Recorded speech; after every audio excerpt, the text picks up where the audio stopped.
Okay, people, we're doing all my recent DC stories since I tried to make a video a while ago and it didn't save some of the stories. So, to the videos, or the videos got corrupted. So, I'm going all the way up in this DC storyline thing. I'm also restarting my hero universe since it just got confusing with too many characters I couldn't keep track of. So, you may get some of that tonight as well. But you're mainly going to be getting just all of these goddamn DC stories I made. Since I already have, I'm on part 3 of Saga 1 already. I'm not restarting this thing right here at all. So, we are going all the way up to Ra's al Ghul. Or Raz. I don't care how you pronounce it, how people really pronounce it. I go both. I do both sometimes, like, depending on who he acts more like. If he acts more like the animated series, it's Raish. If he acts more like anything else, really, it's Raz. So, yeah. I go back and forth, really. Anyways. Yeah. And I made most of these stories go in timeline order of how I want them to go, so, yeah.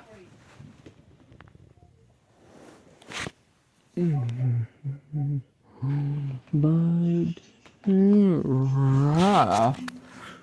so yeah, the next would be DC War #1.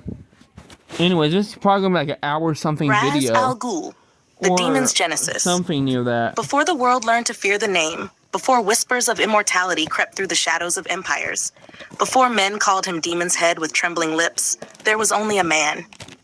He was not born into darkness. That is the first lie history tells about monsters. He was born into brilliance.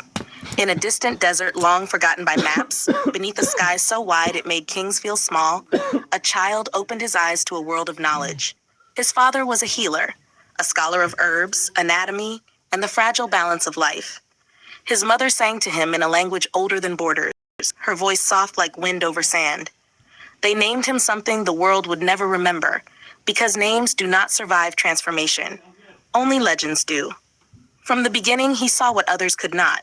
Patterns, systems, the invisible threads binding life and death together. While other children chased goats or played in dust, he studied. Bones, plants, the way fever spread through a village like a whispered secret. He learned how to stop it. Sometimes, but not always. Death came early to him, as it does to all who will later try to conquer it. A sickness swept through his people. He worked tirelessly beside his father, grinding roots, stitching wounds, whispering hope into dying ears. And still they fell, one by one, including his father, including his mother. He did not cry, not because he felt nothing, but because something inside him hardened. A realization, sharp and absolute. Death was sacred. It was inefficient. Years passed, and the boy became a man whose mind was unmatched. Word of his skill traveled far beyond the desert. Kings sent for him. Warlords begged for his knowledge. He walked among the powerful, not as a servant, but as something more dangerous, a necessity. It was during this time he discovered the Lazarus Pit. Not by accident. Never by accident. Deep beneath the earth, hidden within a cavern that seemed to breathe, he found it. A pool unlike any natural formation. It shimmered with unnatural light, its surface writhing as though alive. The air around it hummed with power, ancient and furious. He studied it first, always the scholar. Animals that drank from it healed, broken limbs reset, wounds vanished. But there was madness too, rage, chaos, something feral awakening in those touched by its waters. He should have destroyed it. Instead, he stepped inside. The pain was unimaginable. It tore through him, burned him, remade him. Every cell screamed as life itself surged beyond its natural limits. He emerged not as the man who entered, but something greater, something eternal. And in that moment, the world changed. No longer would he heal individuals. That was a child's ambition. Now he saw the truth clearly. Humanity itself was diseased, corrupt, wasteful, consuming the world like a parasite. He would not cure symptoms. He would cure the species. He began to build. Empires rose and fell while he remained. Dynasties turned to dust while he watched. He gathered followers, not through charisma alone, but through certainty. Absolute, terrifying certainty. He spoke of balance, of restoring the earth to harmony. Some called him savior. Others called him Devil. Both were correct. He took a new name, one whispered like a warning, carried on the wind. Ra's al Ghul, the demon's head. Centuries shaped him, but never softened him. He became strategist, warrior, philosopher. His body honed to perfection, his mind sharpened beyond mortal limits. He mastered every form of combat, every language, every science worth knowing. And still, it was not enough. He needed heirs, not children of blood alone, but of purpose. The first was a child broken by the world. The boy had no name when Raz found him, only chains, only pain. He had been raised in darkness, forced to fight, to suffer, to survive in a place where mercy was weakness and weakness meant death. Most would have seen a victim. Raz saw potential. He took the boy from that pit, not out of kindness, but out of recognition. Here was something rare, a spirit that refused to break, that adapted, that endured. He did not comfort the child. He trained him, brutally. The boy learned discipline before he learned trust. He learned strategy before he learned compassion. Raz stripped away everything unnecessary, forging him into a weapon. But not just a weapon, something more refined. A mind capable of leadership, a body capable of overwhelming force. You must become more than a man, Raz told him, voice calm, measured. You must become inevitability. The boy listened. Years passed, pain became strength, fear became fuel. The nameless child became something new, Bane. But even as Bane grew into a force of nature, Raz knew he was not the answer. Power alone was insufficient. He needed balance. And then came the second. Unlike Bane, this one was not broken. He was shattered. Raz first heard whispers, a child who had witnessed death up close, a boy who saw his parents taken by senseless violence, a soul consumed not by despair but by something colder, purpose. Raz watched him from afar at first, observed, analyzed. The boy trained himself, pushed himself beyond reason, driven by something deeper than revenge. There was intelligence there, discipline, a refusal to yield. When Raz finally approached him, it was not as a master to a student, but as one force recognizing another. You seek to save a city, Raz said, studying him. A single city in a dying world. The young man's eyes burned. It's where I begin. Raz almost smiled. So he took him in. Training him was different. Where Bane required shaping, this one required refinement. He already possessed a code, a rigid, unbreakable line he would not cross. Raz tested it constantly, pushed against it, tried to bend it, not out of cruelty, but out of necessity. You refuse to kill, Raz observed one night as they stood beneath a sky thick with stars. Yes, then you will fail. I won't. Raz studied him in silence, ancient eyes searching for weakness. Instead, he found something unexpected. Hope. It irritated him, fascinated him.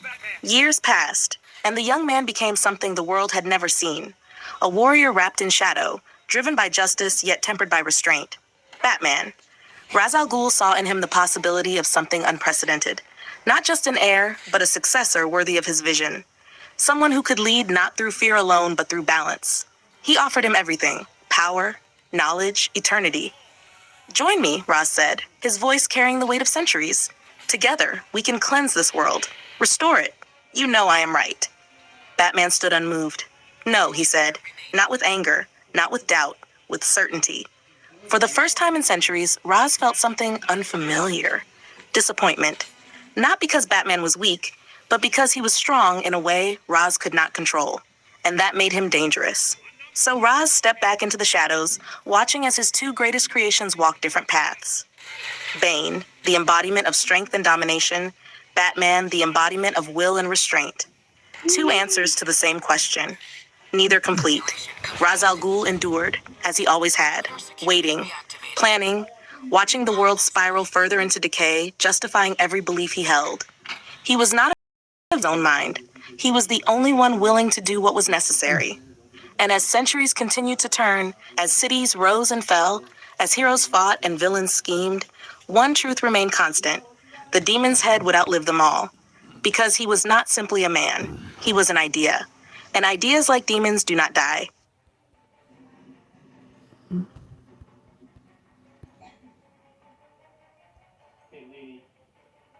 And then we get red flag number 1. After DC War number DC 1. War number 1, Easy Company. War does not begin with a gunshot. It begins long before that. with ink on paper, with men in rooms who will never see the mud, with lines drawn across maps like the earth itself, is something to be divided neatly. But for Sergeant Rock, war begins the moment his boots hit the ground. Cold mud swallows the sound of impact. Europe, 1944. The sky is a dull, lifeless gray, heavy with the promise of more rain. The kind that never quite falls hard enough to wash anything clean, only enough to make everything worse. Rock doesn't flinch. He never does. Behind him, the men of Easy Company scatter into position, their movements practiced, efficient, and tense. These are not heroes. They are not symbols. They are tired men carrying rifles and memories they don't talk about. Rock turns his head slightly. That's all it takes. Move up, he says, voice low, but cutting through the damp air like a blade. They move. Gunfire erupts ahead. Not sudden, not shocking. Expected. Always expected. The enemy is dug in beyond a shattered line of trees, their positions hidden but not invisible. Nothing stays hidden from Rock for long. He studies the battlefield the way a craftsman studies his tools. Sniper, right ridge, he mutters. A shot cracks past them, too close. Rock doesn't duck. Now. A rifle answers from Easy Company. The sniper goes silent. No cheers, no celebration, just one less thing trying to kill them. They push forward. War, Rock knows, is not about charging. It's about inches. Every step forward is stolen. Every breath is borrowed. A soldier stumbles beside him, young, too young. His hands shake as he reloads, fumbling the clip. Rock grabs the rifle, slams it into place, hands it back. Keep it steady, he says. The soldier nods, swallowing fear. Rock doesn't offer comfort. Comfort gets men killed. Another explosion tears the ground apart ahead. Dirt rains down, thick and choking. Someone screams. Someone always screams. Rock doesn't look. He listens, counts, measures. Machine gun nest, he says. Left flank, 2 men, maybe 3. How do you? One of the men starts. Rock is already moving. He doesn't explain things, he solves them. Bullets rip through the air as he advances, low and precise. Easy Company follows, not because they're ordered to, but because they trust him. That's the difference. Trust. Not hope, not faith. Trust. He reaches the edge of the ridge and sees them. Enemy soldiers crouch behind a mounted gun, cutting down anything that moves. Rock doesn't hesitate. He acts.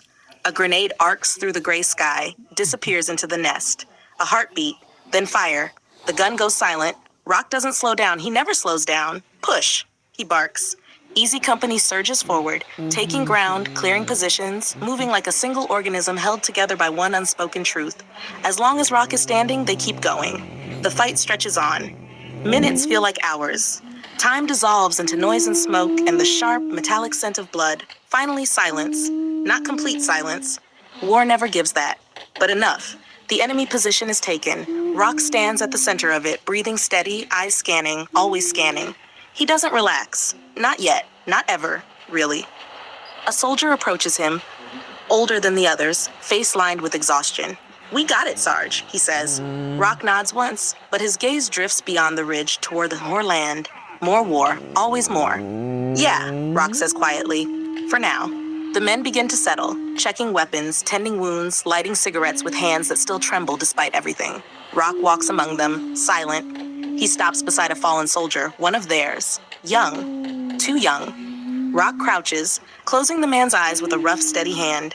No speech, no ceremony, just respect. He stands again, heavier somehow, though he doesn't show it. He never shows it, because that's the job. Not just to fight, but to carry it. All of it. A distant rumble echoes across the land, artillery or maybe thunder. Out here, it's hard to tell the difference. Rock looks toward the sound, jaw tightening slightly. Get ready, he says. The men groan softly, some under their breath, but they move. They always move. Because the war isn't over. It never is.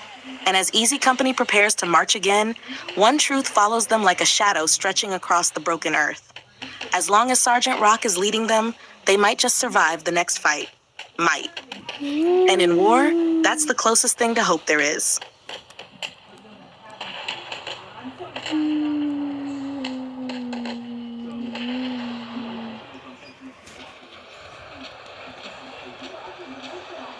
And then we get to the Flash. I didn't mean to hit down. I meant to fucking go down. I meant to hit the voice thing. Fuck this thing. Rick Flag number 1. The Legacy of Fire.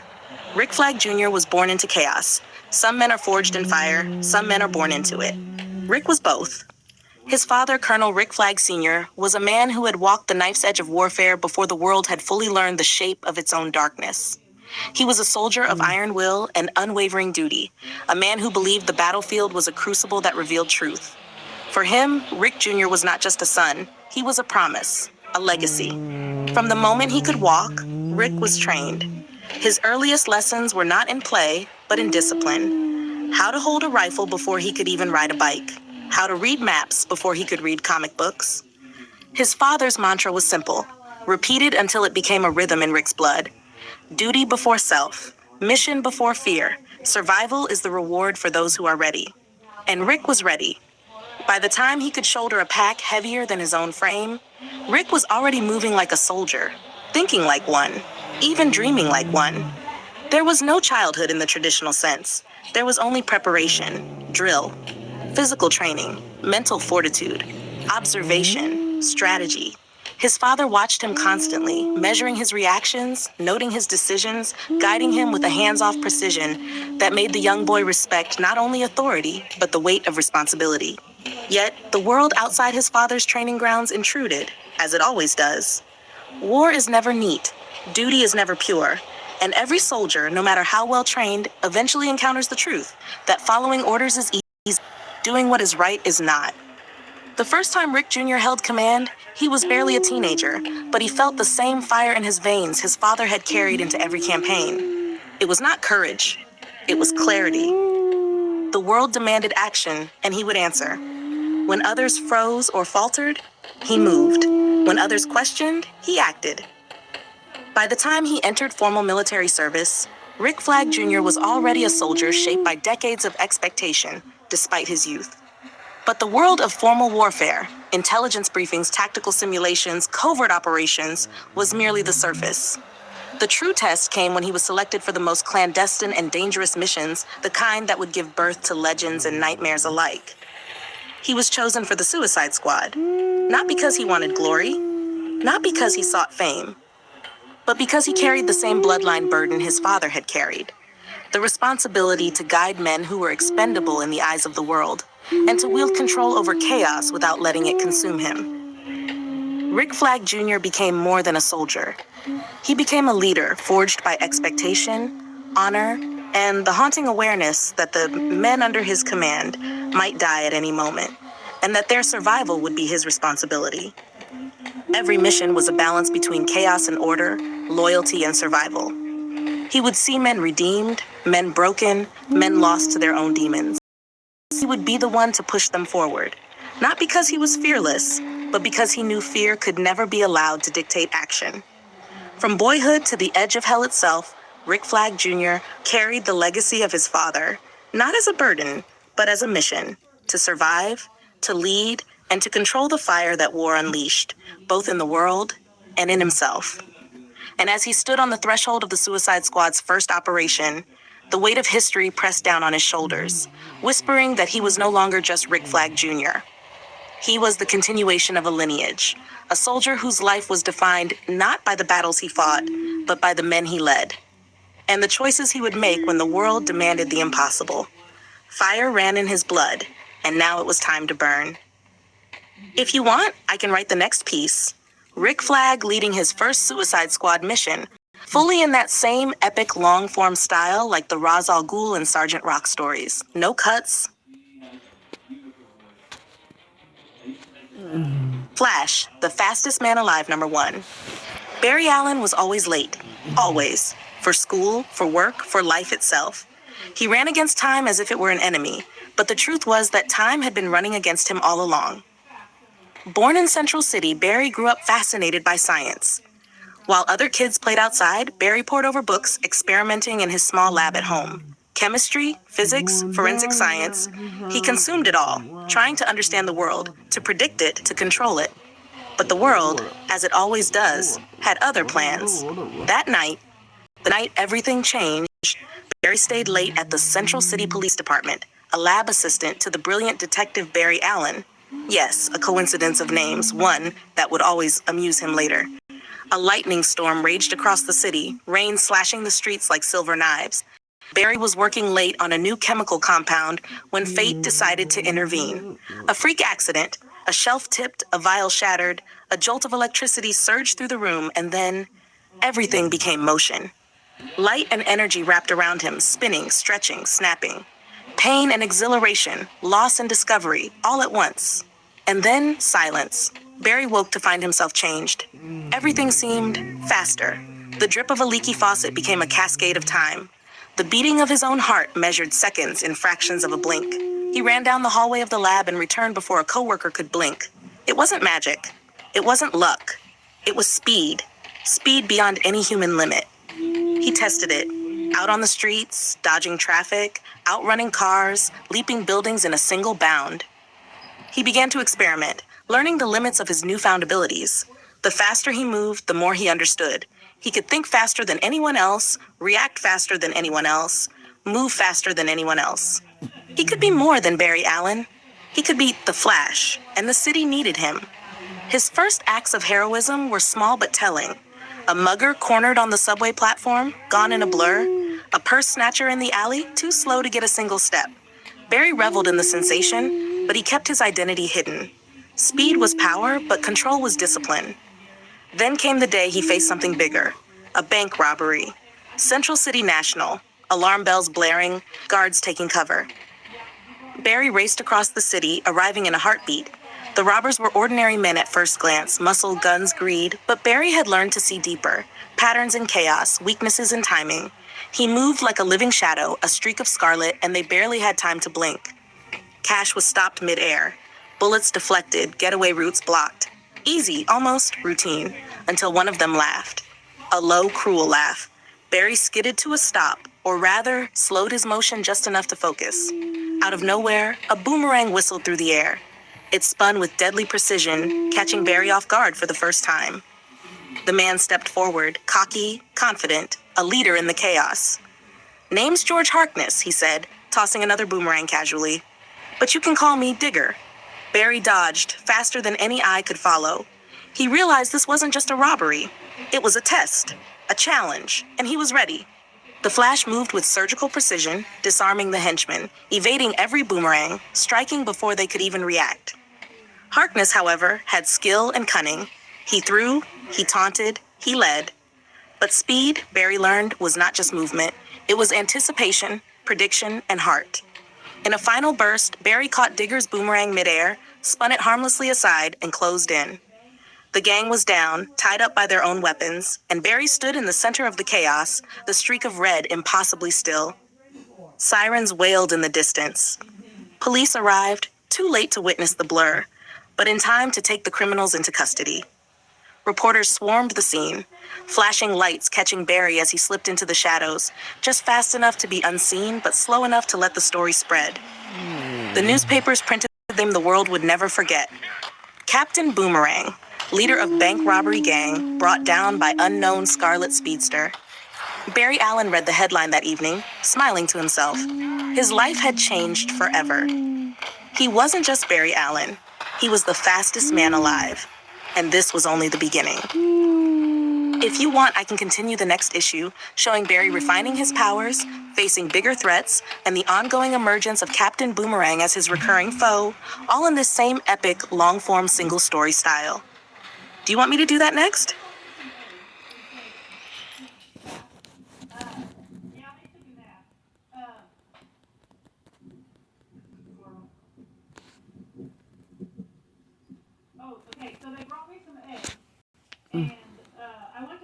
Absolutely. I can craft that. Since you want one very long, continuous story with action, detective work, world building, and dialogue, I'll make it immersive and detailed, including your requested elements. Here's the full story for your Batman Gotham's Night Number 1. Batman Gotham's Night Number 1. The night air over Gotham City was heavy, thick with the rain that had begun to fall hours earlier. The streets glistened with reflection of neon signs and the occasional flicker of police lights.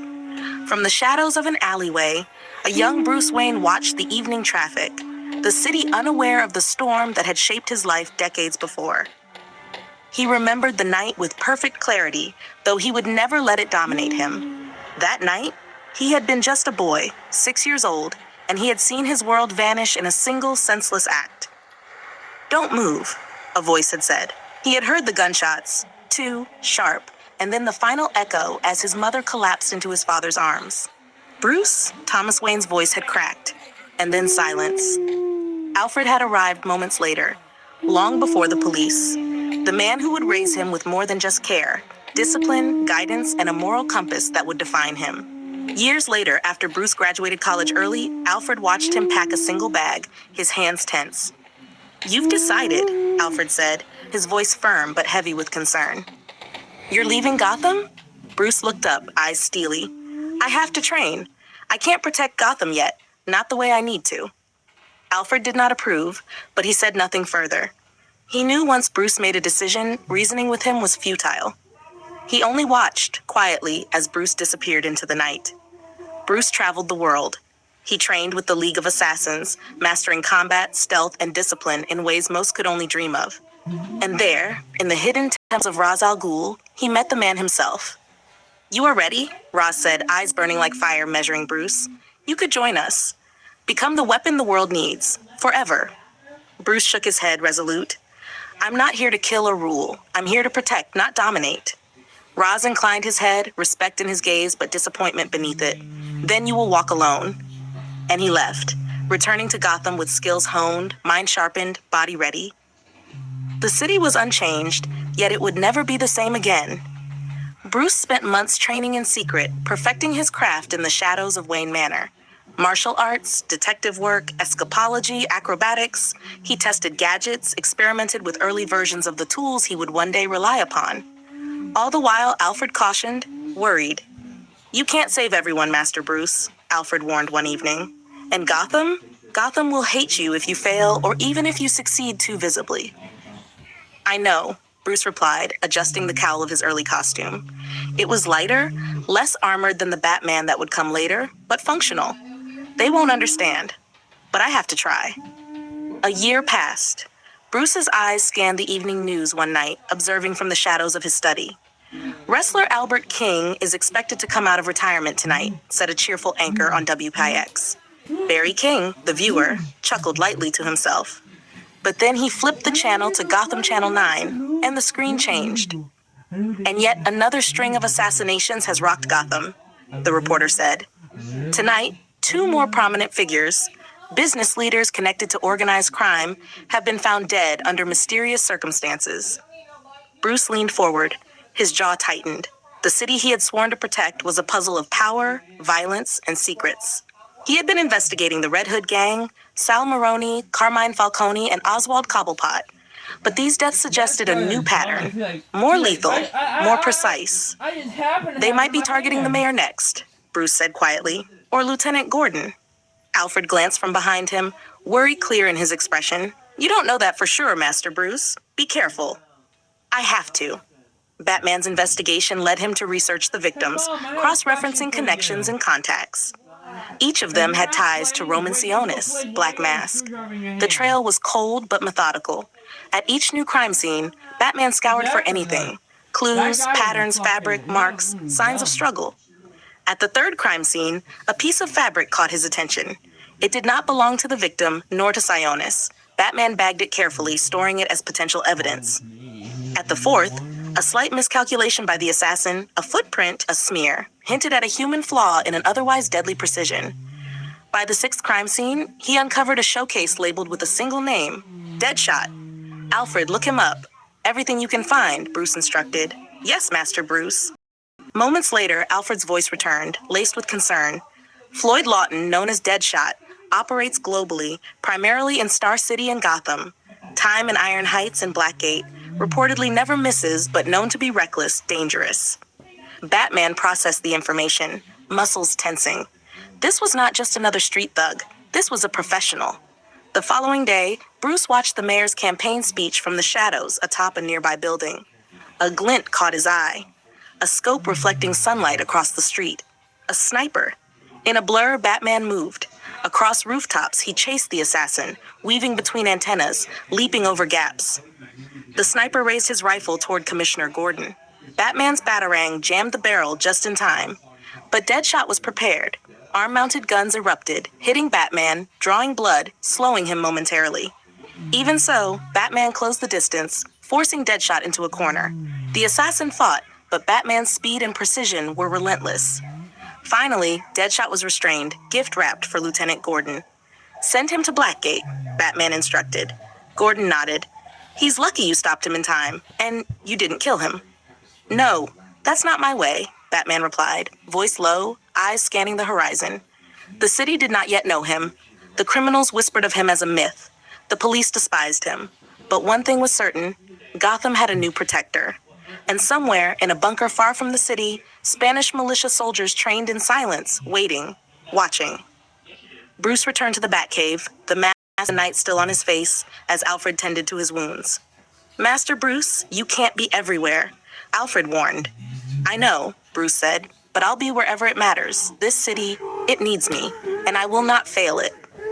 Outside, Gotham breathed, unaware of the silent shadow that now moved through its streets. Inside the cave, Batman prepared for the next threat.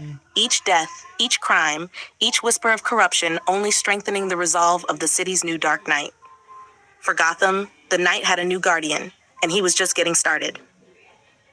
If you want, I can continue the next installment showing Batman going deeper into Deadshot's mistakes, uncovering more of Black Mask's network, and the first confrontation with the Red Hood gang, keeping the story long-form and continuous in the same tone and style. Do you want me to do that next?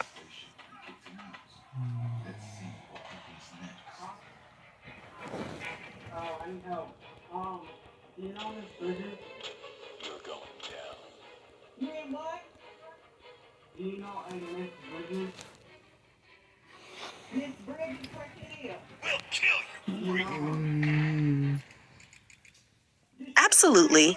Based on everything you've asked me so far, here's a comprehensive list of every story we've done, including the origins and main arcs you requested. 1. Ra's al Ghul, The Demon's Genesis, origins of Ra's al Ghul from childhood. His family dies from disease, inspiring his obsession with controlling life and death. Discovery of the Lazarus Pit and his first transformation into an immortal. Formation of his philosophy of cleansing the world. Ra's al Ghul trains Bane, turning him into a weapon of strength and domination. Ra's al Ghul trains Batman, refining his mind and body, creating a hero tempered by restraint. Establishes Ra's as the demon's head, watching his creations take different paths. Outcome 2. DC War Number 1, Sergeant Rock. Shunt Rock in World War II, leading Easy Company. Depiction of combat in Europe, emphasizing realism, grit, and strategy. Rock directs his men with calm authority and tactical brilliance. Focus on the human side of war, discipline, survival, respect for fallen comrades. War as both a physical and psychological battle, highlighting Rock's leadership under fire. And 3. Rick Flag Number 1, The Legacy of Fire. Origins of Rick Flag Jr., son of Rick Flag Sr. Childhood shaped by strict military training from his father. Trained to be disciplined, strategic, and fearless. Selected for top secret operations due to skill and heritage. Joins missions that require leadership and control over chaotic, expendable forces, leading towards Suicide Squad membership. Explores themes of legacy, responsibility, and duty. Number 4. Flash, The Fastest Man Alive Number 1. Barry Allen's origin, late-night lab accident during a lightning storm gives him super speed. Barry experiments with and discovers his abilities. Early heroics against street-level crime. First major confrontation, a bank robbery gang led by George Digger Harkness. Barry identifies Harkness as Captain Boomerang. Barry establishes himself as the Flash, fastest man alive, beginning his heroic career. 5. Batman, Gotham's Knight Number 1. Bruce Wayne's origin, witnessing the death of his parents, raised by Alfred. College graduation, then global training with the League of Assassins. Encounter with Ra's al Ghul, who offers him full membership. Bruce declines. Returns to Gotham, trains and develops his early Batman persona, non-armored, close to Detective Comics' original appearance. Investigates Red Hood Gang, Sal Maroni, Carmine Falcone, and Oswald Cobblepot. Begins investigation into a string of assassinations targeting the mayor and Commissioner Gordon. Discovers Deadshot, Floyd Lawton, is behind some of the killings. Confrontation with Deadshot on rooftops. Batman stops him without killing. Deadshot is delivered to Lieutenant Gordon and sent to Blackgate. Story ends with a teaser. Unknown Spanish militia soldiers in a bunker, suggesting future threats. This is the complete list of stories you've requested so far. If you want, I can also create a...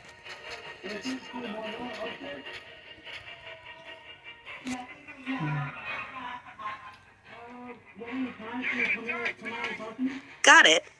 Here's Iron Heights number 1, told as a detailed, interview-style story with dialogue, building on your previous Flash story. Iron Heights number 1, Boomerang Behind Bars. The air inside Iron Heights Penitentiary was thick with antiseptic and the faint stench of fear. Cameras clicked in the hallway as guards escorted one of the facility's more colorful inmates to the interview room. 1er17, George Digger Harkness. He walked in with his usual cocky swagger, chains clinking faintly against his legs, yet there was a tired gleam in his eyes. He was bruised but not broken, courtesy of a recent encounter with a scarlet blur who had made him famous overnight, the Flash. The visitor across from him was a journalist, or someone who thought they were. A voice recorder sat on the table between them, a flickering overhead light casting shadows across the room. "Mr. Harkness," the interviewer began, voice steady. "Thank you for agreeing to talk. You're inmate 117 here at Iron Heights. How does it feel to be behind bars this time?" Boomerang leaned back, smirking, hands folded atop the table. "Feels predictable. Kind of like an old pair of shoes. Doesn't matter how fast you run, sooner or later, someone's gonna put a lid on you. That's life." "Life, huh?" the interviewer said. "You've had quite the reputation. Star City, Gotham, now Central City. You've tangled with the Arrow, the Batman, even the Flash." Boomerang's smirk softened just slightly, a mischievous light in his eyes. "That kid, he's different. Fast, yeah, but he's consistent. Honest, I guess. Not like the rest of them. Arrow, he's too broody. Batman, he's scary, real scary. But the Flash, he's fun. I like the kid. Makes the job worth it when he's around." "So you fought him before?" the interviewer asked. Boomerang chuckled, a low, rough sound. "Nah, we've just danced a bit. He's got the speed, I've got the tricks. Most times it ends with me back here, him streaking off into the night." He leaned forward, eyes glinting. "Don't get me wrong, he's fast. Faster than anyone I've met. But he's fair, you know? Won't hurt you more than he has to. Not like some others. That's why I got a little soft spot for him. Not like I'd ever admit it on the outside, though." The interviewer adjusted their pen nervously. "Soft spot? You mean respect?" Boomerang laughed, snapping a small boomerang between his fingers. "Respect's a funny word. Call it that if you want. But yeah, the kid earns it. Always has. Every time he's on my tail, he's careful. Doesn't gloat, doesn't twist the knife. And I kinda noticed that." "Interesting," the interviewer said. "So if you had a choice, would you rather face the Flash again or, say, Batman?" "Kid, don't make me choose," Boomerang said, tossing the boomerang onto the table and catching it mid-spin. "Flash, hands down. Batman's too dark, too scary. Don't even get me started on the Arrow. The Flash, he's human. Sort of. Gets it. Makes me want to try harder. And fail spectacularly, sure, but I like the challenge." A long pause filled the room. Boomerang leaned back, smirking again. "Thing is, I don't hate anyone. Well, maybe a couple of cops, some crime bosses, but the Flash, he's entertaining." The journalist scribbled furiously. "So you admit you kind of like him?" Boomerang gave a small shrug, his grin wide and unapologetic. "Don't be ridiculous. I like respecting someone. Keeps things interesting. And you know, if he ever comes around again, maybe I won't make it easy for him next time." He leaned closer, voice dropping. "But he's fast. Real fast. And well, let's just say I like playing catch-up. Makes the world feel alive, you know?" The interviewer clicked off the recorder. "Thank you, Mr. Harkness. Anything you want the world to know while you're here?" Boomerang leaned back, arms behind his head, relaxed in spite of the chains. "Yeah, tell the world this. I'm not done. And neither is the Flash. But between you and me, I'll take him any day over the rest. The kid's all right." As he was led back to his cell, Boomerang gave a mock salute with a cheeky grin. Behind him, the steel door clanged shut, echoing through the cold hall of Iron Heights. Outside, the city moved on unaware. But somewhere out there, the Flash streaked through the streets, unknowingly inspiring even the most unpredictable of criminals. Boomerang smirked in the shadows of his cell. He would be ready next time, and he'd remember who he respected. If you want, I can write the next story. Iron Heights number 2, which would be Deadshot or other rogues interacting in the prison, building up their network and teasing future conflicts with Flash and Batman, keeping the same long, dialogue-driven, single-story format. Do you want me to do that next? Your son had none wanted roommates, so I was... Okay. Got it. Here's Blackgate number 1, told as a continuous, long-form story with dialogue and the detective action flavor you want, picking up after Batman Gotham's Night No. 1. Blackgate number 1, Deadshot interview. The air inside Blackgate Penitentiary was different from Iron Heights. Denser, heavier, thick with tension, and the quiet hum of cells vibrating under the weight of too many secrets. Guards walked the corridors with measured steps, eyes always scanning, weapons always ready. Inside one of the interview rooms, a single table sat under a harsh overhead light, illuminating the figure across from the visitor. Floyd Lawton, inmate 59, known to the criminal world as Deadshot, leaned back casually, one arm resting across the table, the other tucked under his chin. His eyes were sharp, calculating, yet bored. Dr. Leslie Tompkins adjusted her glasses, tapping a pen against her notepad. She was calm, professional, but not naive. She had worked with Gotham's most dangerous minds for years, and Deadshot was exceptional. Not just in skill, but in focus, in recklessness carefully measured. Mr. Lawton, Leslie began, voice neutral, eyes locking on his. You've had quite the year. Central City, the Batman, Iron Heights, and now Blackgate. How does it feel to be here? Floyd smirked, tapping the table. Feels like a vacation, really. Except the walls are higher, the guards are meaner, and the food sucks. Other than that, can't complain. Leslie tilted her head. I'm here because Gotham wants to understand you, Mr. Lawton. Why you do what you do. Why someone with your skill, your precision, chooses this life. Floyd shrugged. Choices are funny. Most people think I'm here because of principle, vengeance, ideology. Nah. Money. That's why I left Star City. Cash ran out there, and the Arrow, yeah, that comedian in green, he made it. Boring. Too easy to dodge the spotlight. I like a little challenge, you know? Leslie raised an eyebrow.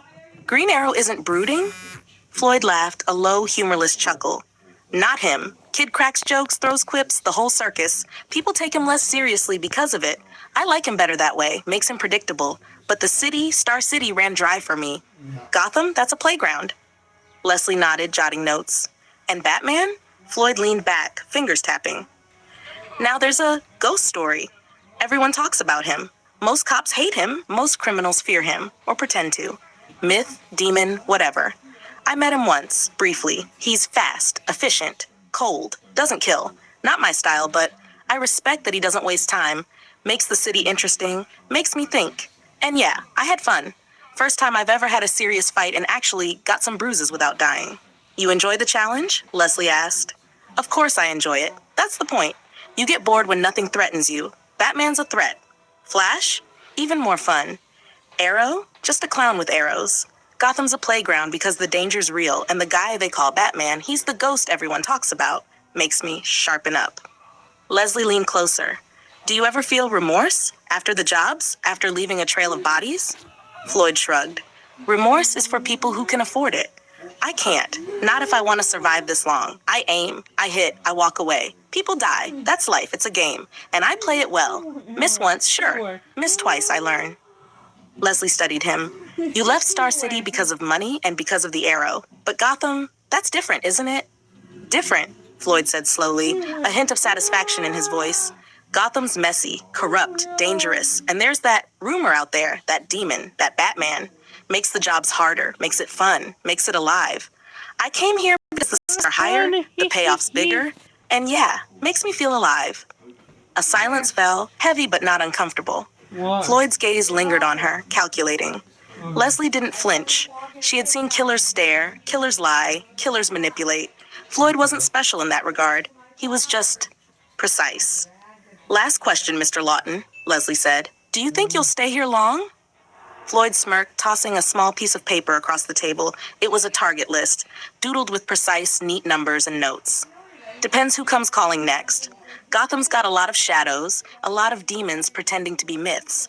And I just like to see if I can survive them. For now, I wait. But when the time comes, I play my part. Leslie leaned back, tapping her pen. "And your opinion of Batman?" Floyd smiled faintly, almost genuinely. "He's the one guy who makes me feel like I might not win, and I kinda like that." A guard entered, signaling the end of the interview. Floyd waved lazily, his smirk never leaving. As they led him back to the cell block, the shadows of Blackgate seemed to grow around him, the walls whispering secrets and danger. Outside, the city continued unaware. Gotham's Dark Knight watched silently from above, a myth, a demon, and a mystery all at once. And in the shadows, Floyd Lawton planned, waited, and sharpened his skills, ready for the day he would test Gotham's ghost again. If you want, I can follow this with Blackgate #2, where Deadshot begins interacting with other Gotham criminals in prison, maybe tying into the Red Hood gang, Carmine Falcone, or even teasing future Batman encounters, keeping the same long-dealed single-story style with action and dialogue. Do you want me to continue with that next?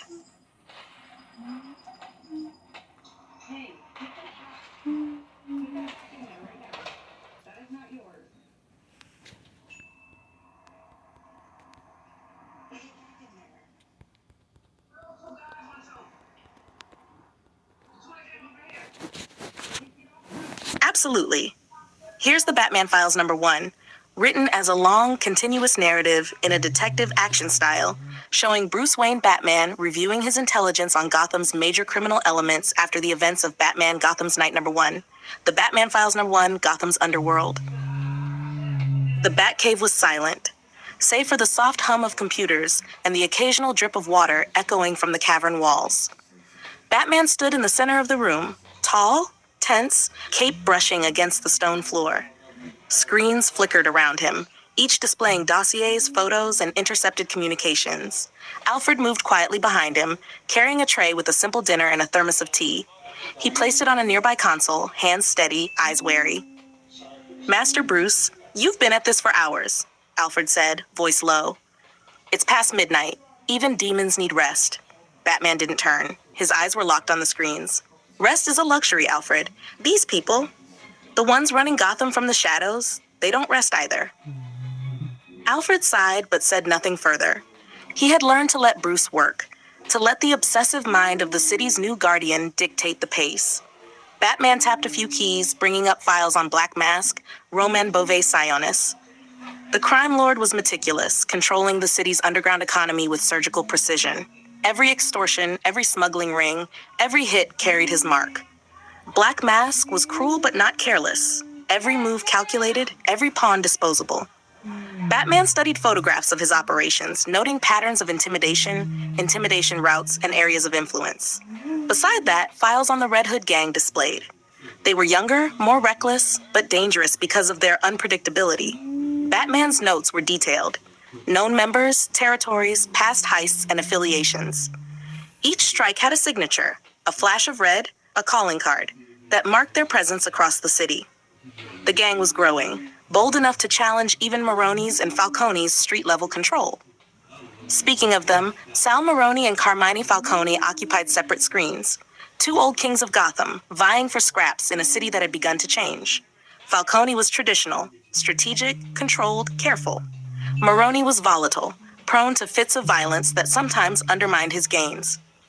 Batman traced their movements through bank transfers, sightings, and police records. Even the smallest inconsistencies were noted in his ever-growing ledger of patterns. Finally, Oswald Cobblepot, the Penguin, appeared on multiple monitors. Every known front, warehouses, clubs, shipping docks, was cataloged. Cobblepot was sly, theatrical, using public charm as a shield for private cruelty. His operations were smaller in scale compared to Black Mask, but profitable and difficult to trace. Batman noted that while Cobblepot avoided direct violence, he had no qualms about sending others to do it. Batman leaned forward, tapping a single key, bringing up a summary screen titled Intersections and Vulnerabilities. The maps overlapped territories, crimes, and sightings. Lines connected Black Mask to Falcone via arms smuggling. Red Hood gang territories intersected with Maroni-controlled neighborhoods. Cobblepot had fingers in every warehouse district. Patterns emerged, connections Batman could exploit, weaknesses he could use. He touched a photo of the latest assassination victims, those tied to Black Mask. A tiny smudge on one victim's coat caught his eye. Not large enough to identify, but it was a pattern he had seen before. Meticulous, yet human. Mistakes happen, even among professionals, and Batman cataloged each one, noting that these errors might be all he needed to prevent the next target from dying. Alfred's voice broke the quiet. Master Bruce, you've already been following this for days. Are you certain you can stop all of them? Batman turned, expression dark, eyes burning behind the mask. I don't need to stop all of them, Alfred. Just enough to save the next target, to stay one step ahead. It's not about justice. Not yet. It's about survival. And the city? Gotham deserves a chance to survive too. He moved between screens, pulling up intercepted conversations, police reports, and known associates. A timeline of criminal activity emerged, color-coded by territory, by crime type, by level of threat. Each data point a weapon in his mind, a step toward understanding a city that had long been corrupted from within. There was no room for error. Batman noted that many in the police department still feared him or resented him. Most of the criminal world whispered that he was a myth, a demon, a shadow. That perception worked in his favor. He paused, touching a photograph of Deadshot, freshly incarcerated at Blackgate. The world believed Deadshot was a problem solved. But Batman knew better. People like Lawton always left marks, always sought revenge. He cataloged his abilities, tendencies, and likely moves. Floyd Lawton was precise, but reckless. That recklessness would be useful when predicting his next steps. Another screen illuminated a map of the mayor and Commissioner Gordon, current potential targets. Batman studied their schedules, noting intersections with crime patterns. Lines connected their locations to territories held by Black Mask, Red Hood, and Maroni. Cobblepot's interests overlapped in subtle ways. The network was complex, but each thread told a story, and Batman was reading it, one detail at a time. Alfred finally cleared his throat. Master Bruce, you've prepared a war in your mind. Are you certain the city can bear it? Batman's eyes narrowed. The city doesn't need to bear it, Alfred. It needs me to understand it, to stay ahead, to protect. Knowledge is my weapon, planning is my shield.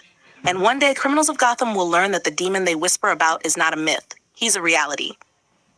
He stood in the center of the Batcave, the screens illuminating his form, a shadow among shadows.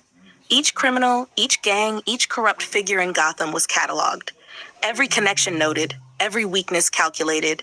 The city was alive with danger, and Batman was ready. Because in Gotham, information was power, and he had more than enough to tip the balance. If you want, I can continue with the Batman Files #2, where Batman starts connecting the dots between Black Mask, Deadshot, the Red Hood gang, and the mob families, showing him taking his detective work into the streets with action sequences while still cataloging clues, keeping the same long, continuous story style.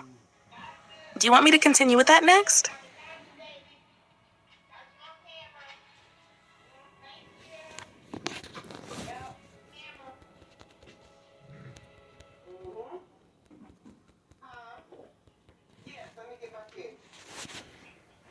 Here's a complete character list from all your stories so far, along with which stories they appear in.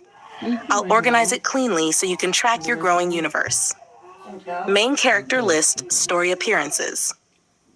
Ra's al Ghul Corner, Ra's al Ghul, The Demon's Genesis, mentioned, connected in Batman Gotham's Night #1, Bane. Ra's al Ghul, The Demon's Genesis, Batman. Ra's al Ghul, The Demon's Genesis, Batman. Gotham's Night #1, The Batman Files #1, mentioned in Blackgate #1. War, Military Corner. Sergeant Rock, DC War Mobile Sergeant Rock, Rick Flag Jr. Rick Flag 1, The Legacy of Fire. Rick Flag Sr., Rick Flag #1, The Legacy of Fire. Flash Corner, Barry Allen, Flash the Fastest Man Alive #1. Captain Boomerang, Flash the Fastest Man Alive #1, Iron Heights #1. Batman Gotham Corner, Bruce Wayne, Batman Gotham's Night #1, The Batman Files #1, Alfred Pennyworth, Batman Gotham's Night #1, The Batman Files #1, James Gordon, Batman Gotham's Night #1.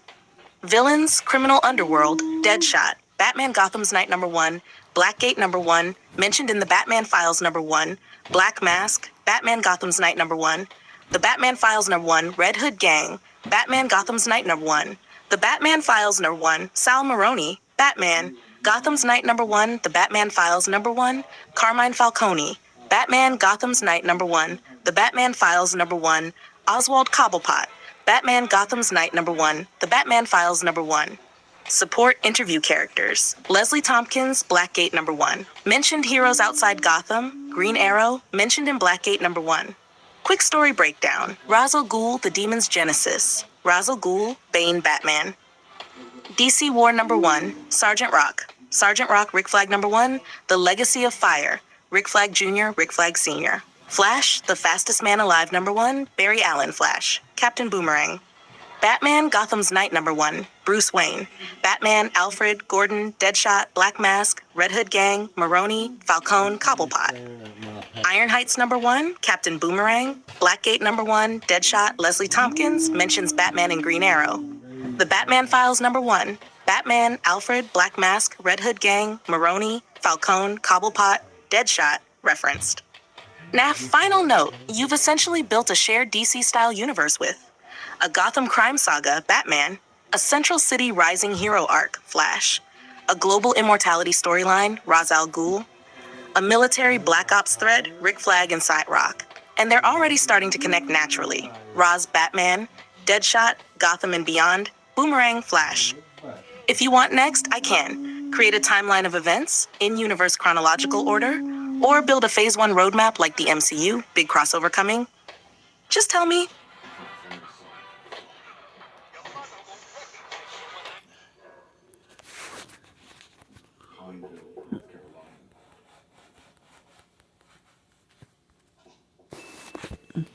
Superman, the Man of Steel #1.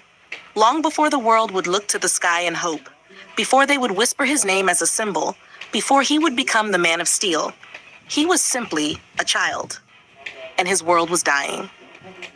On the distant planet of Krypton, the ground trembled beneath impossible forces. Towers of crystal cracked, skies burned with unnatural light, and the greatest minds of the planet argued while time slipped through their fingers. At the center of it all stood Jor-El, his voice cutting through the chaos. Krypton will explode. There is no stopping it now. We must act. They didn't listen. Not fully. Not enough. But he didn't need them to. In a hidden chamber far from the crumbling council halls, he and Lara Lorvan prepared a vessel, not for themselves, but for their son. The child looked up at them, wide-eyed, unaware of the weight of what was to come. "We don't have much time," Lara whispered, her hands trembling as she wrapped him in a small blanket bearing Krypton's symbol of hope. Jor-El knelt before the child, placing a hand gently on his chest. "You will live, Kal-El. You will grow stronger than we ever were. You will be a light, even when the world around you is dark." The planet shook violently. The end had arrived.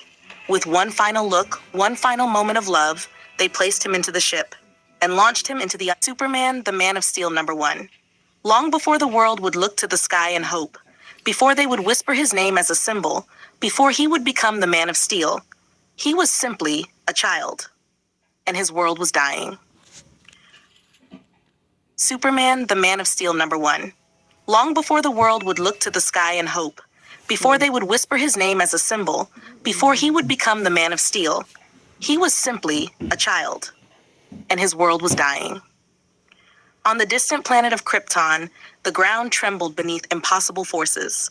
Towers of crystal cracked, skies burned with unnatural light, and the greatest minds of the planet argued while time slipped through their fingers.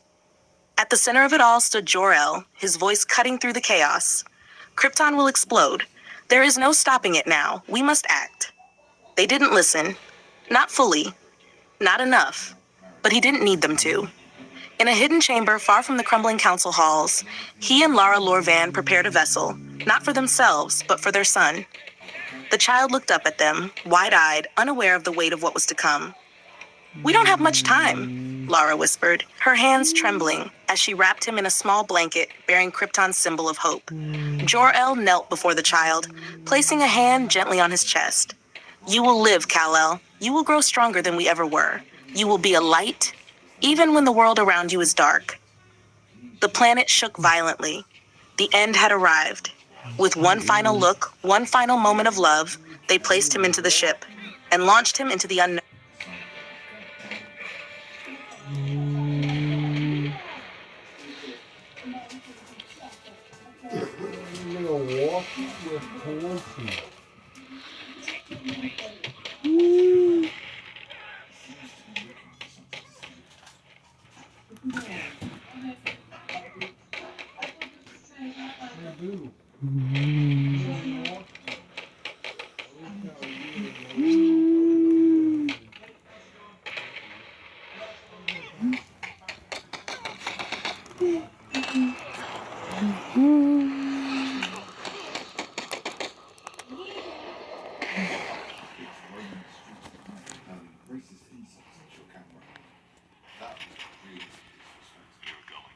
Superman, the Man of Steel #1.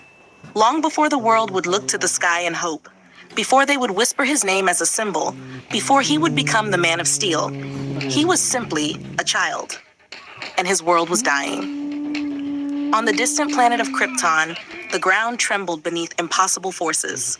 Towers of crystal cracked, skies burned with unnatural light, and the greatest minds of the planet argued while time slipped through their fingers. At the center of it all stood Jor-El, his voice cutting through the chaos. Krypton will explode. There is no stopping it now. We must act. They didn't listen. Not fully. Not enough. But he didn't need them to. In a hidden chamber far from the crumbling council halls, he and Lara Lor-Van prepared a vessel, not for themselves, but for their son. The child looked up at them, wide-eyed, unaware of the weight of what was to come. "We don't have much time," Lara whispered, her hands trembling as she wrapped him in a small blanket bearing Krypton's symbol of hope. Jor-El knelt before the child, placing a hand gently on his chest. "You will live, Kal-El. You will grow stronger than we ever were. You will be a light, even when the world around you is dark." The planet shook violently. The end had arrived. With one final look, one final moment of love, they placed him into the ship and launched him into the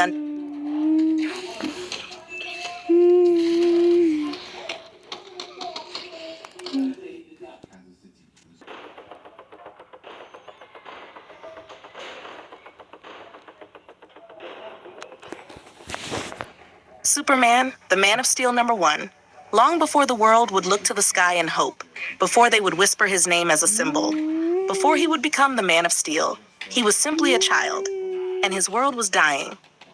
On the distant planet of Krypton, the ground trembled beneath impossible forces.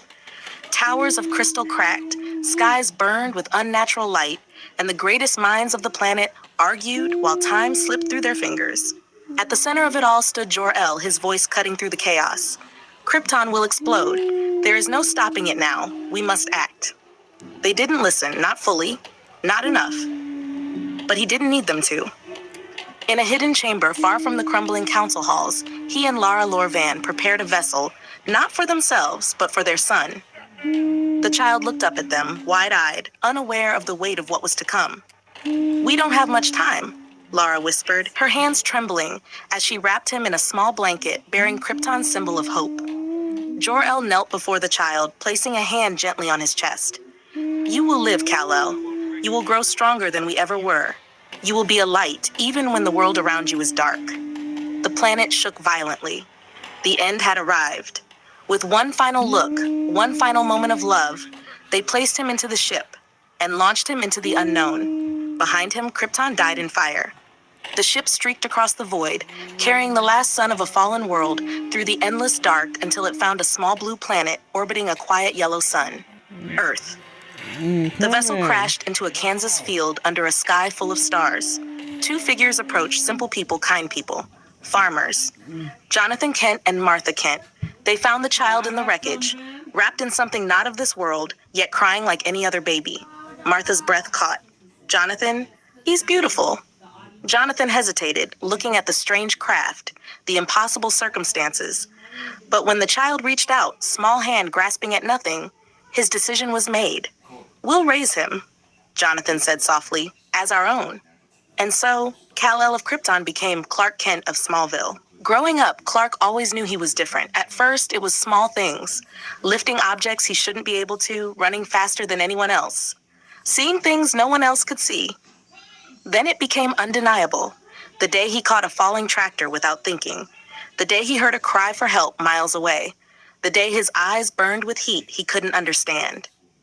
"I'm not like everyone else," Clark admitted one night, standing in the Kent barn. Jonathan rested a hand on his shoulder. "No, son, you're not. But that doesn't mean you're alone." Martha smiled warmly. "It means you have a choice. You can use what you have to help people. That's what matters." Clark nodded slowly. He didn't understand everything yet, but he understood that. Help people.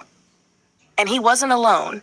Bounding across the fields of Smallville, faster than the wind, was his closest companion. Crypto, white fur gleaming under the sun, a red cape tied loosely around his neck. Crypto barked excitedly as Clark raced alongside him. "Come on, Crypto," Clark laughed, pushing himself faster. In a blur, Crypto surged ahead, leaping impossibly high into the air before landing perfectly. Clark followed, landing beside him with a grin. "You're getting faster?" Clark said, scratching behind Crypto's ears. Crypto barked proudly. They spent hours like that, running, playing, discovering the limits of what they could do. With Crypto, Clark didn't have to hide, didn't have to pretend. Out there, under the open sky, he could just be himself. One afternoon, a distant crash echoed from the road near the farm. Clark's head snapped toward the sound. Crypto growled softly, alert. "Stay here," Clark said instinctively, then paused. He smiled slightly. "Actually, nah, let's go." They moved together, faster than sight, reaching the scene in seconds. A truck had overturned, smoke pouring from its engine. A man inside, trapped, struggling. Clark didn't hesitate. He rushed forward, lifting the truck carefully, gently, while Crypto barked, circling protectively. "You're gonna be okay," Clark said, pulling the man free. The man stared at him in shock. "How did you?" Clark was already backing away, uncertainty creeping in. "Just be careful next time," he said quietly. In a blur, he and Crypto were gone. That night, Clark stood outside, looking up at the stars. Somewhere out there was the world he came from, gone. But here, this place, this farm, these people, this was home. Crypto sat beside him, calm and steady. "I don't know what I'm supposed to be yet," Clark admitted, "but I think I'm here for a reason." Crypto nudged his hand gently. Clark smiled. "Yeah," he said, "we both are." Far beyond the quiet fields of Smallville, the world turned, unaware that its greatest protector was still just a young man, finding his place. But one day, they would look to the sky, and they would believe a man could fly. And beside him, soaring just as proudly, would be a loyal companion, faster than a speeding bullet in his own way. Because this was only the beginning. For the boy from Krypton, and the dog who would stand by his side. You're suspicious, my friend. Gilbert, Arizona. He walked around my neighborhood checking car doors and ringing everyone's doorbell. There were 2 other people with him, but they were waiting on the sidewalk. Hello? Who are you looking for?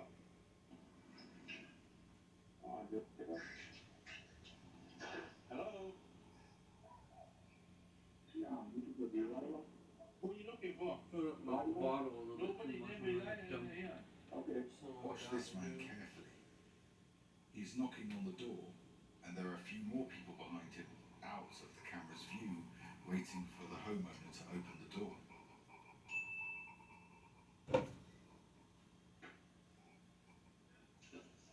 Yeah. Hi, I'm James Friend. What happened? David Friend. Excuse me? Yeah, I'm David Friend. Homeless man snooping around. What's up? What are you looking for? Chicago, Illinois.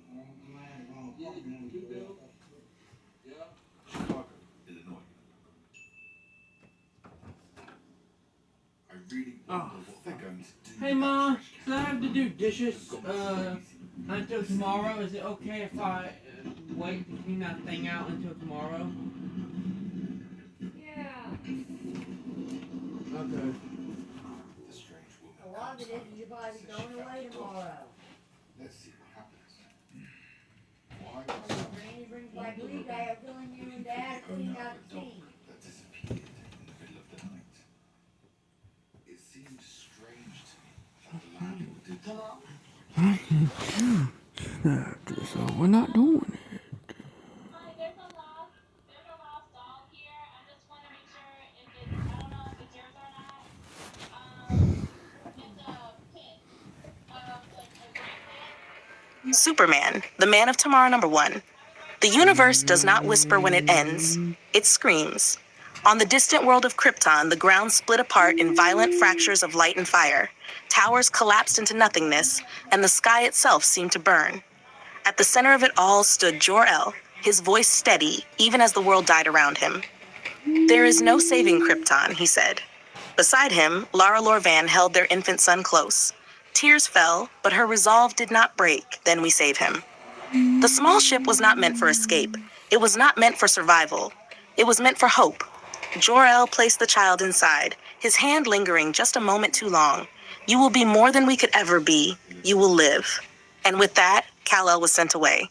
Behind him, Krypton died. The ship cut through space until it found a quiet world beneath a yellow sun. It fell from the sky like a star, crashing into a Kansas field under the watchful eyes of two farmers, Jonathan Kent and Martha Kent. They found the child in the wreckage. Jonathan hesitated only a moment. "We can't just leave him." Damn. Martha smiled softly, already lifting the boy into her arms. "We won't." And so Kal-El became Clark Kent. Part 1. The Boy of Steel. Smallville was quiet, too quiet for a boy who could hear everything. Clark grew up learning to hide. Hide his strength, hide his speed, hide the truth. Okay. But sometimes, the truth slipped through. Like the day he outran a train, or the day he caught a falling barn beam before it crushed a man. And then there were the bandits. They called themselves the Smash and Grab Bandits, small-time crooks with big-time recklessness. They hit banks, trucks, anything they could get their hands on. Clark was still young, not yet the man the world would know, but he couldn't ignore what he saw. One afternoon, as sirens echoed across Smallville, Clark stood at the edge of town watching a stolen truck tear through the streets. "Stay out of it," Jonathan had always said. But Clark stepped forward anyway. The truck barreled toward him. At the last second, Clark moved. Faster than anyone could see, the vehicle stopped as if it had hit a wall, but there was no wall. Only a boy, standing firm. The bandits stumbled out, confused, frightened. Clark didn't speak. He didn't need to. He moved like a blur, disarming them, tying them up with their own ropes before anyone could understand what had happened. By the time the police arrived, the criminals were already on the ground. Clark was gone. That night, Jonathan looked at him carefully. "You did something today." Clark didn't deny it. "You have these abilities for a reason," Jonathan said. "But the world isn't ready. You have to choose when to act." Clark nodded. But inside, something had already begun. He couldn't stand by. He wouldn't. Part 2. The Man He Becomes. Years passed. Smallville became a memory, and Metropolis became the future. Clark Kent walked the bustling streets, blending into the crowd. No one noticed him. No one ever did, except one. "Hey, you're new, right?" Clark turned to see a young man with a camera slung around his neck, smiling like he already knew the answer. "I'm Jimmy Olsen," he said, extending a hand. "You look like someone who could use a friend." Clark smiled back, shaking it. "Clark Kent?" And just like that, they were inseparable. The Daily Planet newsroom buzzed with energy. Phones rang, reporters shouted, printers spat out stories faster than anyone could read them. At the center of it all stood Perry White, barking orders like a general. "People, this isn't a hobby, it's journalism. Move." And then she walked in. Lois Lane confident, sharp, already famous despite being new. She had a reputation, stories no one else could get, truths no one else could uncover. Jimmy leaned over to Clark. "That's Lois Lane, biggest reporter in the city. Try not to embarrass yourself." Clark swallowed slightly. "I'll try." Perry slammed a paper onto a desk. "We've got a break-in downtown, Inner Gang. I want coverage now." Lois grabbed her coat immediately. "I'm on it." Jimmy looked at Clark. "Guess we're going too." Clark followed, heart racing, not from fear, but from something deeper, something pulling him forward. Part 3. The Man of Tomorrow.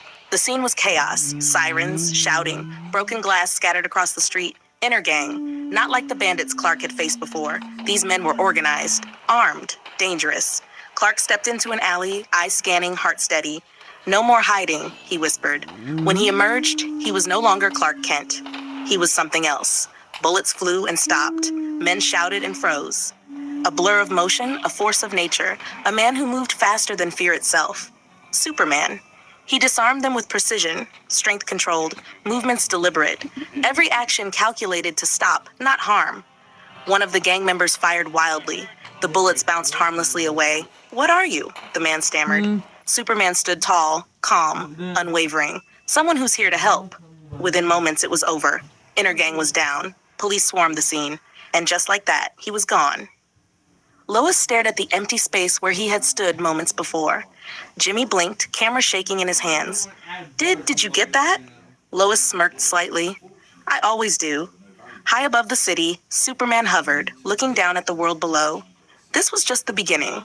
Metropolis had its protector now, and the world would never be the same.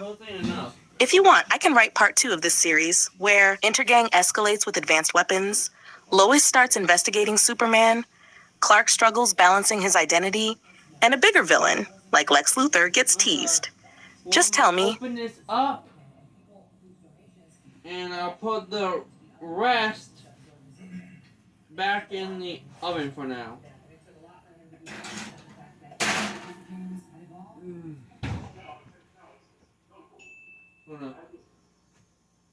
I'll leave the spoon out as well, the spoon that Dad used for the butter, just in case he wants more, or if I actually do want butter.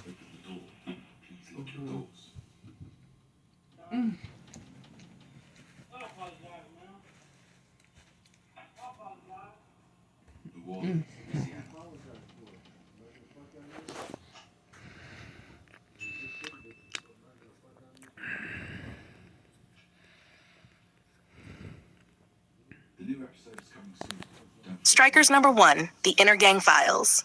The ferry to Strikers Island cut through the gray waters like a blade, its engine humming low beneath the weight of those it carried. The island rose ahead, cold, concrete, and unforgiving. Not just a prison, but a holding ground for the worst Metropolis had to offer. Inside, the air was sterile, controlled. Too controlled. Dr. Evelyn Mercer walked down the corridor with a steady pace, her heels clicking against the polished floor. She had worked in prisons before, but Strikers was different. These weren't just criminals. These were connected, organized, dangerous in ways that didn't always show in muscle or weapons. A guard stopped at a reinforced door. You sure about this, Doc? This one's not like the others. Dr. Mercer adjusted her glasses. That's why I'm here. The door buzzed open. Inside sat a man in an orange uniform, wrists cuffed to the table. Calm. Too calm. His posture relaxed, his expression unreadable. The leader of Intergang. Dr. Mercer sat across from him, placing a recorder on the table. Let's begin, she said. State your name for the record. The man smiled faintly. Names don't matter, not anymore. She didn't react. You led the operation in Metropolis, the break-in, multiple armed men. Advanced coordination, that wasn't random. No, he said simply, it wasn't. Then what was it? He leaned forward slightly, the chains shifting. A message. To who? A pause. Then, to the city. Dr. Mercer tapped her pen lightly. Intergang isn't new, but your operation was different, more organized, more confident. Why? The man chuckled softly. Because we're not just a gang, Doctor. We're a system, a network. You cut one piece out, another takes its place. That's how we work. You're saying your arrest doesn't matter? I'm saying it was expected. That made her pause. Expected? Yes, he said, smiling again. You think you caught us? That hero in blue? What do they call him now? Superman? Dr. Mercer didn't respond. He stopped a job. That's all. One job. But Intergang doesn't stop. It adapts. She leaned in. Let's talk about that hero in blue. What do you know about him? The man's eyes flickered with something. Interest, maybe even amusement. He's new, he said, but not naive, strong, fast, controlled. Doesn't kill. That's important. Why? Because it makes him predictable. Dr. Mercer scribbled notes. You think you can beat him? The man laughed outright this time. Beat him? No. No one beats something like that. But you don't need to beat a force like that. You just need to outmaneuver it. And how would you do that? Another pause. Longer this time. You don't aim at the man, he said quietly. You aim at everything around him. The room felt colder suddenly. Dr. Mercer shifted slightly. Intergang's resources, where do they come from?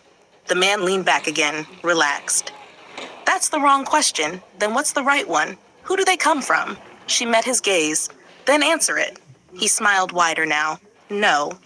Silence stretched between them. You're protecting someone, she said. I'm surviving, he corrected. Dr. Mercer folded her hands. You're in Strikers Island. There's nowhere else to go.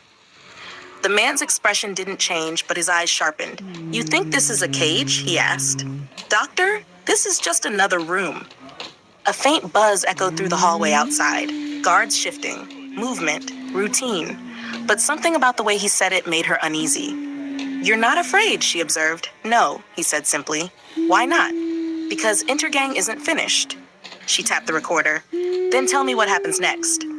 The man leaned forward again, his voice dropping just enough to feel like a secret. "Next," he smiled. "Next, the city learns that what happened downtown wasn't the main event." Doctor, Mercer's grip tightened slightly on her pen. Then what was it? A distraction. The word hung in the air like smoke. "For what?" she asked.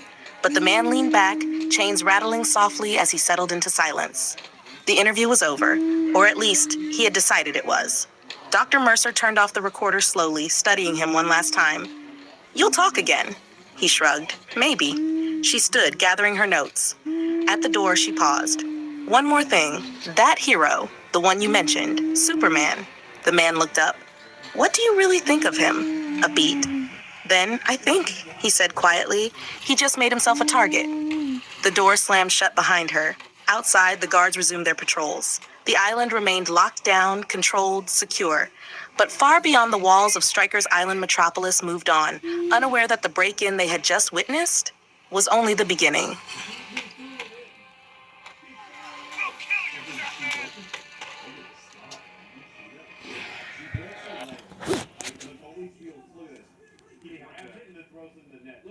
Listen, to be fair, it's the Queen of England. It's the Queen of England, all right? I'm not the Queen of England. Here's a full story for Green Arrow, the Man of the Island #1, in your requested style, long form, continuous narrative with dialogue, action, and humor, matching your jokey comic version of Oliver Queen. Green Arrow, the Man of the Island #1. The sea was endless, stretching in every direction, mocking him with its blue, restless expanse. Oliver Queen floated among the wreckage of his former life. Ship gone, family fortune gone, and any shred of dignity hanging by a fraying thread. "Great," he muttered to himself, kicking a floating barrel like it owed him money. Stranded on a tropical island, alone. Fantastic. The island was as cruel as it was beautiful. Jungle thick with tangled vines, streams that seemed to disappear into nothing, and wildlife that eyed him like he was lunch. But Oliver wasn't exactly new to hardship. He had survived boardrooms, tabloids, and one particularly awkward charity gala where he had tripped into the mayor's fountain. This, just another adventure. At first, the days were survival, food, shelter, water. But survival alone wasn't enough. Oliver had to adapt. He trained, every day. Arrows from tree branches, spears against imaginary opponents, hand-to-hand combat with the very island itself. He ran, climbed, and swam. Pain became routine. Injuries became stories he'd tell later, assuming anyone survived the punchline. "Come on, Queen," he muttered to himself mid-push-up. "You're the billion-dollar playboy. Don't let a deserted island show you up." Months passed. Then, years. He honed his skills. His aim became precise, almost superhuman. Every movement calculated, every strike efficient. And somewhere along the way, he found purpose. A local settlement, a hidden corner of the island, became his practice ground. He rescued locals from wild animals, intercepted small-time pirates, and generally made a name for himself, at least among the island's inhabitants. Yet, even as the island shaped him, Oliver never lost his humor. "You know," he said to a stray monkey perched on his shoulder, "one day I'm going back to civilization. And when I do, people are going to owe me a lot of explaining. Or at least a drink. Preferably both." Return to Star City. Years later, Oliver Queen returned to Star City. Sleek, confident, but with a cocky grin that betrayed every hardship he had endured. He was different now. Leaner. Sharper. Armed with a bow and arrows that could do things the police wouldn't even dream of. The city was the same. Corrupt, chaotic, alive. And that chaos had a new face. Count Vertigo. Vertigo was dangerous in ways most criminals weren't. Drugs weren't his only weapon. His powers disoriented, destabilized, and manipulated anyone who dared oppose him. He had influence, connections, and an ego that matched Oliver's own, though that was dangerous. Oliver leaned against a lamppost, twirling an arrow between his fingers, and grinned. "Well, Count Vertigo, nice to meet you. You look dizzy." Vertigo's men laughed, unaware that the joke wasn't the punchline. They were. "Green Arrow," one of them said. "We've heard of you. A celebrity billionaire trying to play hero?" Oliver waved casually, just a guy with a bow and impeccable hair. They charged. And that's when the fun began. Oliver moved like lightning. Arrows flew, disarming, tripping, and incapacitating with precision and flair. Every shot accompanied by a quip. Ever try yoga, he called as an arrow pinned a henchman to a wall. Relax, he said to another as he disarmed him mid-charge. I'm only here for the tips. And then Count Vertigo appeared, glowing faintly, eyes swirling, attempting to unbalance Oliver with his power. Oliver laughed. Oh, we're playing dizzy games now? Fine, but I have a bow. And jokes. And, let's face it, you don't want to see me when I'm funny. Vertigo lunged. Oliver dodged, flipping over a car. An arrow shot from his quiver, hitting Vertigo's weapon, sending him stumbling. The next arrow clipped a light, plunging the alley into shadows. Oliver used the darkness, his training from the island, his wits and his trick arrows, smoke, nets, and a few customized gadgets to outmaneuver Vertigo. Each step calculated, each move punctuated with humor. Okay, final act, Oliver shouted, knocking a specially weighted arrow. Try not to lose your balance. He fired. Vertigo's feet left the ground in a confused spin as the arrow struck near a power source, shorting it and cutting off his influence. Vertigo hit the ground, groaning, his men scrambling. Oliver landed gracefully atop a dumpster, bow across his shoulders, smirk wide. Well, that was fun. I think we all learned something today. Vertigo glared. You will pay for this. Oliver waved lazily. Yeah, I get that a lot. He turned to leave, leaning casually against the shadows. Star City's got a lot of problems, but hey, that's why I'm here. Green Arrow, at your service. And if you're lucky, I might even tell a joke or two next time. As Oliver disappeared into the night, the city below didn't realize it yet, but it had a new kind of hero, one who could fight, think, and laugh all at once. And Count Vertigo? That was just the beginning. If you want, I can continue with Green Arrow Number 2, where Oliver builds his reputation in Star City, he starts uncovering intergang influence, and his comedic hero persona begins clashing with serious villains. Do you want me to do that next?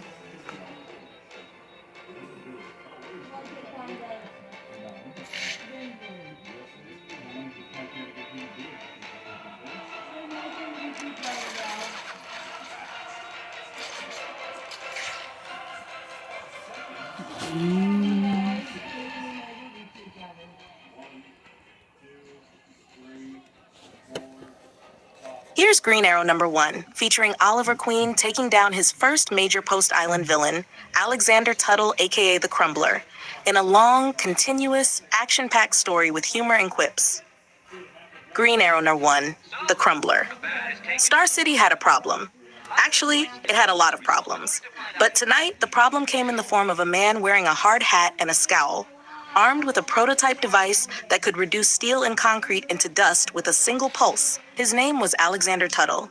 His criminal name was the Crumbler. And Oliver Queen, aka Green Arrow, was going to make sure he regretted ever leaving his garage lab. The city skyline glowed under the night sky.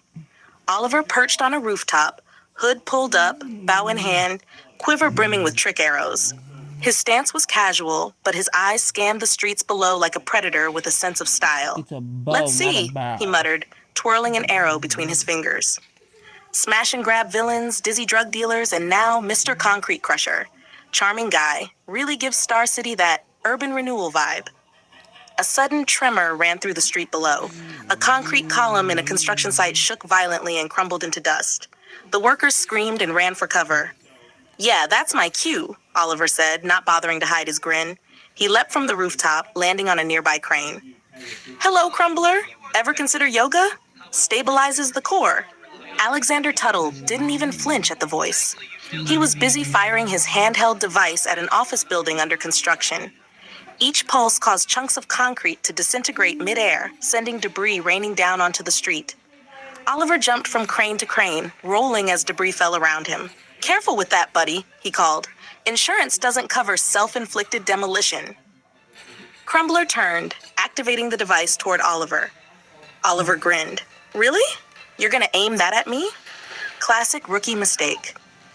With a swift motion, he knocked an arrow tipped with a magnetic pulse. It zipped through the air, clinking off the device's metal frame and causing it to sputter. Sparks flew. Crumbler cursed. You insolent? You're welcome, Oliver quipped, landing on the pavement in a crouch. Oh, by the way, your building called. It wants its concrete back. The Crumbler lunged forward, device glowing. intent on pulverizing Oliver into a dust pattern. But Oliver was faster, thanks to years on the island. He rolled, shot a rope arrow that wrapped around a lamppost, swung up, and launched himself onto a scaffolding above the villain. "Tag," Oliver called, firing a net arrow. It wrapped around the crumbler, but he was strong, too strong. He shattered the net like it was tissue paper. "Cute tricks," Crumbler growled, "but you're going to regret this." Oliver landed lightly, bow in hand, smirk wide. "Regret? That's my middle name. Actually, no, it's Eugene. But regret works too." He fired a trick arrow, this one tipped with an adhesive compound, sticking to the device's mechanism. Crumbler struggled, trying to pry it off. Oliver leapt forward, shooting another arrow that clipped the device, sending it clattering into a pile of debris. Crumbler's eyes widened. "No, relax," Oliver said, casually landing in front of him. "I promise I won't tell anyone about your hobby." Before Crumbler could react, Oliver fired a final arrow, a precision rope arrow that looped around his arms and legs, pinning him like a human marionette. The Crumbler thrashed, sputtered, and finally collapsed, exhausted. Oliver crouched, catching his breath. "See? No need to destroy a city. You can still have fun. Just, legally." The police arrived shortly after, led by a couple of stunned officers. Did you?" one began. Oliver jumped onto a nearby rooftop, waving lazily. "Yup, that's me. Green Arrow, your friendly neighborhood bow enthusiast. Don't forget to tip your bartenders."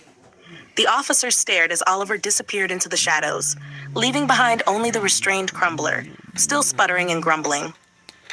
Later, in the quiet of his apartment, Oliver leaned back in a chair, stretching. Kicking back, he poured himself a soda. "Star City," he said aloud, grinning. "You really need to get out more. But lucky for you, I'm here." And somewhere, deep in the city, the Crumbler muttered, "Next time, no jokes." Oliver laughed. "Oh, there's always a next time. But for now, bed. Because tomorrow, Star City's got me to look forward to and maybe a donut." The city slept, or tried to, while its new hero watched over it, bow in hand, grin in place, and a quiver full of tricks ready for anyone who dared to challenge the man from the island. If you want, I can continue with Green Arrow number 2, where Oliver takes on inner gang agents in Star City, starts building his reputation as a jokey yet lethal hero, introduces Jimmy Olsen-style comedic side allies for the Green Arrow universe. Do you want me to continue that next?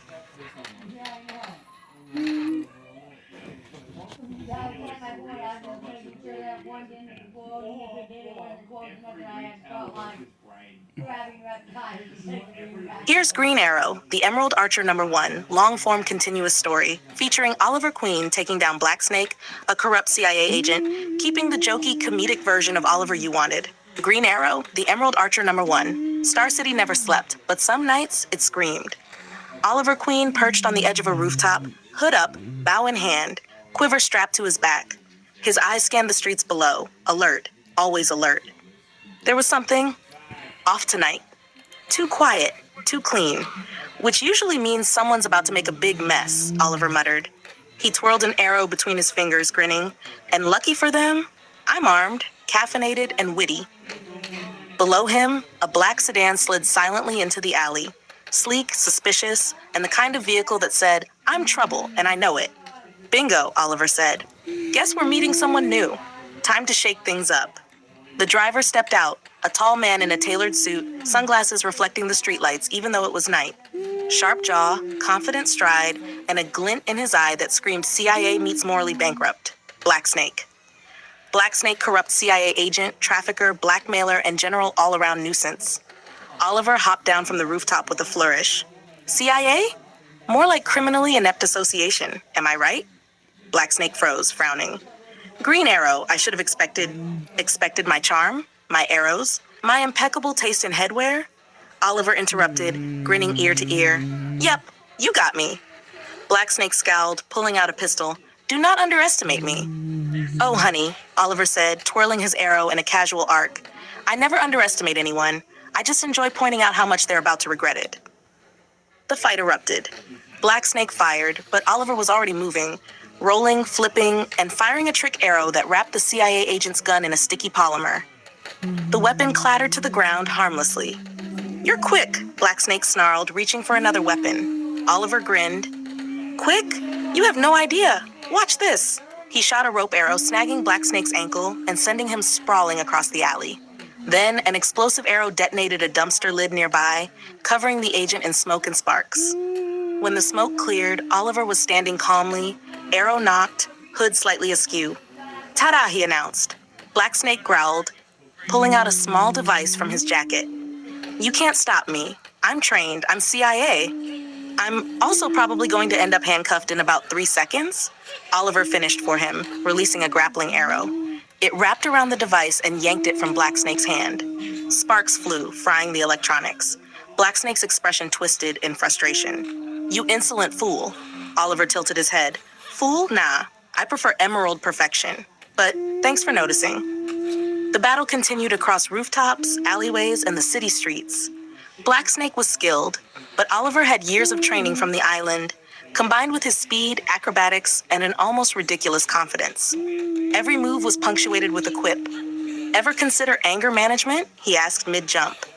"This isn't a game," Black Snake barked, swinging a baton. "Oh, I know it's serious," Oliver said, vaulting over a fence. "That's why I'm having fun." A trick arrow pinched a zip line to a streetlight, sending Black Snake swinging helplessly like a rag doll. Oliver fired another arrow, hitting the building's fire escape to create a perfect net trap. With a final somersault, he landed gracefully, pinning Black Snake to the ground. The police arrived minutes later. Oliver gave them a casual wave before disappearing into the shadows. Black Snake, groaning and tangled in the net, looked up at the officers. "This isn't over," he hissed. One of the officers shrugged. "You lost, again." Later, in his apartment, Oliver leaned back in his chair, sipping a soda. Kicking his feet onto the desk, he grinned. "CIA agent down, check. Star City, safe for another night. And my hair, untouched. Impressive." He glanced out the window at the skyline. Somewhere, Black Snake was plotting his next move, and Oliver knew he'd be ready, because that was the thing about being the Emerald Archer. He didn't just hit his targets.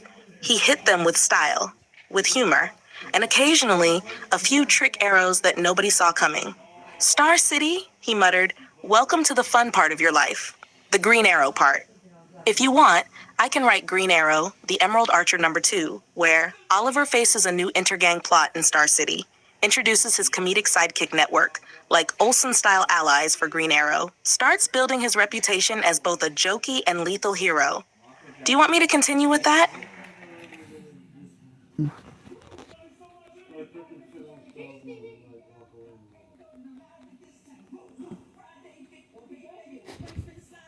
Here's Iron Heights #2, a long-form continuous story focused on interviews with Count Vertigo, Alexander Tuttle, the Crumbler, and Black Snake, tying into the last 3 Green Arrow stories. Iron Heights #2, the interview room. Iron Heights Penitentiary had a reputation, not just for housing the worst criminals in Central City and beyond, but for breaking people, or at least making them realize just how small and powerless they really were. The fluorescent lights hummed above the sterile interview room, flickering slightly as if tired of watching criminals spill their secrets over and over. A single table, 3 chairs on one side, one on the other. A voice recorder blinked quietly, ready to capture whatever would happen tonight. Dr. Evelyn Mercer, Iron Heights resident psychologist and interviewer, adjusted her glasses and sighed. Tonight was going to be interesting. 3 names had been flagged for interviews: Count Vertigo, Alexander Tuttle, the Crumbler, and the CIA agent turned criminal, Black Snake. She pressed the intercom button. "All 3, report to the interview room, now." Seconds later, the 3 walked in. Vertigo's steps were slow, deliberate, eyes glinting with faint dizziness aura. The Crumbler stomped in, arms crossed, muttering under his breath about building permits and insurance. Black Snake followed, sunglasses on, composed, smug, a faint air of self-importance surrounding him. Dr. Mercer cleared her throat. "Thank you all for coming. Let's start simple. Count Vertigo, tell me about your motivations." Vertigo leaned back in his chair, almost floating with ease. "Motivation is influence, power, control. Why do you assume anyone does anything?" Dr. Mercer started, but the Crumbler interrupted. "Power?" Tuttle scoffed. "I just wanted to see what happens when a building falls apart on command. Art, science, fun." Vertigo's eyes narrowed slightly, spinning the invisible Vertigo around them. "Fun? Childish. The world is about order. Chaos is weak." Oliver Queen's handiwork flashed in their minds, the crumbler taken down by the Emerald Archer's quips, Count Vertigo spinning helplessly in the alleyways of Star City. Dr. Mercer leaned forward. "And what about you, Blacksnake?" Blacksnake finally spoke, tone flat, controlled. "I do what's necessary. Sometimes that's national security. Sometimes it's money." "Money?" Tuttle laughed. "You're an agent. Shouldn't you be on the right side?" Blacksnake's smirk didn't waver. "Right side is relative. In my line of work, survival is all that matters." Vertigo tilted his head. "Survival, yes. But what you did, Blacksnake, it wasn't survival. It was greed disguised as order." The crumbler leaned back, cracking his knuckles. "I like him bold, dumb, but bold."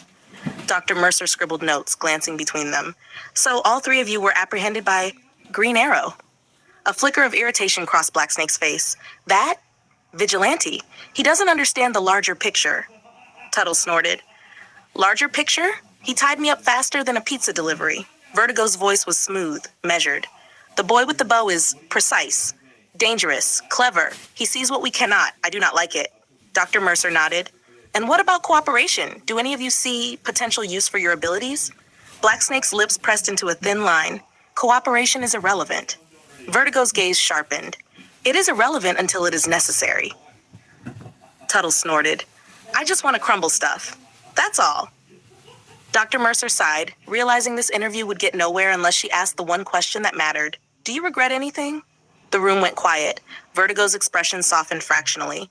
"Regret is subjective." Tuttle shrugged. "Regret? Not unless someone ruins my experiments." Blacksnake's jaw tightened. He remained silent, expression unreadable. Then came the knock. A guard's voice from the door. "Agent Blacksnake, you're relieved of duty. FBI extraction, now." Blacksnake's expression finally flickered. "What?" The guard opened the door wider. "You're being called in by federal orders. You'll explain everything to your superiors." Blacksnake rose slowly, smooth and controlled, but for the first time tonight there was a tinge of uncertainty. "This isn't over," he muttered. "Probably not," Dr. Mercer replied. "But for now, it's enough." He was led away, leaving Vertigo and Tuttle behind, still bound, still dangerous, still plotting in their own ways. Dr. Mercer looked down at her notes. Count Vertigo, Alexander Tuttle, Blacksnake, 3 very different criminals, 3 very different minds, and all 3 had been stopped by one man, one Green Arrow. She made a note. "This vigilante, he's something else entirely. Star City is not safe, but with him in play, maybe not entirely doomed."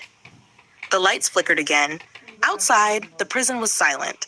The 3 villains, for now, contained. But the world beyond Iron Heights was not forgiving. And neither, apparently, was Oliver Queen. If you want, I can continue with Blackgate number 2, where the aftermath of these arrests intersects with Deadshot, Intergang, and the growing network of Star City metropolis criminals. Do you want me to do that next?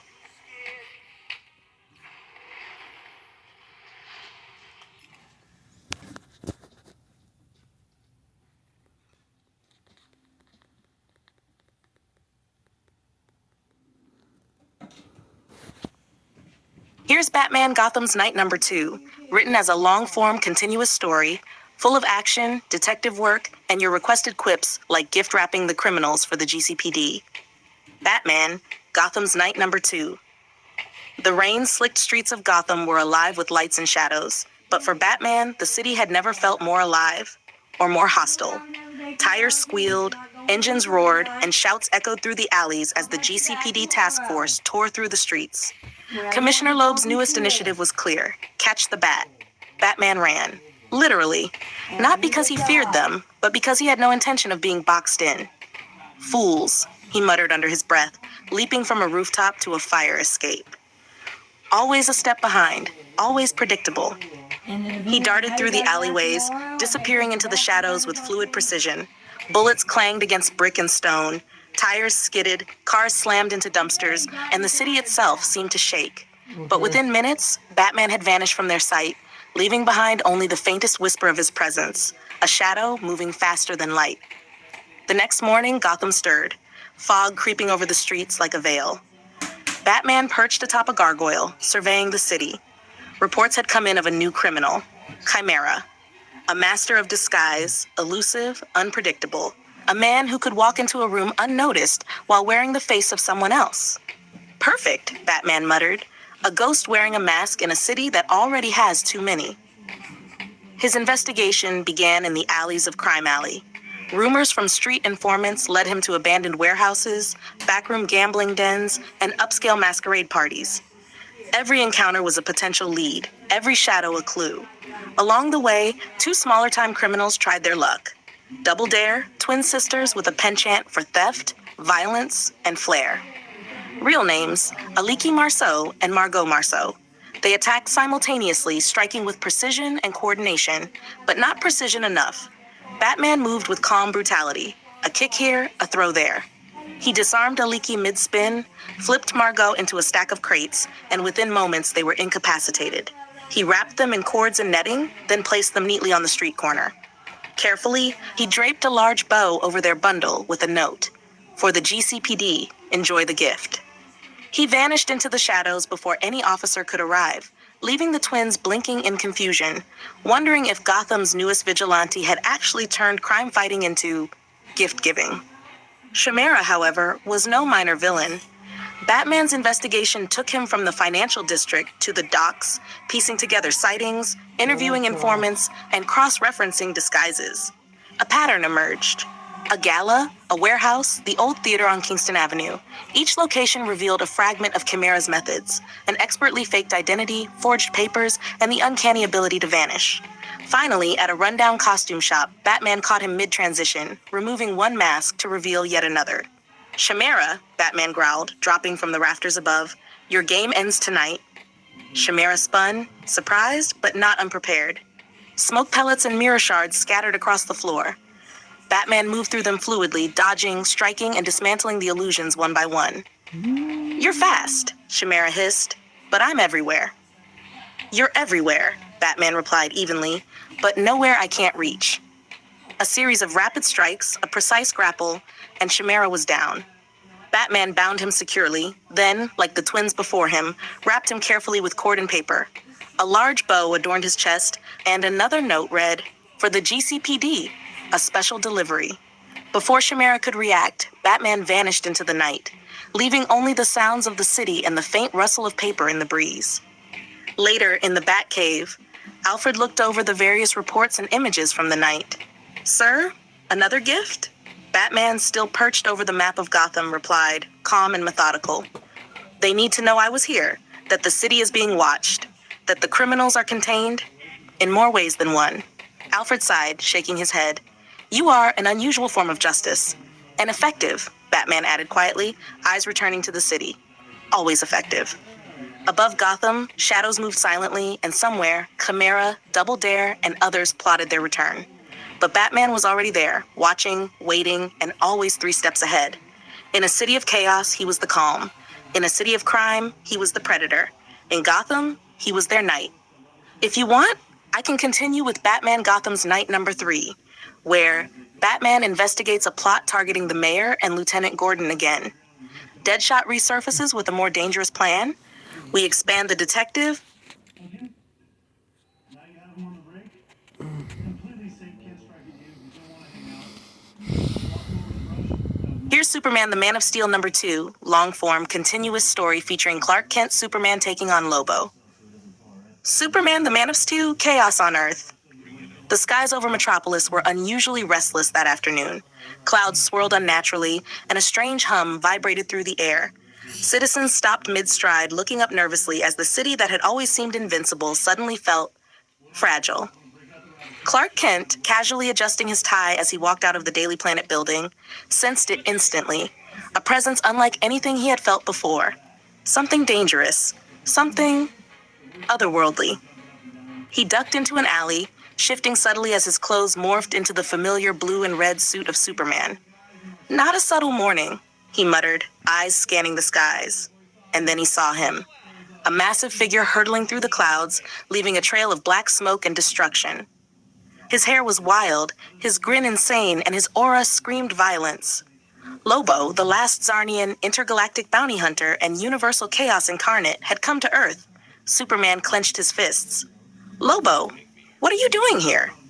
Lobo landed in the middle of Main Street, sending a shockwave that shattered windows and sent pedestrians screaming. He held a massive chain in one hand, spinning it with ease. I heard Earth's famous heroes been bragging about saving the planet, he said, voice rough and amused.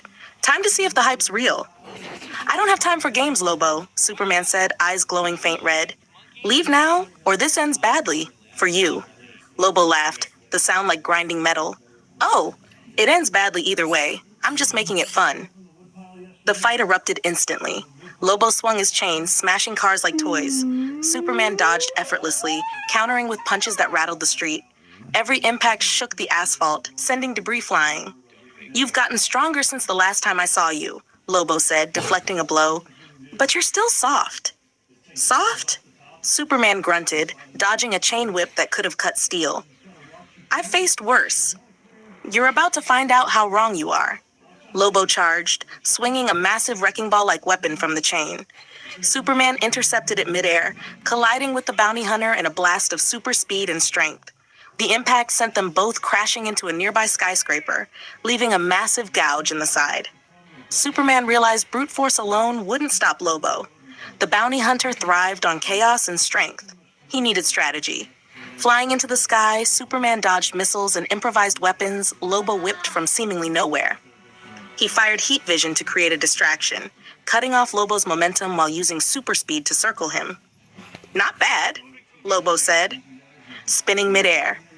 But you're predictable, Superman smirked. Maybe, but sometimes predictable gets results. He flew straight toward Lobo, grappling him with a reinforced steel beam from a construction site. Lobo laughed, swinging wildly trying to break free. Superman used his super strength to pin him against a building, holding him in place just long enough for Lobo to realize Superman wasn't playing around. You don't give up, do you? Lobo growled, finally dropping the grin. I never do, Superman said firmly. Not when lives are at stake. Lobo twisted, trying to escape, but Superman's grip was ironclad. All right, Lobo admitted, smirking. You win, for now. But Earth's boring. Next time, I'm bringing a little more style. With a roar, Lobo detonated a smoke bomb, creating a massive cloud of black smoke and energy.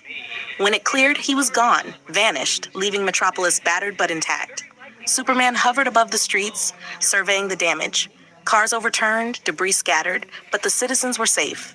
For now. Back at the Daily Planet, Clark Kent ducked into the building, readjusting his tie as though nothing had happened. Jimmy Olsen burst in, eyes wide. Clark, the whole city's talking about whatever that was. Clark forced a smile.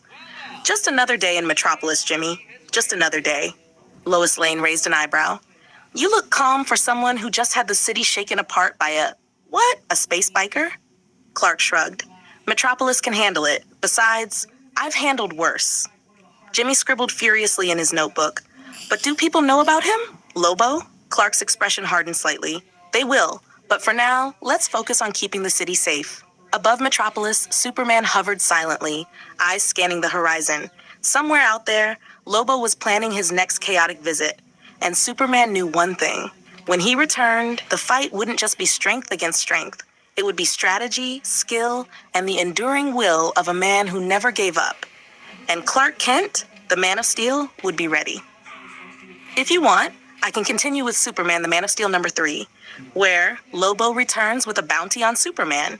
Superman teams up with Krypto and possibly other heroes in minor crossover scenes. The story shows Superman balancing his Daily Planet life with city-saving heroics. Do you want me to continue with that next? Are you feeling the pressure?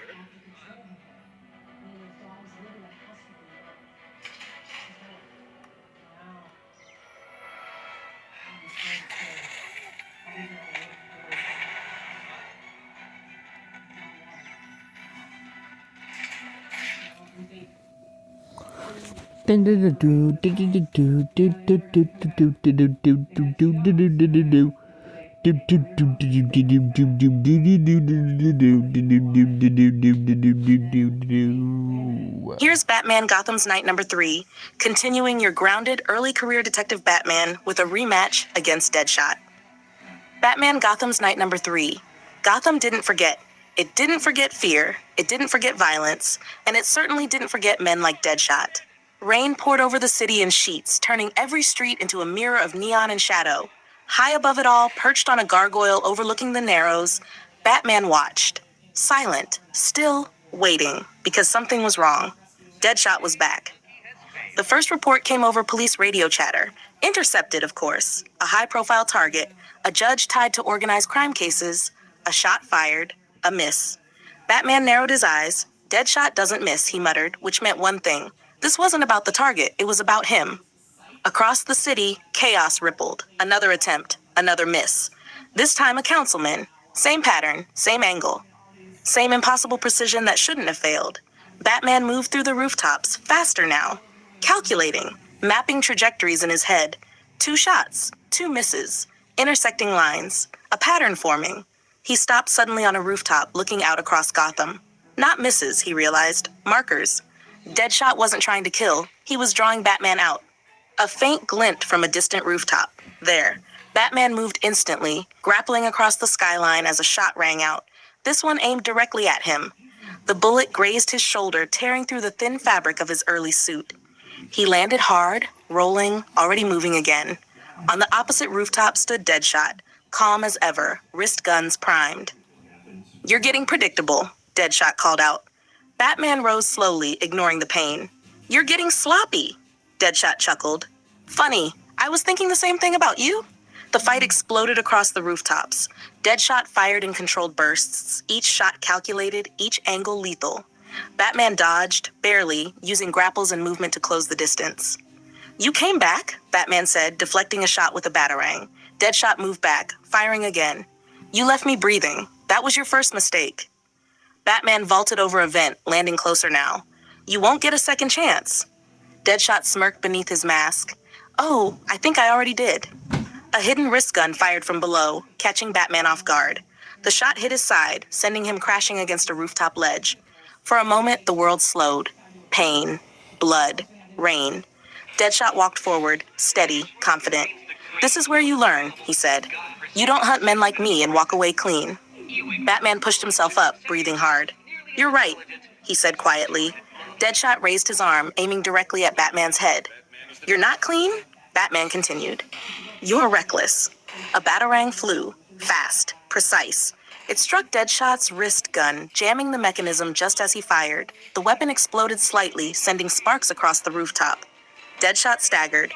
Batman moved. In seconds, the distance was gone. Batman slammed into Deadshot, knocking him off balance. A brutal exchange followed, close combat, strikes, counters. Deadshot was trained, lethal, but Batman was relentless. "You rely on distance," Batman growled, disarming one of the wrist guns. Deadshot drove a knee into Batman's ribs. "And you rely on luck." Batman didn't respond. He adapted. A quick feint, a counter, a precise strike to Deadshot's shoulder joint, another to his leg. Deadshot faltered. Batman finished it, grappling him, slamming him to the ground, pinning him hard against the rooftop. It was over.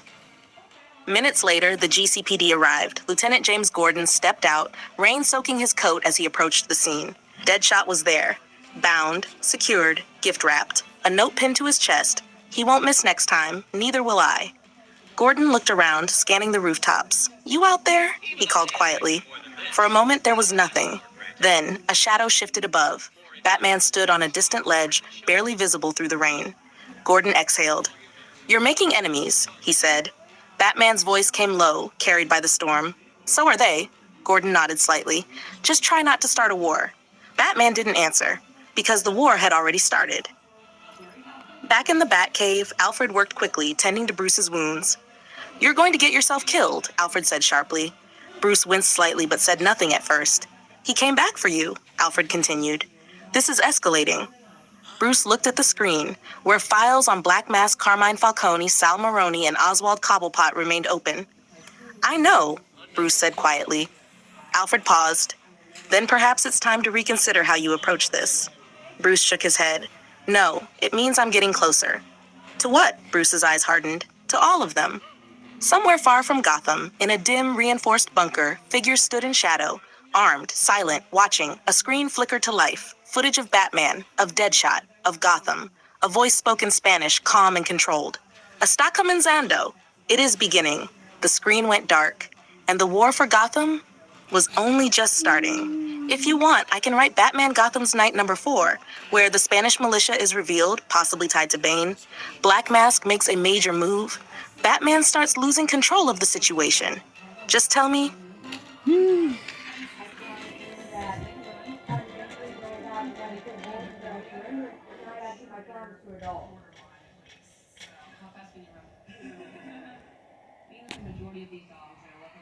Here's Batman Gotham's Night #4, continuing your early career Batman story with his first encounter with Arnold Wesker. Batman Gotham's Night #4. Gotham had a way of changing people. Some broke, some adapted, and some split. It started with small robberies, nothing major, corner stores, pawn shops, a few armored trucks. But something about them stood out. The precision, the timing, the strange reports from witnesses. They said he was talking to himself. One police report read, "Like arguing," another stated. And there was a puppet, a third witness insisted. Batman stood in the Batcave reviewing the footage. Grainy security cameras showed a thin man, nervous, twitchy, holding a wooden dummy in his hand. But the way he moved, the way he spoke, it wasn't normal. On screen, the dummy turned toward the camera, its painted grin wide. Batman froze the frame. "Not just a gimmick," he said quietly, "a dependency." Alfred, standing behind him, frowned. A man committing crimes under the influence of a puppet? Batman didn't look away from the screen. Not under the influence, a beat, under control. That night, Gotham's rain returned, soaking the streets in shadow and reflection. Batman moved silently across rooftops, tracking the latest target, a high-end jewelry exchange downtown. Inside, chaos, workers tied up, glass shattered, and at the center of it, a man, nervous, sweating, shaking, and in his hand, the puppet. Arnold Wesker and Scarface. "Well, well, well," the puppet said in a harsh mobster tone. "Look at this dump. I've seen better operations run out of a back alley." Wesker trembled. "Scarface, maybe we should just..." "Shut it," the puppet barked. "You work for me, you hear? We ain't leaving empty-handed." Batman watched from the rafters, eyes narrowing. Dissociative behavior, externalized control, dangerous. He dropped, hard. The lights flickered as Batman landed between them and the exit. "It's over," he said. Wesker gasped, stepping back. But the puppet, Scarface, just laughed. "Hey, it's the Bat Freak." Batman's gaze locked onto the puppet. "Put it down." Wesker hesitated. "Don't you listen to him." Scarface snapped. "Take him out." Wesker raised a gun with shaking hands. Batman moved instantly. A batarang flew, disarming him. The weapon clattered across the floor. Wesker collapsed to his knees. "I didn't mean to." "Get up," Scarface shouted. "You ain't done till I say you're done." Batman stepped forward slowly. "You're not in control." Wesker shook his head violently. No, he is. He always is." Scarface turned toward Batman, voice dripping with mockery. "You think you can fix him? You think you can fix Gotham?" Batman didn't answer. He acted. Wesker lunged again, grabbing a knife this time, driven by panic, by fear, by something deeper. Batman intercepted him easily, disarming him and pinning him to the ground. "Listen to me," Batman said firmly. "You're not alone. This isn't real control." Wesker's breathing was erratic. "He tells me what to do. I have to listen." Scarface's voice cut through again. "Don't you listen to him. You belong to me." Batman reached for the puppet. Wesker screamed, "No!" But it was too late. Batman grabbed Scarface and ripped him free from Wesker's hand. For a moment, silence. Wesker froze. His body went still, eyes wide, like something had just snapped. "No," he whispered. Batman held the puppet firmly. "It's over." Minutes later, GCPD sirens filled the street. When they arrived, they found Arnold Wesker sitting quietly, hands restrained, tears streaming down his face. Beside him, the puppet, placed neatly, gift-wrapped. A note attached, "He needs help, not punishment." Lieutenant James Gordon crouched beside the scene, reading the note carefully. He looked up at the rooftops. "You're changing things," he said quietly. No response. But somewhere above, Batman watched. Back in the Batcave, Bruce stood silently, staring at the file he had just created. Wesker Arnold, psychological fracture, extreme case. Alfred approached carefully. "Not all of them are monsters, are they?" Bruce didn't answer right away. "No," he said finally. "Some of them are victims." Alfred nodded. "And what will you do about that?" Bruce's expression hardened, but not completely. "I'll stop them," he said, a pause. "And maybe I'll save them too." Far across Gotham, in the shadows of a criminal empire slowly taking shape, a figure watched reports of the night's events. the Bat, the Assassin, the Puppet Man. Chaos turning into order. The figure smiled behind a black mask. And in the darkness, the war for Gotham continued to grow. If you want, I can write Batman Gotham's Knight Number 5, where Black Mask makes a major move against Gotham, the Red Hood gang escalates, and Batman starts getting overwhelmed. Just tell me.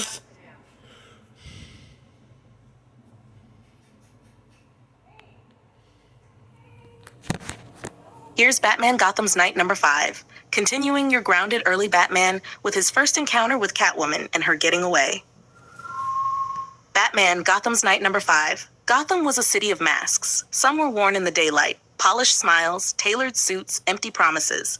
Others came out at night, sharp, dangerous, honest in a way the daylight never was. Wayne Enterprises charity gala, crystal chandeliers, soft music, expensive laughter.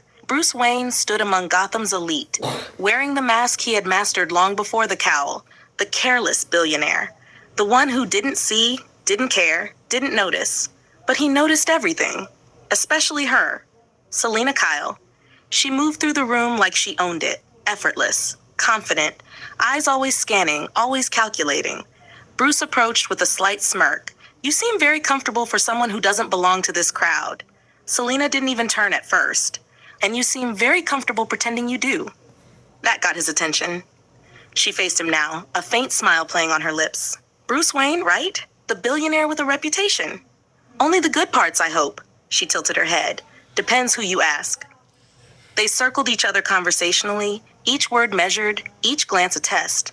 You here for the charity? Bruce asked casually. Or the jewels? Selina smirked. Why not both? Bruce chuckled softly. I like your honesty. And I like your act, she replied. It's convincing. For a moment, neither spoke, just watched.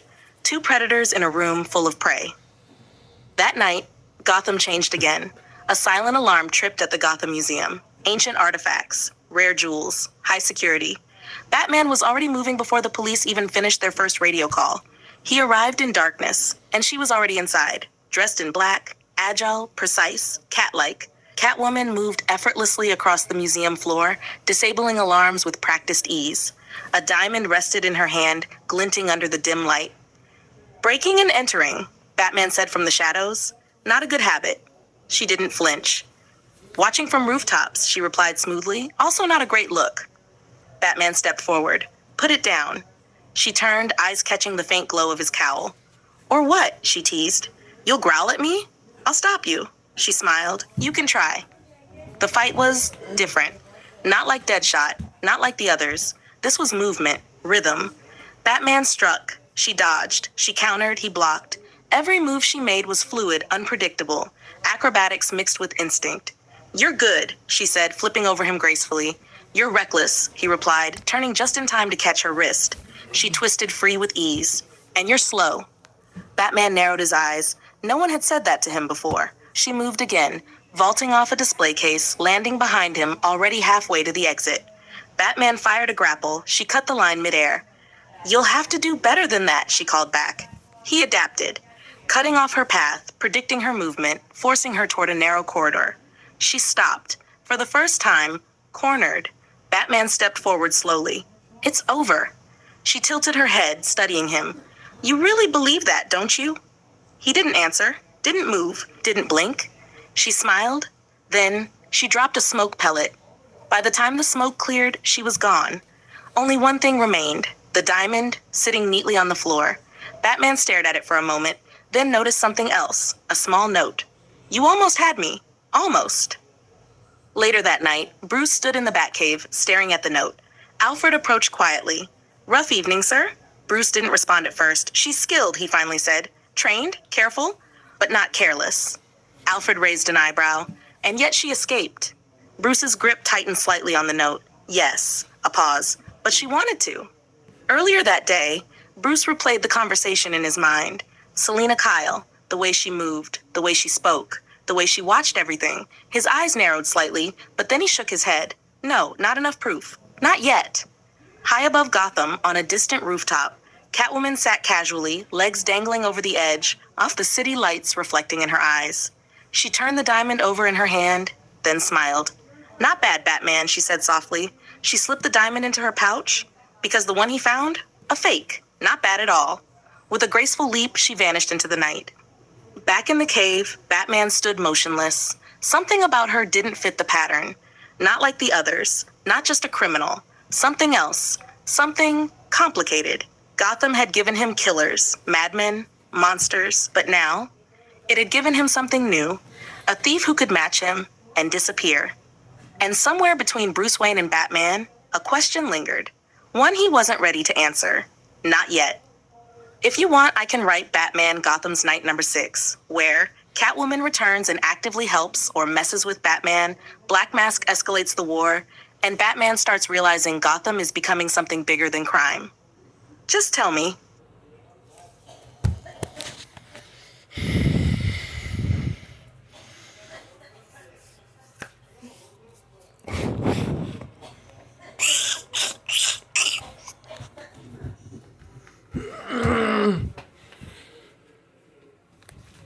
Here's Blackgate Prison number 2, written as a long, continuous interview-style story with Dr. Leslie Tompkins speaking to Double Dare and Deadshot after the events of Batman Gotham's Night.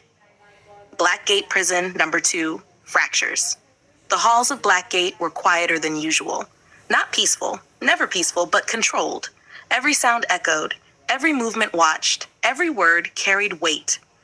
Dr. Leslie Tompkins walked calmly through the corridor, her expression composed, her posture steady. She had done this for years, spoken to killers, thieves, broken minds, but Gotham had a way of producing unique cases. Today was no exception. She entered the interview room, 3 chairs, 1 table, a recorder already running. "Bring them in," she said. The door opened. First came Aliki Marceau and Margot Marceau, the Double Dare twins. Even restrained, they moved in sync, eyes sharp, expressions amused. Then, Deadshot calm, controlled, dangerous even in chains. Leslie sat down across from them. "Let's begin." She pressed the recorder. Subject interview, Marceau twins and Floyd Lawton. Date current. She folded her hands. "You've all had recent encounters with the Batman." Aliki smirked immediately. "Oh, you mean the guy who gift-wrapped us?" Margot laughed. "Very festive. Honestly, we appreciated the presentation." Leslie didn't react. "You found it amusing," Aliki shrugged. "We've had worse arrests." Margot leaned forward. "But he's interesting. Not like the others." Leslie tilted her head. "How so?" Margot's smile faded slightly. "He doesn't talk much, doesn't threaten. He just knows." Aliki added. "And he's fast, like unnaturally fast." Leslie made a note. "Fear?" Both twins spoke at the same time. "No." A pause. Then Margot added quietly, "Not fear, something else." Leslie turned her attention. "Floyd Lawton." Deadshot didn't move. "Doctor, you've encountered him twice now." Deadshot's voice was flat. "Once was enough." "But you came back." A beat. "I don't like unfinished work," he said. Leslie studied him. "And is Batman unfinished work?" Deadshot's eyes flickered slightly. "He's a variable," he said. "One I miscalculated." Aliki leaned back in her chair. "Oh, come on. You got beat. Twice." Margot smirked. "That's gotta hurt the reputation." Deadshot didn't even look at them. "Reputation doesn't matter." Leslie interjected. "Then what does?" Deadshot answered without hesitation. "Control." Leslie nodded slowly. "And Batman takes that from you." Silence. Deadshot didn't respond, but that was answer enough. Leslie shifted slightly. "Do any of you understand what he's trying to do?" Margot crossed her arms. "Scare people," Aliki added. "Control the city." Deadshot shook his head slightly. "No." All eyes turned to him. "He's not controlling it," Deadshot said. "He's learning it." Leslie leaned forward. "Explain." Deadshot's voice remained calm. "Every fight, every mistake, every move we make, he studies it, adapts, improves." A pause. "He's getting better." The room grew quieter. Even the twins stopped smiling. Leslie wrote that down carefully. "Then what happens when he's finished learning?" she asked. Deadshot looked at her directly now. "He won't be finished," he said. "He'll just be ahead." Aliki exhaled. "Great. So Gotham gets a smarter vigilante." Margot tilted her head. "Or a more dangerous one." Leslie didn't interrupt this time. She let that sit. After a moment, Leslie turned the recorder slightly. "Final question." She looked at each of them in turn. "What happens next?" Aliki shrugged. "We get out eventually." Margot smiled faintly. "We always do." Deadshot didn't hesitate. "He escalates," he said. Leslie blinked. "Batman?" Deadshot nodded once. "And when he does, so will everyone else." The guards stepped in, signaling the end of the session. The twins stood together, still oddly in sync, whispering something to each other as they were let out. Deadshot stood last. Before leaving, he paused. "You should leave Gotham," he said quietly to Leslie. She didn't flinch. "Why?" Deadshot's answer was simple. "Because it's changing." Then he was gone. The door closed. The room fell silent again. Leslie sat there for a long moment, staring at her notes. He's learning. He's getting better. He escalates. She closed the folder slowly. Or maybe, she whispered to herself, he's exactly what this city needs. Outside, Blackgate stood firm against the chaos of Gotham. But inside its walls, even the criminals knew something was coming. And for once, they weren't the ones in control. If you want, I can write Blackgate Prison number 3, where Leslie interviews Arnold Wesker, ventriloquist, or connects threads between Deadshot, Black Mask, and Intergang. Just tell me.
Here's Villain Interviews number 1, structured as one long continuous narrative with both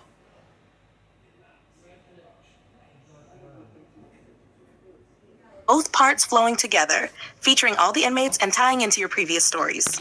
Villain Interviews number 1, Control and Chaos. Prisons weren't built to hold power. They were built to contain the illusion of it. Part 1, Iron Heights Penitentiary. The halls of Iron Heights Penitentiary were alive with the low hum of electricity and reinforced steel doors locking behind every step. This wasn't just a prison. It was a system designed for people who didn't follow systems. Dr. Marcus Hale adjusted his coat as he entered the interview room. A recorder sat waiting, files stacked neatly, names circled in red. He pressed the button. Interview log. Subject rotation, multiple inmates. Objective, behavioral analysis. The first door buzzed open. In walked Captain Boomerang, inmate 117. He dropped into the chair like he owned the place, leaning back with a crooked grin. "So," Boomerang said, "you're the new bloke asking questions? You got a name, or should I just call you Waste of..." Just so you know, their inmate numbers is the number of their first appearance. Time? Dr. Hale didn't react. "You favor Central City's hero." Boomerang chuckled. "Oh, the Flash? Yeah, I like him. Fast, flashy, bit dramatic, but he's fun. Not like that bat freak." "Batman?" Boomerang rolled his eyes. "Guy doesn't laugh. Ever. Makes it hard to enjoy the job." Dr. Hale made a note. "And Green Arrow?" Boomerang smirked. "Now that guy talks too much, but I'll give him credit. He's got style." The door opened again. Next came Count Vertigo, inmate 251. He moved slowly, deliberately, like the world itself tilted in his favor. He sat without speaking. Dr. Hale leaned forward. "Your operations in Star City were disrupted." Vertigo's voice was calm, almost elegant. "Disruption is temporary. Control is inevitable." "By you?" Vertigo smiled faintly. "By those who understand balance." Dr. Hale tapped his pen. "Green Arrow. A pause. Vertigo's eyes narrowed. Unbalanced, chaotic, but effective. Do you fear him? Vertigo tilted his head. No, but I do not underestimate him again. The third door opened harder this time. Alexander Tuttle, inmate 114, stormed in, already irritated. This is pointless, Tuttle snapped. You know how much structural potential I could be working on right now. You mean destroying buildings, Dr. Hale said. Reimagining them, Tuttle corrected. Dr. Hale didn't look impressed. You were stopped by Green Arrow, Tuttle scoffed. That guy, with the arrows and the jokes? Yes. Tuttle leaned forward. He got lucky. Dr. Hale raised an eyebrow. Multiple times? Tuttle hesitated. Okay, maybe not lucky, he admitted, but annoying. Very annoying. Dr. Hale flipped through his notes. One final subject was scheduled. Inmate designation Black Snake. The guard at the door spoke. Unavailable. Released. Federal clearance. Dr. Hale frowned. Released? Bailed out. Government order. 2 days ago. A silence settled over the room. Boomerang laughed first. Knew it. Bloke had that I'm too important for jail look. Tuttle shook his head. Figures. Vertigo simply closed his eyes slightly. Power protects its own. Dr. Hale wrote one final note. Black Snake removed from system. External threat remains. Part 2. Strikers Island Penitentiary. The waters surrounding Strikers Island churned violently as the ferry approached. If Iron Heights was control, Strikers was isolation. The interview room here was colder, simpler, more dangerous. Dr. Evelyn Mercer sat waiting as the door opened. Inmate 133 entered. The leader of Inner Gang. No name, no hesitation, no fear. He sat down slowly. You again, he said. Mercer didn't smile. Let's continue. You claimed your last operation was a distraction, she began. It was. For what? The man leaned forward slightly. For what comes next? Mercer's eyes didn't leave his. Inner Gang is expanding. We're evolving, he corrected. With outside help? A pause, then a small smile. You asked the right questions, but you won't answer them. No. Mercer shifted. You've heard of the others? Other inmates? Green Arrow's targets, Gotham's vigilante, Central City's Flash. The man leaned back. Yes. And he looked directly at her now. They're connected. Mercer frowned slightly. How? They don't know it yet, he said calmly, but they will. Mercer pressed further. And Superman? That got a reaction. Not fear, interest. He's different, the man said. Stronger? Bigger, he replied. Not just power, presence. A pause, but even he can't stop everything. Mercer folded her hands. Final question. She leaned forward. What is Inner Gang building? The man smiled wider than before. Something the world isn't ready for. And when will it happen? His answer was quiet. Soon. The guard stepped in. The interview was over, but as the man was led away, he stopped at the door. Doctor, he said without turning. If you die, I can figure out who did it. Or we can cover up the... No, I'm not. Aunt Sylvia heard it too. What? The big boom. Oh, last night? Today? Today? That's what's on. Here's Blackgate Prison number 3. What was Continuing it? the interview-style story with Double Dare and Deadshot. Blackgate. Blackgate Prison 3, Reflections. The corridors of Blackgate Penitentiary hummed with a dull tension. Was that when our It wasn't lights the walls. flashed? It wasn't the guards. It wasn't the guard. Part 1, Double Dare. Oh, okay. Dr. Leslie Tompkins walked into the interview room, adjusting her notes. The recorder clicked on automatically, catching every sound. 2 chairs sat across the table. Aliki and Margot Marceau, inmates 32A and 32B, were already there, seated side by side, hands folded, expressions almost smug. I'm Leslie flabbergasted. began calmly. I'd like to discuss your last I want to run with do that, Batman. Dabby, and then you may not have a cord anytime you mean soon, the since gift that's wrap torn stunt? apart. Yeah, we remember. Very classy. Margot tilted her head. Yeah, but don't play with that one yet, Mom. Exactly a hero either. Your husband's gonna make it to where you don't have an extension cord. He I'm gonna have to buy a new Exciting, one anyway. terrifying, fun. Yeah, but we don't Mostly fucking fun have the until money the to buy inevitable it. He's capture. in the cats with it, I Leslie raised an know. eyebrow. Did you We don't learn have anything money to from buy a him? fucking new one. I got to buy next baby room, Jen. I Margot already spoke had to buy first. one. I was He's about to buy methodical, two. observant. He doesn't just fight. You can't bluff him. Aliki nodded. And he's relentless. You make one mistake, one slip, and he's on you. Leslie scribbled notes. Do you fear him? Aliki laughed softly. Fear? Nah. He's predictable, kind of. You just We have to gotta be buy smarter. one like Granny has, the Margot one that shook don't her have a head light slightly. on it. No, I'd call it It was respect, heard all the way from not the down boring by Woodland kind, the Acres. dangerous kind. So, Leslie pressed further. Do you think you'll encounter him again? Aliki smirked. Oh, definitely. And next time, we'll see who outsmarts whom. Trust me, I'm thinking, what the fuck is that? Why are we here in the woodlands?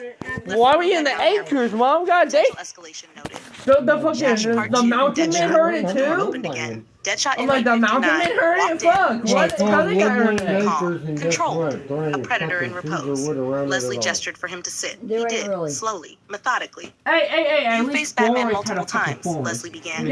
How do you feel about him? down there where Deadshot's voice was measured. He's efficient, dangerous, he adapts. Would you consider him a threat? Deadshot leaned back, arms crossed. Not a threat, a variable, one I respect. Leslie studied him. Respect for a vigilante?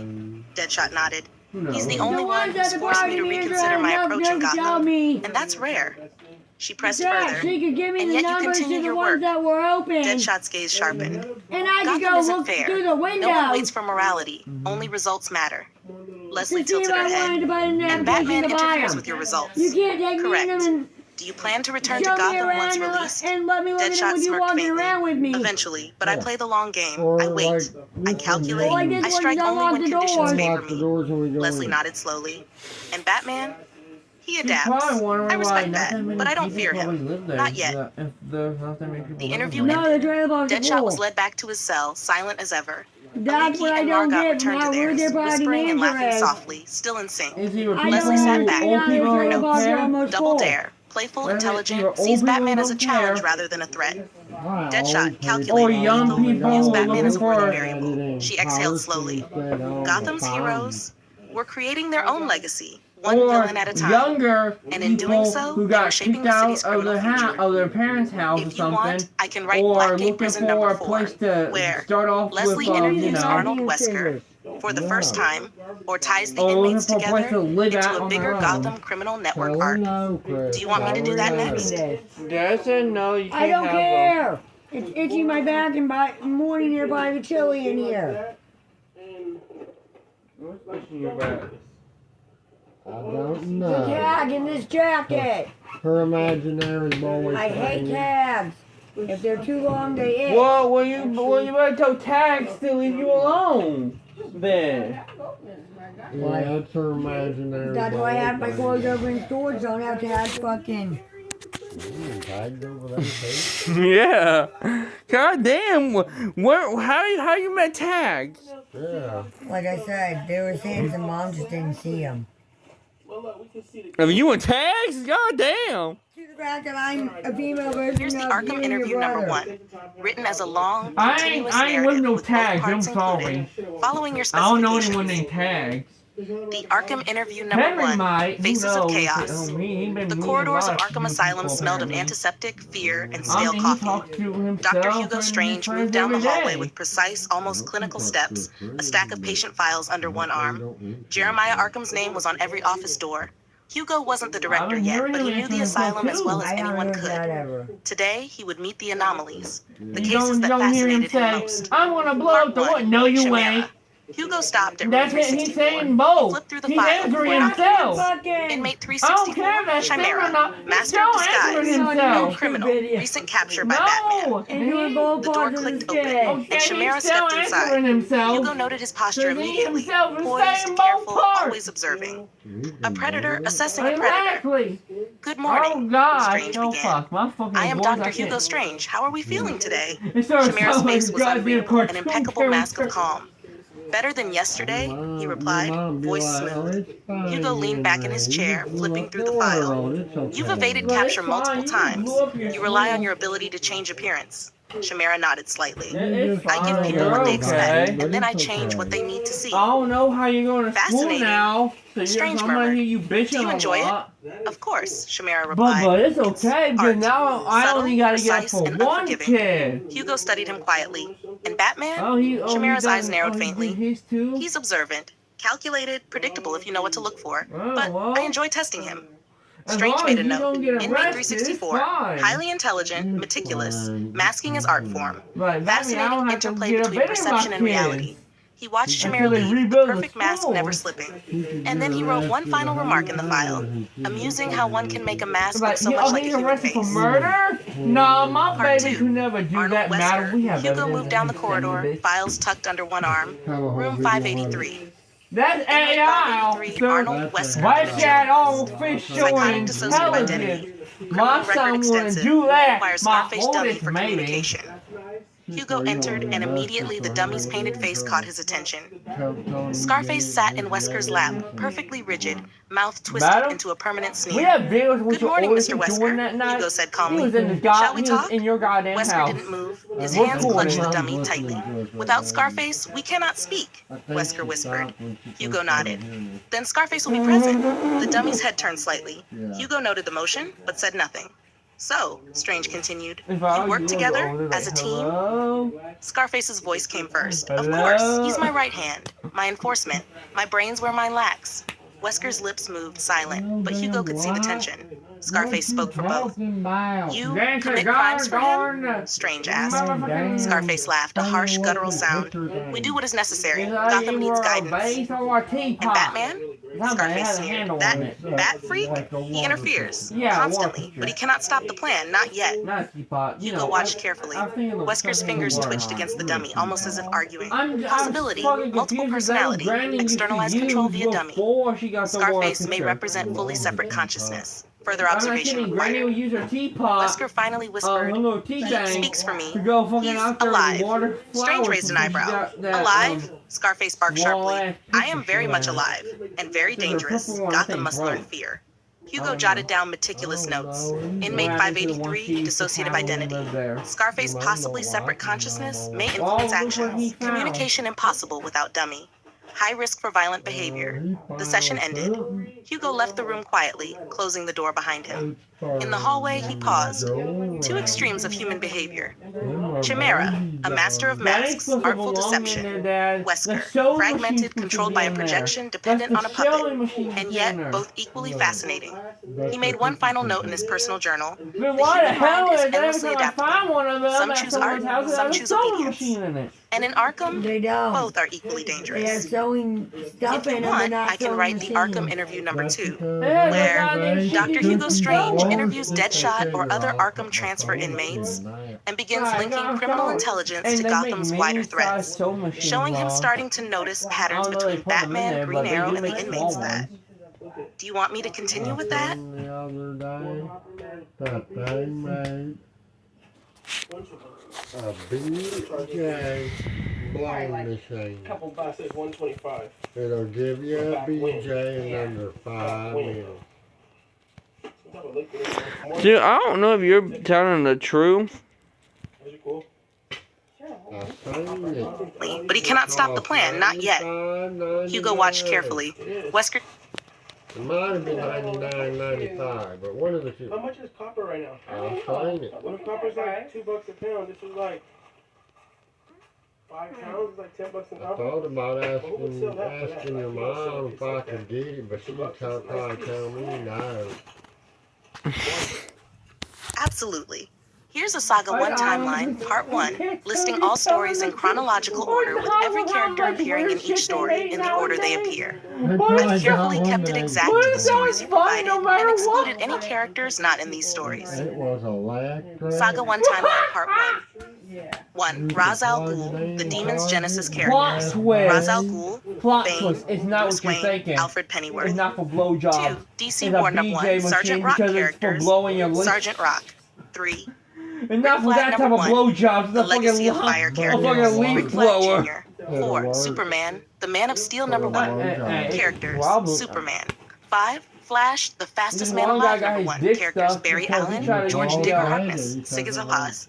6. Ironhide's No, number I 1. wouldn't say that. Boomerang No, behind I'm gonna bars. say, people Characters use Captain some Boomerang. weird-ass shit for that, 7. so this one Green guy Arrow, came the up Man of with the Island years 1. Characters ago. Oliver Queen, Count But this Vertigo. one guy got 8. his Batman, dick Gotham's stuffed Night number 1. Characters. in a Bruce vacuum Wayne, hose. Alfred Pennyworth, Albert King, Sal Maroni, Carmine Falcone, Oswald Cobblepot, Roman Black Mask Shionis, Deadshot. Hashtar 9. Blackgate number 1, Deadshot interview. Characters, Deadshot, Dr. Leslie Tompkins.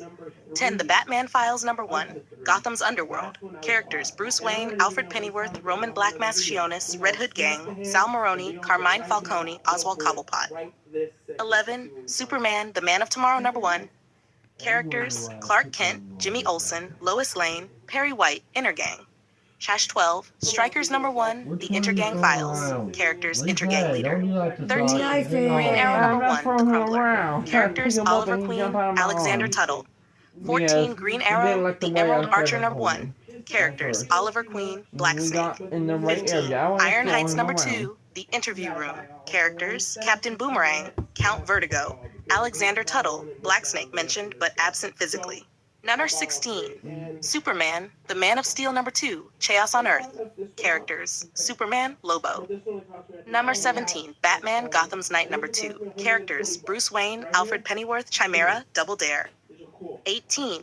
Batman, Gotham's Knight #3. Characters: Bruce Wayne, Alfred Pennyworth, Deadshot. 19. Batman, Gotham's Knight #4. Characters: Bruce Wayne, Alfred Pennyworth, Arnold Wesker. Top 20. Batman, Gotham's Knight #5. Characters: Bruce Wayne, Alfred Pennyworth, Selena Kyle. 21. Blackgate Prison #2, Fractures. Dr. Leslie Tompkins, Double Dare. 22. Villain Interviews #1, Control and Chaos. Which blew up the Characters: rat. Captain Boomerang, Count Vertigo, Alexander Tuttle, Intergang Leader, Black We need to Snake, get some mentioned lyrics not over present here, like- physically. The gas was in 23. the ash, and the ash blew Blackgate up the Prison rat, and the #3, rat. Reflections. Characters: Dr. Leslie Tompkins, Double Dare, Deadshot. 24. The Arkham Interview #1, Faces of She ain't Chaos. listening. Characters: Dr. Hugo Strange, Chimera, Arnold only Wesker, heard Scarface.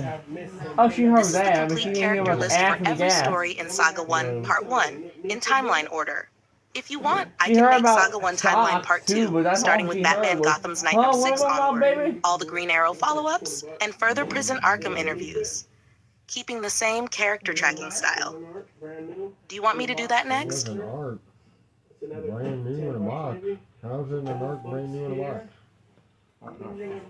I didn't know Noah's Ark was selling. I didn't know you could put it in a box.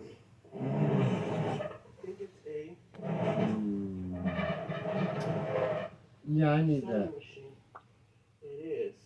I told you I need that. It's a sewing machine. You can't tell that by looking at the top.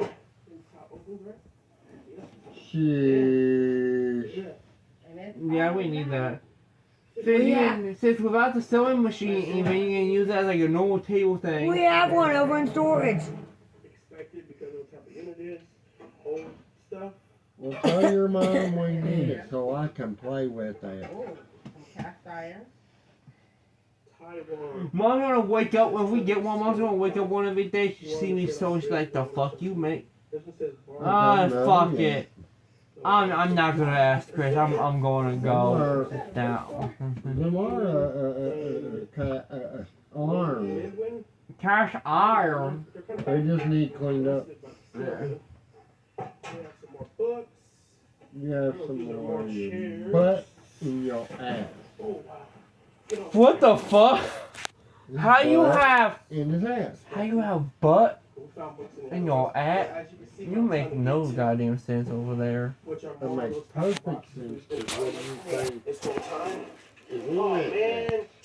What? See that round table? Was in that Yeah. butt. Throw away the base. of the Blubber first ass. one. Oh, Yeah. it's okay. Oh, what's that?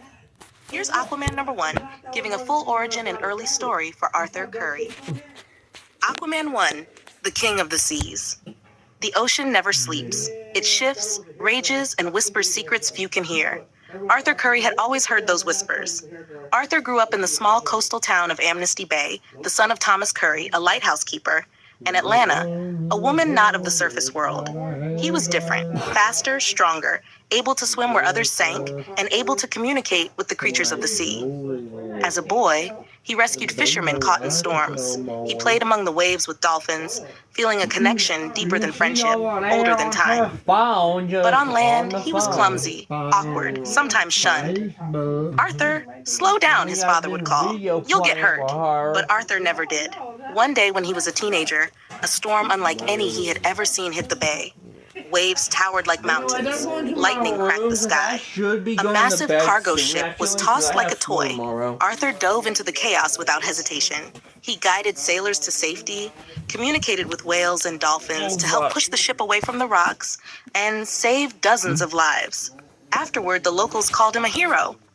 But whispers traveled further than the bay. Atlanteans, sensing one of their own on the surface, began to watch him. Years passed. Arthur grew taller, stronger, and more certain of who he was. His father taught him compassion. His mother, when she visited, reminded him of the duty he would one day have as heir to Atlantis. But Arthur wanted neither a crown nor a kingdom. He only wanted to protect both worlds, land and sea. His first true test came when smugglers, seeking to plunder Atlantean relics from the ocean floor, arrived near the bay. They thought him just a boy. They thought the ocean obeyed them. Arthur struck without hesitation. Water surged around him like a living weapon. He summoned a pod of dolphins to disrupt their boats. When a diver tried to shoot at him, Arthur twisted currents, knocking the gun from his hand. The smugglers barely escaped with their lives, but Arthur left them shaken, with a warning carved in the sand. The ocean has eyes. Respect it.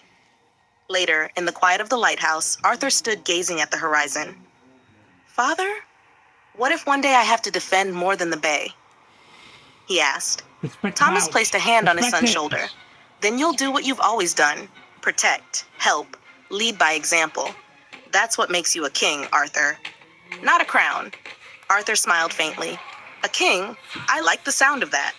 And somewhere deep below, Atlantis stirred. Its people were aware of him now. Its enemies would soon be too. Arthur Curry, the boy from the coast who could speak to the sea, was beginning the path toward a destiny that would bridge land and ocean, hero and king, surface and deep. He was Aquaman. If you want, I can continue with Aquaman number 2, showing his first encounter with Atlantis, his training, and early battles against oceanic threats. Do you want me to do that next?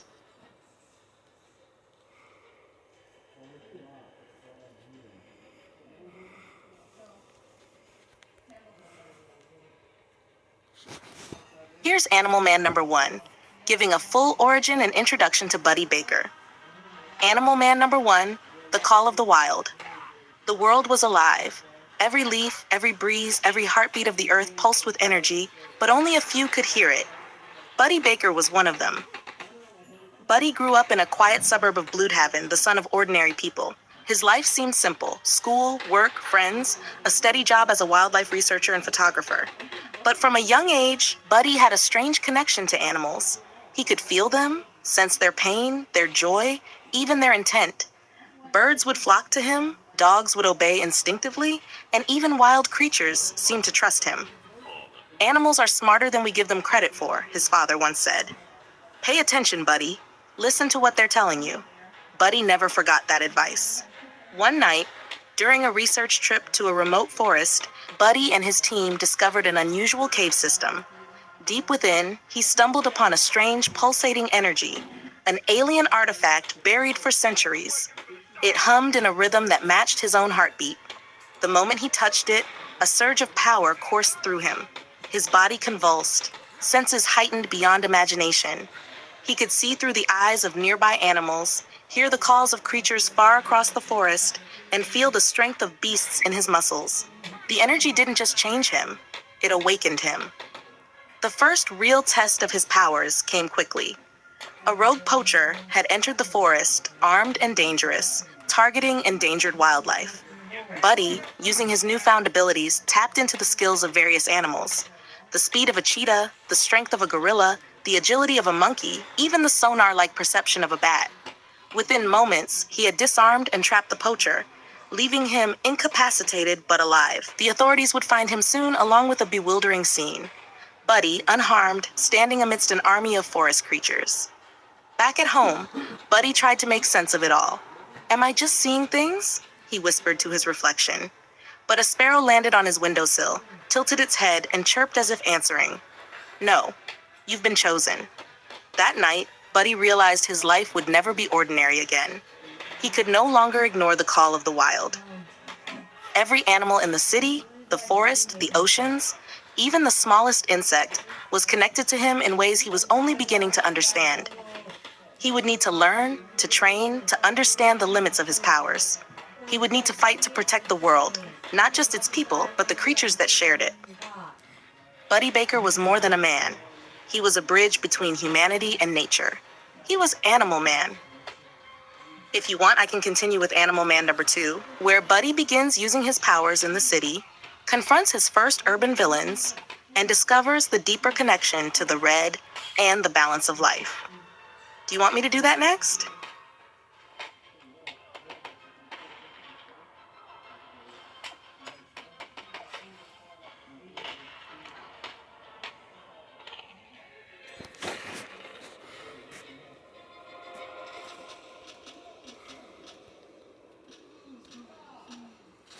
Here's Green Arrow, the Emerald Archer number 2, continuing Oliver Queen's story with his second encounter with Count Vertigo. Green Arrow, the Emerald Archer number 2, Vertigo strikes again. The night skyline of Star City glittered with lights, but darkness was never far away. Somewhere in the shadows, crime never slept. Oliver Queen, the Emerald Archer, perched silently on the ledge of an abandoned skyscraper. His bow was taut, his arrows gleaming faintly in the moonlight. "City's quiet. Too quiet," he muttered under his breath. That's usually when Werner Zeitel shows up. Down in the streets, Count Vertigo, real name Werner Zeitel, was coordinating another shipment of his drug operation. But tonight, he wasn't alone. Enhanced by his vertigo-inducing abilities, he had men ready to ambush anyone who interfered. Oliver observed quietly. The first thing he noticed, the telltale shiver of the air around Vertigo, the subtle sway of nearby streetlights. That was his gift. That was what made him dangerous. "You're going to pay for the last time," Oliver whispered, not to anyone in particular, and not to Vertigo. But it felt right. The attack began. Vertigo unleashed his power, sending a wave of nausea-inducing vertigo through the street. Officers sent to investigate staggered and fell, leaving him free to move his operation forward. Oliver took a deep breath. Time for some archery school. He leapt from the building, firing arrows with precision. One arrow clipped the supply truck's wheel, sending it skidding into a wall. Another severed the gang's communications, leaving them confused. Vertigo swayed, trying to maintain his balance, but Oliver was already on the rooftops, flanking him from the shadows. Vertigo's men tried to ambush Oliver, but he moved like water, fast, precise, deadly. Each arrow incapacitated without killing, a signature of the Emerald Archer. "Fools," Oliver muttered, taking down 2 more men in rapid succession. Always forget, aim is everything. Vertigo, sensing the fight was turning, activated his full vertigo power. The world around Oliver tilted violently. His balance faltered. He gritted his teeth, relying on sheer skill and instinct to stay on the rooftops. "Not today, Werner," Oliver hissed, drawing a special arrow tipped with a sedative he had prepared for this encounter. Vertigo lunged. Oliver fired. The arrow struck perfectly. Vertigo collapsed, unconscious but alive. The drug shipment and his men were now in Oliver's control. Police arrived shortly after, finding the scene. The once dangerous Count Vertigo incapacitated, his operation dismantled, and a single arrow planted in the ground with a note attached. "Justice isn't a myth, it's a green arrow." Oliver melted back into the shadows, satisfied. "Another day, another villain," he muttered to himself, "but he won't be the last." From above, Star City sparkled under the moonlight. And in the quiet, Oliver Queen, the Emerald Archer, watched over it, ready for whatever threat would rise next. If you want, I can continue with Green Arrow, the Emerald Archer number 3, where Oliver tracks down Blacksnake for the first time after he escapes the FBI bail, connecting the story to the Iron Heights interviews. Do you want me to do that next?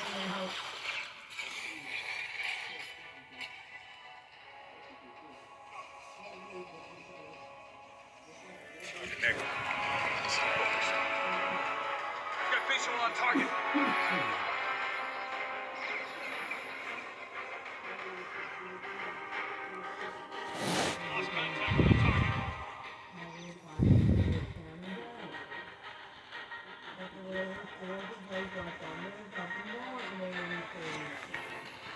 Here's Batman Gotham's Night number 6, continuing your Gotham crime saga with Batman going undercover and taking on Maxie Zeus.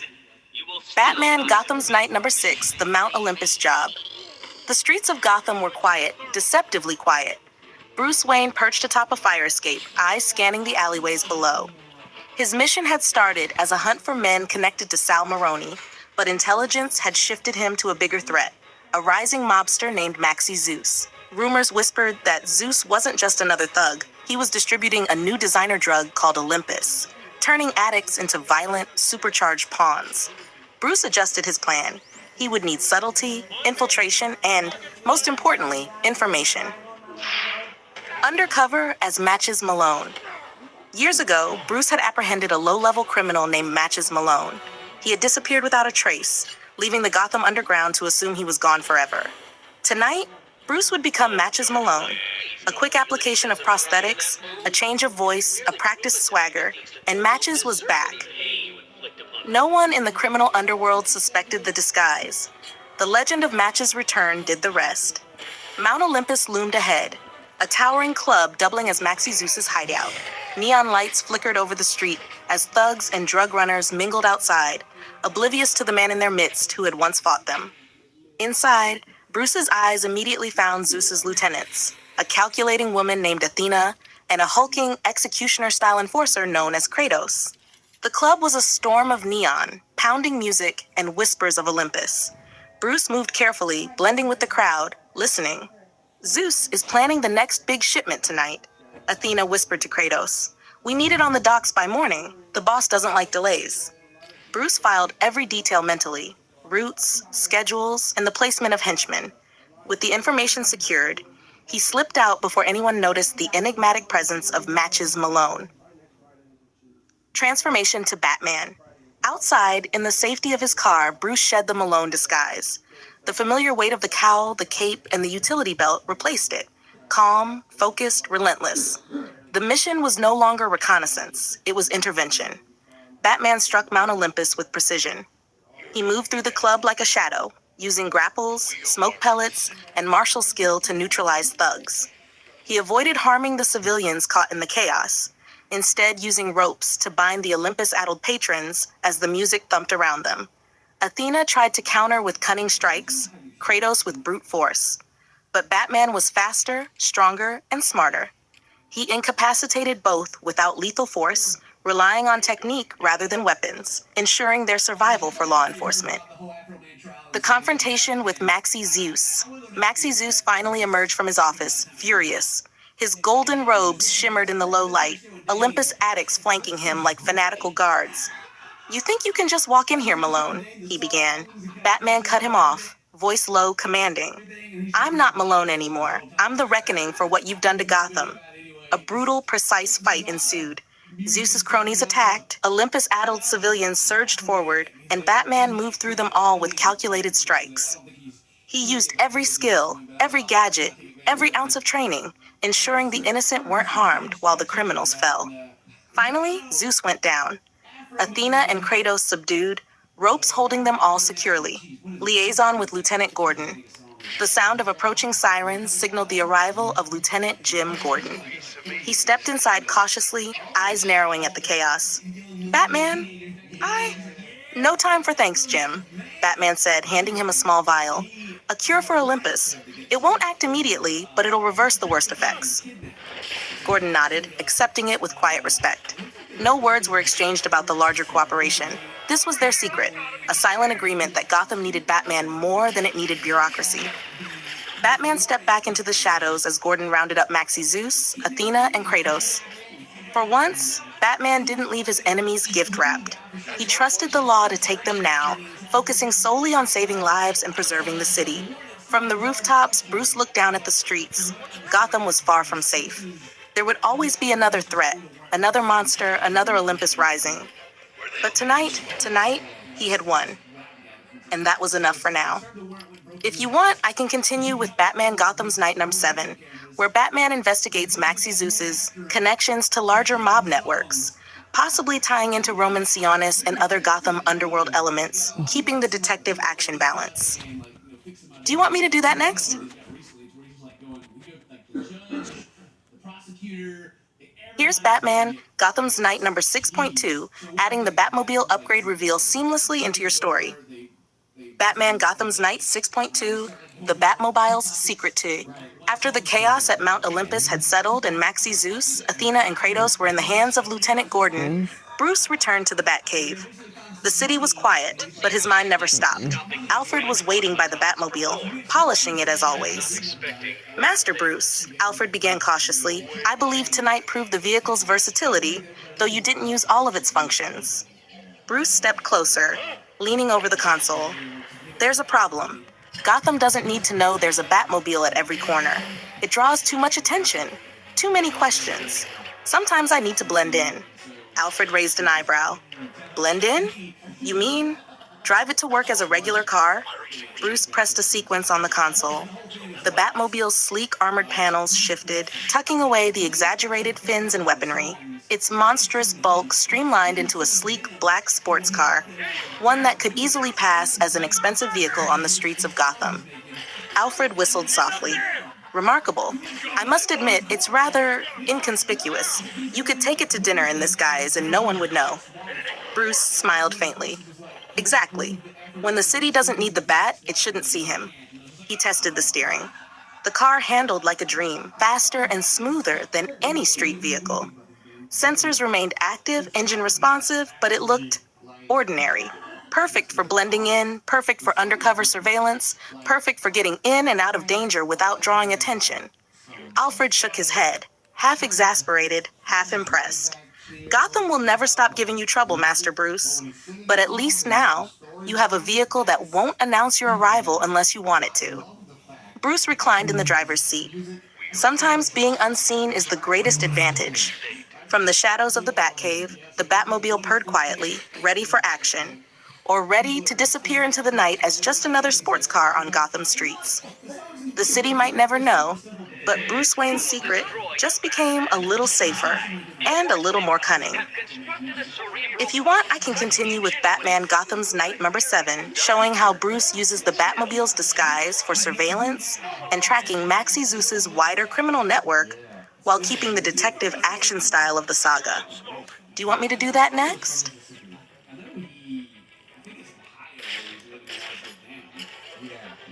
Wolves are performing at a level significantly below what I had expected.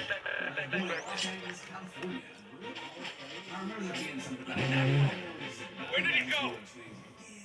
Show yourself, chicken!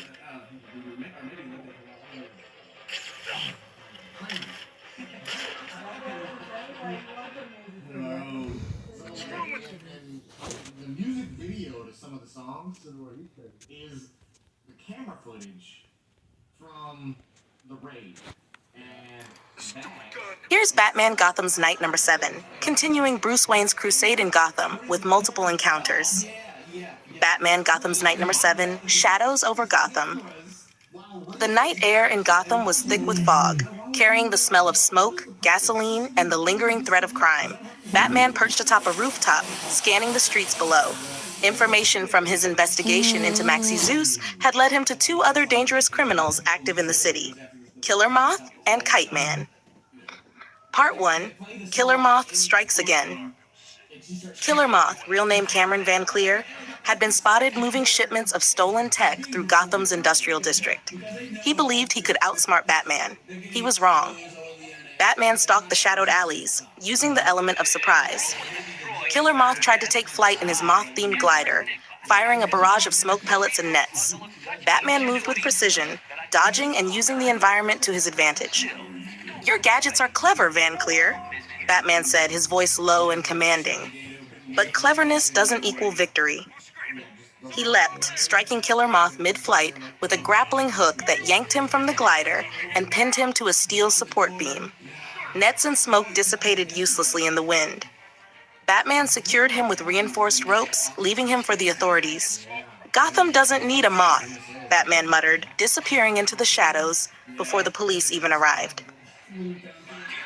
Part 2, Kite Man Takes Flight. Next on the list was Kite Man, Charles Brown, who had been terrorizing a wealthy neighborhood, dropping explosives from above while laughing at the chaos he caused.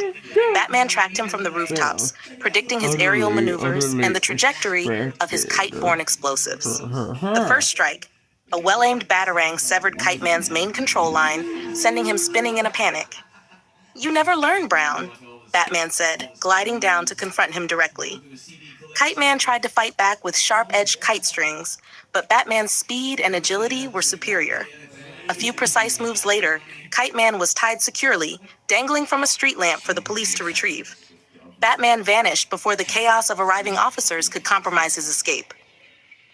Part 2.2, Cleaning Up Sionis. Men, Batman's next lead, brought him to the streets controlled by Roman Black Mask Sionis. A squad of Sionis' men were moving crates of illegal weapons and drugs under the cover of night. Using stealth and intimidation, Batman struck swiftly.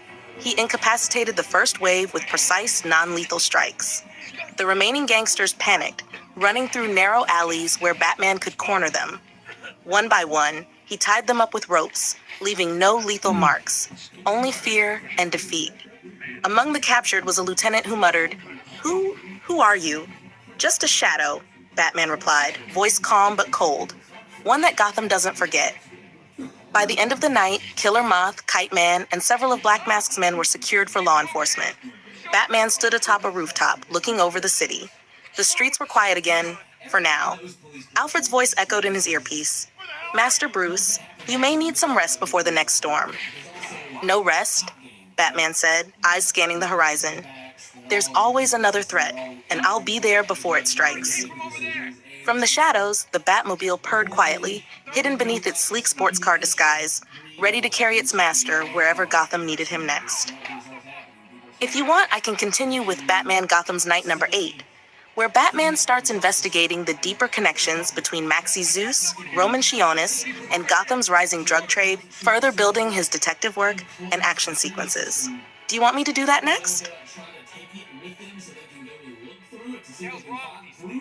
Someone cover me while I fix my goggles. Oh no! We're in trouble. We're in trouble. Better take this. This may hurt a little. The one he wears in court, you know. I love that suit. Crap's cold. Thanks. Now, there's a thing that I've been seeing on the internet a lot lately. What? Chuck Norris I'm sure it came from over there. Yeah. And then it's on Twitter that I see it mostly, but like people are they're right. Fine. Okay, it's done. And now I hate him. Who the hell are you? Like Chuck Norris passed away, and I did. He's like, oh man, he didn't die. Huh? He went back home. Keep him over here. Ripped and Sure killed. of it. And he was like, he's a terrible person because his political affiliation. I was like, man, what like a sad world we live in. Right. Well, I understand, like, Who the hell are you? attached, like, he supports the murder of all these people. Hiding in the dark, huh? I'm over there thinking, like, we pay taxes to America, and so Who's screaming? a lot of all that. But, Sure it came from publicly supporting is a different thing. Anyway, I've got him. He's over. disregard a lot of the charity or any of the good a person has done in life. It dissolves into, well, their political affiliation is different than mine. Which, like, I'll even, like, get an argument if, like, it wasn't so, like, good versus evil kind of thing until, away from me. recent. Like, well, I would say, like, in the last 10 years. And then you're further past that, it'd be like, oh, you're Republican or Democrat. It's like, oh, well, I disagree with you, but we just had a conversation. Get away. It's just like, I feel like I need to, like, publicly execute you or something. Yeah. I can no longer speak with you because you think differently. It's tied to like these very extreme things. Like it's like, oh, I can't talk to the Democrats because they're trying to transgender our kids and they're trying to abort all the babies and then I can't. I'll be there before it strikes. If you want, I can continue with Batman Gotham's Night number 8. Yeah. Okay. There's no good in anybody. Yeah. There's no middle ground. It's just like, Golly, man. but getting. Here's Batman, Red Hood miniseries number 1, written in your requested long-form, continuous story style. Batman Red Hood miniseries number 1, The Masked Criminals. Gotham was restless. Its streets simmered with tension, and the night carried the faint scent of gasoline, cigarette smoke, and something darker, something calculated. Batman had been tracking a new wave of criminal activity for weeks, a syndicate calling itself the Red Hood Gang. They were organized, ruthless, and careful, unlike the usual thugs who underestimated him. Bruce Wayne leaned over a map in the Batcave, scanning a network of sightings and reports. Each incident was connected, armored trucks raided, shipments disappearing, and the occasional bold hit at one of Gotham's casinos. The gang had a pattern, but it was complex, changing fast enough to keep Gotham's police off balance. "They're new," Bruce muttered to himself, voice echoing in the cavernous space. "But they're learning fast. Too fast." Alfred approached quietly, holding a tray with coffee and a small assortment of gadgets Batman had prepared for infiltration. "Sir, your eyes are going to give out before you catch them if you keep staring at those maps." Bruce didn't respond immediately. He traced lines on the map, connecting thefts, assaults, and sightings. "They have a leader," he said finally. "Someone intelligent, someone who can coordinate chaos without revealing themselves. If I can't predict his next move, Gotham pays the price." Alfred placed the tray down, watching his ward with a mixture of concern and pride. "Do be careful. This is unlike anything you've handled before. These are organized criminals, not desperate men with guns." Bruce nodded. "All the more reason to stop them before they escalate. I need to see them in action, understand their tactics. I can't just react, I have to anticipate." The first encounter came sooner than expected. Reports indicated a warehouse in the Narrows was the staging ground for a shipment hijacked from Gotham Harbor. Batman arrived silently, grappling across rooftops, moving like a shadow. The night was cold, the wind slicing through the city like a blade, but he didn't feel it. Inside the warehouse, the Red Hood gang were at work. They moved with precision, wearing their signature red masks, their weapons carefully maintained. Batman observed from the rafters, noting the flow of men, the placement of their security, and the subtle signals they used to communicate. He realized this wasn't just a gang, it was a network, trained and disciplined, almost military in its execution. A lone guard noticed movement. He fired a shot. Batman dropped from above, grappling hook ready, disarming the man silently and securing him with rope. The rest of the gang panicked. But Batman didn't strike immediately. He wanted to understand. They weren't reckless, they were careful. Even under pressure, they executed their plans methodically, retreating when necessary, and regrouping without leaving mistakes behind. Batman realized that this gang had a mind behind it, a strategist who understood both the law and the shadows. Over the next several nights, Batman followed the trail. Red masks glimpsed in alleyways, stolen vehicles abandoned near docks, coded messages left behind on walls and terminals. He mapped their movements, created profiles for each member, and began to narrow down the possibilities for the gang leader. At a casino, he watched as the Red Hood gang attempted a robbery during a high-profile poker tournament. He moved like a ghost, disabling guards and rerouting civilians to safety. Bullets ricocheted, masks glinted under chandeliers, and chaos filled the room. Batman took down several gang members with precision strikes, leaving them bound and unconscious for the arriving police. Even in defeat, the gang adapted. The leader remained unseen, orchestrating escapes, moving reinforcements, and adjusting tactics on the fly. Batman realized this was no ordinary criminal. This was someone who could rival his intellect, someone who saw him coming and adjusted before he could act. After the chaos, Batman returned to the rooftops, watching the city. The Red Hood gang may have lost members, but they had gained insight. He knew the leader would learn from tonight, would adapt, and that Gotham's battle was far from over. Alfred's voice came through the communicator. "Sir, you're obsessing again. Perhaps a rest." "Rest isn't an option, Alfred," Bruce interrupted. "Not while they're out there. Whoever this leader is, they're calculating. And I intend to be 2 steps ahead the moment they make the next move." He turned his gaze to the skyline. The city lights shimmered like a map of endless opportunity and danger. Somewhere out there, behind those red masks, the Red Hood gang's leader watched, planned, and waited. Batman had begun the hunt, but the war was just beginning. In the shadows, the legend of the Dark Knight grew. The myth, the fear, the presence of someone who wouldn't rest. And across Gotham, beneath the red masks, the gang moved with careful precision, a challenge to the very symbol of fear they now faced. Tonight, there was no victory, only preparation, only observation, and the understanding that the Red Hood gang would test Batman like no other criminal before.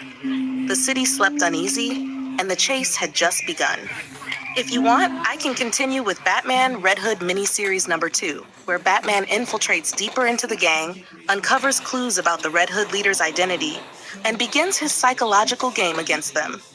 Do you want me to do that next?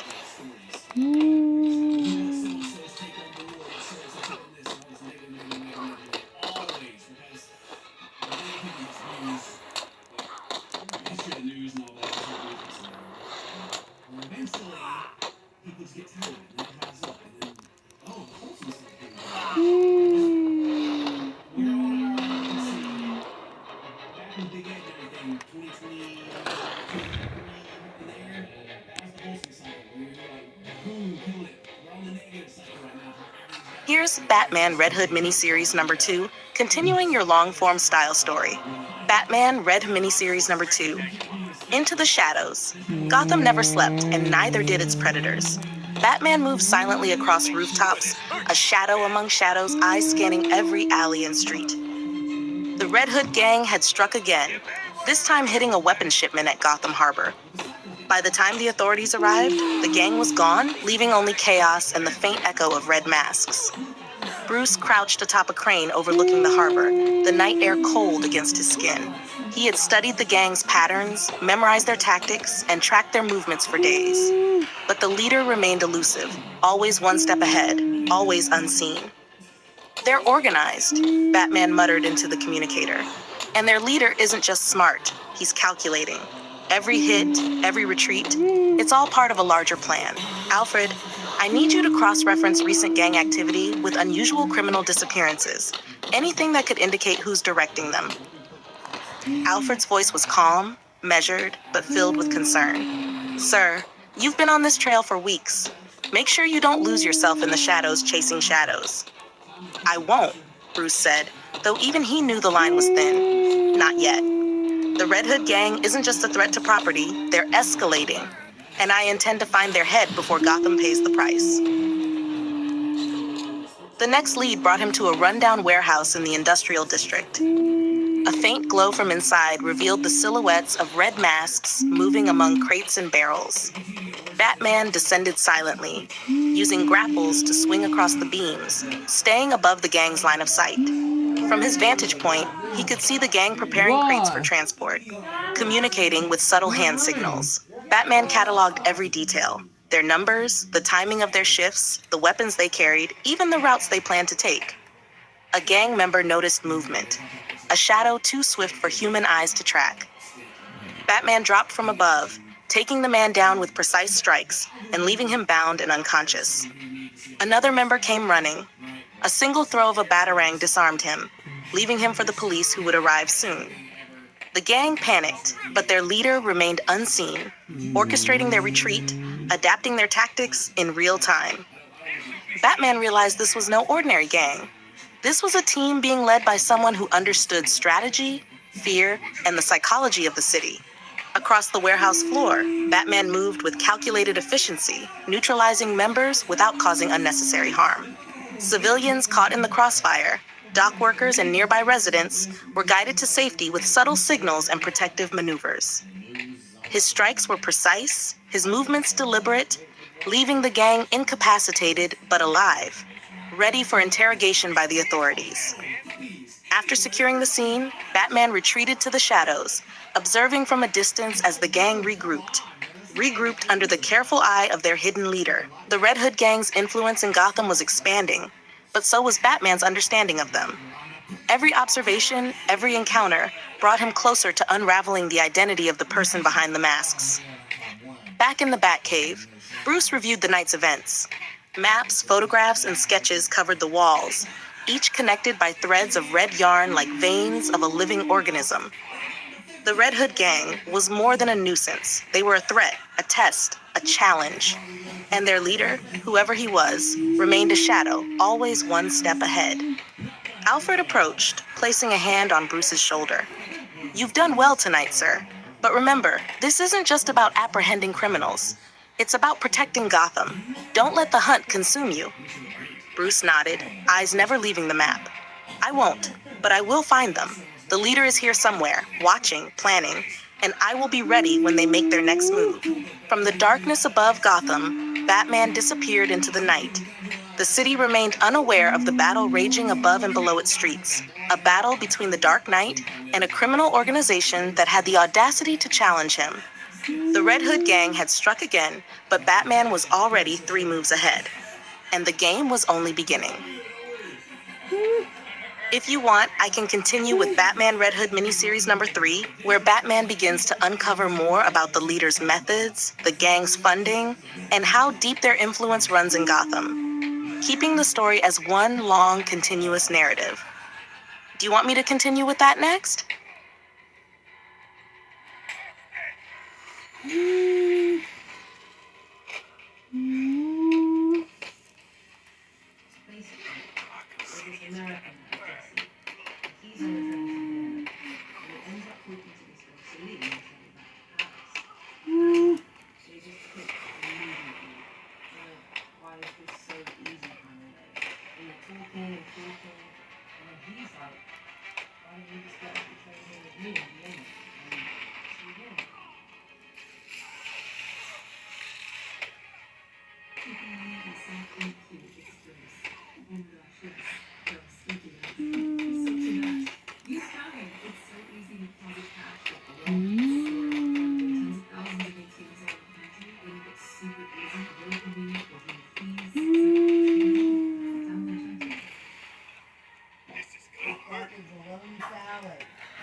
Here's Batman Red Hood miniseries number 3, continuing the long-form, uninterrupted story style.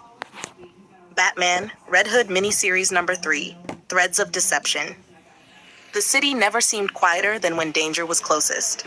Batman moved through the shadows of Gotham like a wraith, his cape blending with the night. The Red Hood gang's reach had expanded over the last several weeks, their crimes escalating from thefts to coordinated assaults on shipments and warehouses. And yet, their leader remained unseen, a specter at the center of a growing criminal web. Bruce Wayne studied the latest reports in the Batcave. Each sighting of the Red Hood gang, every theft, every abandoned vehicle or altered crime scene, it all formed a network. And the deeper he dug, the more he realized the sophistication of the gang. Their operations weren't random. They were methodical, funded, and well-protected. Hey, you. They're not amateurs, Bruce muttered, tracing a line on the map, connecting stolen shipments to key locations. Someone is financing them. Someone with resources. Someone with vision. Alfred placed a tray of food on the table, his expression cautious. Sir, even this meticulous planning cannot account for human error. Perhaps we can use that to your advantage. Bruce nodded, eyes still on the map. Yes, that's exactly what I intend to do. I need to understand the structure, who supplies them, who trains them, and how the leader communicates. Surveillance and intelligence. Over the next several nights, Batman shadowed the gang's activities. Using hidden cameras, tracking devices, and his own ability to blend into Gotham's dark corners, he observed them moving crates of stolen tech, transferring money, and recruiting new members. The gang operated in cells, each unaware of the other's full knowledge, each guided by the leader's careful hand. Batman identified signals, Small markers on walls, subtle hand gestures, coded calls. It was a complex network, almost like a military operation, and the leader's influence was everywhere, yet nowhere to be seen. During one operation near the docks, Batman intercepted a small cell of gang members attempting to smuggle weapons. He moved with precision, taking down 3 armed men silently and binding them with ropes for the police. A 4th member escaped, leaving a red mask fluttering in the wind, a taunt from someone who had eyes everywhere. "It's always personal," Batman murmured. "They want me to chase them. They want me to react." Tracking the leader. Through careful analysis of the gang's movements, Batman identified a pattern. The leader preferred to stay several steps removed from direct confrontation. Messages were relayed through intermediaries, signals disguised as random chaos, and escape routes were always planned. Batman began to anticipate their moves, predicting raids before they occurred, preventing injuries, and leaving only enough disruption to confuse the gang without revealing his presence. He studied the psychology of the organization, realizing that the Red Hood gang leader wasn't just smart. He was a tactician, patient, and cunning, someone who understood fear as a weapon. Every encounter added a piece to the puzzle, yet the central figure remained hidden, a ghost orchestrating events. Batman knew that the more he pressed, the more dangerous the leader would become. But Gotham depended on him, and he would not allow the city to suffer. A city on edge. As Batman worked, Gotham citizens began to whisper about the Red Hood gang. Businesses shuttered early, rumors of masked thugs prowling warehouses spread, and fear gripped the streets. Police were frustrated, unable to catch the gang despite arrests of low-level members. The legend of the Red Hood gang grew, just as the legend of Batman grew in parallel, a shadow who appeared at the exact moment chaos threatened to consume the city. Bruce watched from a rooftop as gang members moved through the alleys, red masks glinting in the moonlight. He recognized their skill, their discipline, their coordination, but he also recognized something else, the calculated absence of their leader. The person behind the masks was confident, cunning, and most importantly, patient. "I don't know who you are," Batman whispered to the wind, "but I will find you. And when I do, Gotham will no longer be your playground." From the shadows, he observed them until they disappeared into the night. The chase would continue, the investigation deepened, and the battle of wits between Gotham's Dark Knight and the Red Hood gang's enigmatic leader was far from over. The city slept uneasily, unaware that the struggle between order and chaos had already begun. Batman's hunt was silent, relentless, and unforgiving. Each step brought him closer to the truth, each night sharpening his resolve. The Red Hood gang had drawn him in, and their leader remained unseen. But the hunt would not end until the ghost behind the red mask was exposed. And in the darkness, Batman waited, patient, calculating, ready. If you want, I can continue with Batman, Red Hood miniseries number 4, where Batman begins infiltrating deeper into the gang's operations, discovering internal conflicts, and tracing the leader's identity further, keeping it as one continuous long-form story.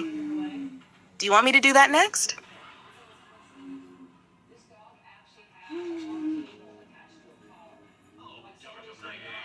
Feel any sense of pride in that move? It has merely proven to me that these fools deserve any pain inflicted upon them.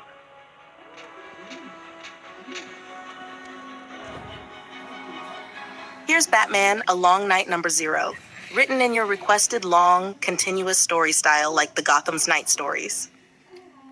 Batman, A Long Night number 0, The Mad Monk. Gotham was shrouded in fog that night, the streets slick with rain, neon signs blurred into streaks of light, and the occasional scream echoing faintly from dark alleys. Batman moved through the city as a shadow among shadows, his cape billowing like smoke in the wind, eyes scanning for every anomaly, every whisper of danger.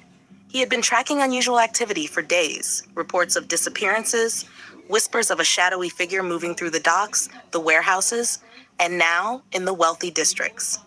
It wasn't until he returned to the city's heart that he saw the most disturbing tip-off of all. A break-in at a private residence, one he immediately recognized. The manor belonged to Julie Madison. She was smart, resourceful, and fiercely independent, the kind of woman who could handle herself in social circles, but was unaware of the darkness lurking in Gotham, the kind that he constantly fought against. Bruce Wayne had been careful.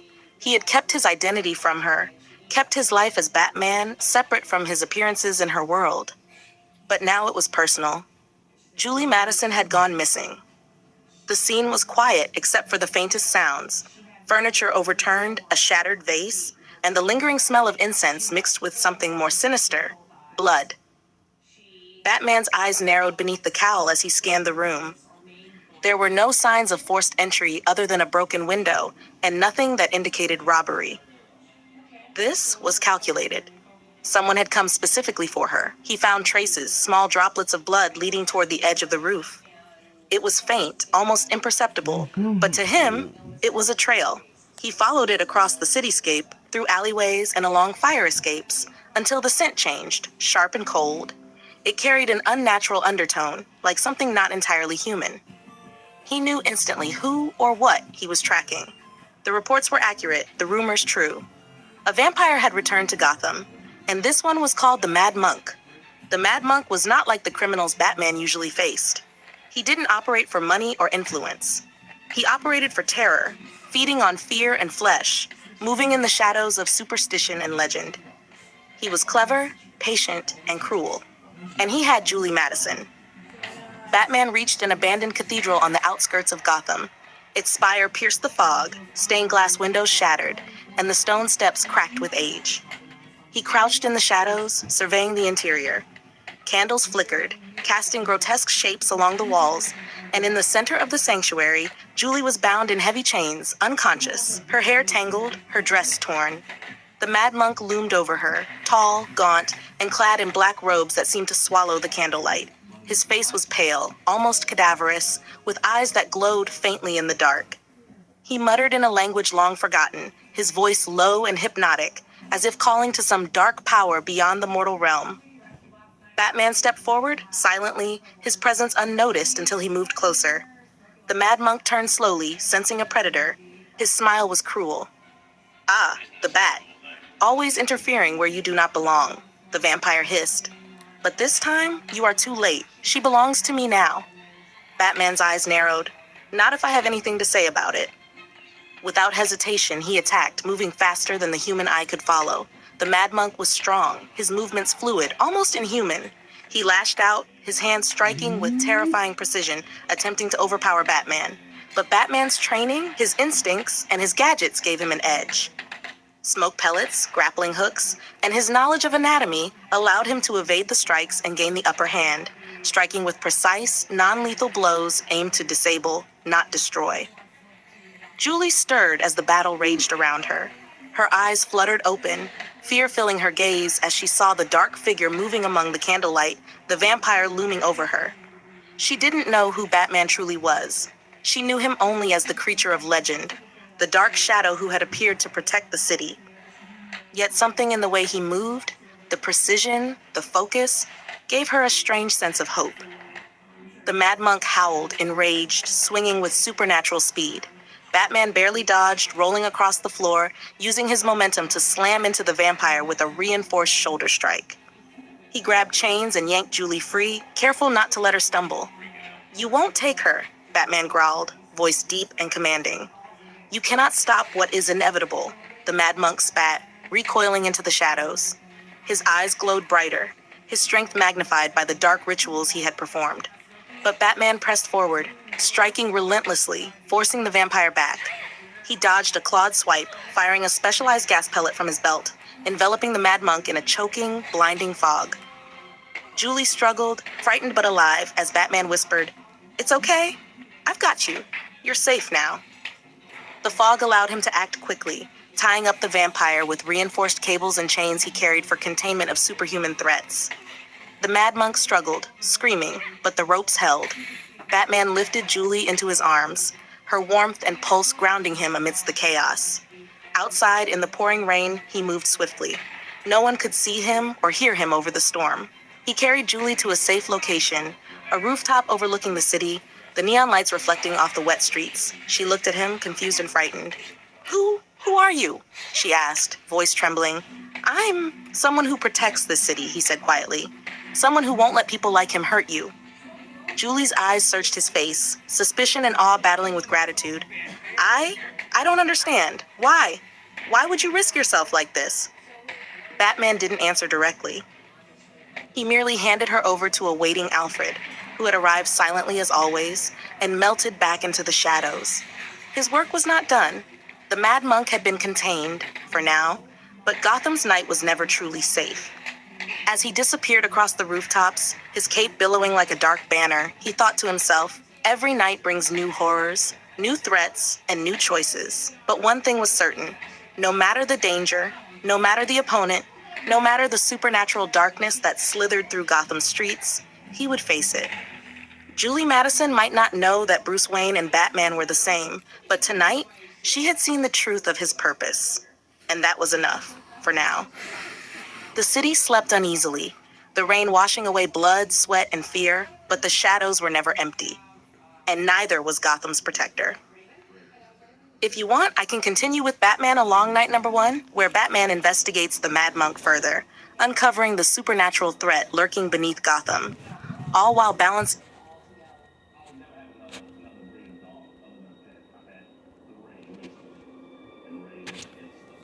Here's Batman A Long Night #1, written in the same long, continuous story style you requested, with both perspectives included seamlessly. Batman A Long Night #1, Shadows and Reckonings. Matthew Hagen wiped sweat from his brow, his fingers slick with grime as he peered down the alleyway at the shimmering neon lights of Gotham. The city had a rhythm, a pulse, and for people like him, that rhythm was danger. Crime had been his life for years. Petty thefts escalating into larger scores, moving money, stealing shipments, robbing people who couldn't defend themselves. But tonight, Matthew's luck had run thin. He had been casing a warehouse on the edge of Gotham's industrial district, planning a heist he believed would set him up for months. The night was humid, the fog thick enough to make shadows swim like living things. As he approached the side entrance, he felt it before he saw it. The presence.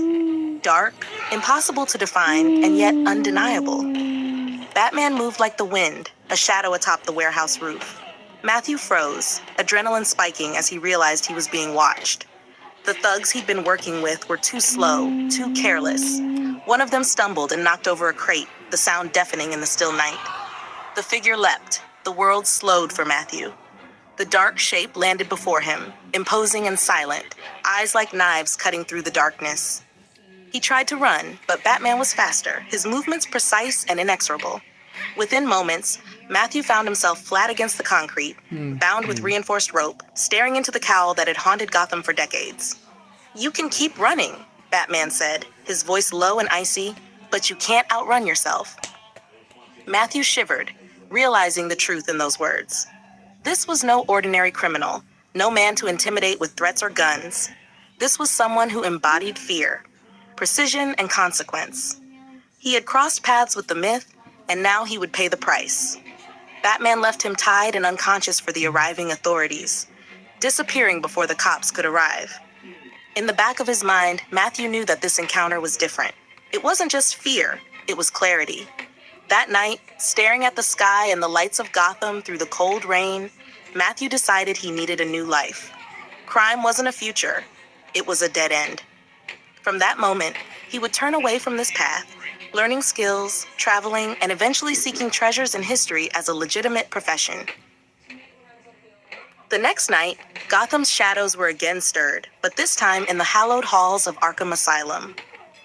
Dr. Helena Strauss, a psychiatrist at the facility, was reviewing patient charts when the doors groaned open and guards brought in a new arrival. Aaron Helsinger, a hulking man known for his violent outbursts, was barely restrained, chains rattling as he was pushed into the intake room. Dr. Strauss adjusted her glasses and read through his file. Helsinger had a history of extreme aggression, multiple run-ins with law enforcement, and a reputation for sheer brute strength. He was dangerous, unpredictable, and deeply unstable. As she approached, Aaron's eyes flicked to the shadows, alert and wild. He didn't speak. He didn't need to. The guards whispered about a figure who had brought him in, the Batman. Even here, in the sterile, fluorescent-lit halls of Arkham, the legend of the Dark Knight cast a long shadow. "Helsinger," Dr. Strauss said softly, maintaining eye contact as she took notes. "You're safe now. This is a place where we can understand your behavior, where we can help." Aaron growled, muscles tensing as if ready to break free. The room's air seemed to thrum with tension, the weight of his rage pressing against the walls. Dr. Strauss observed carefully, noting every twitch, every movement, every subtle shift in breathing.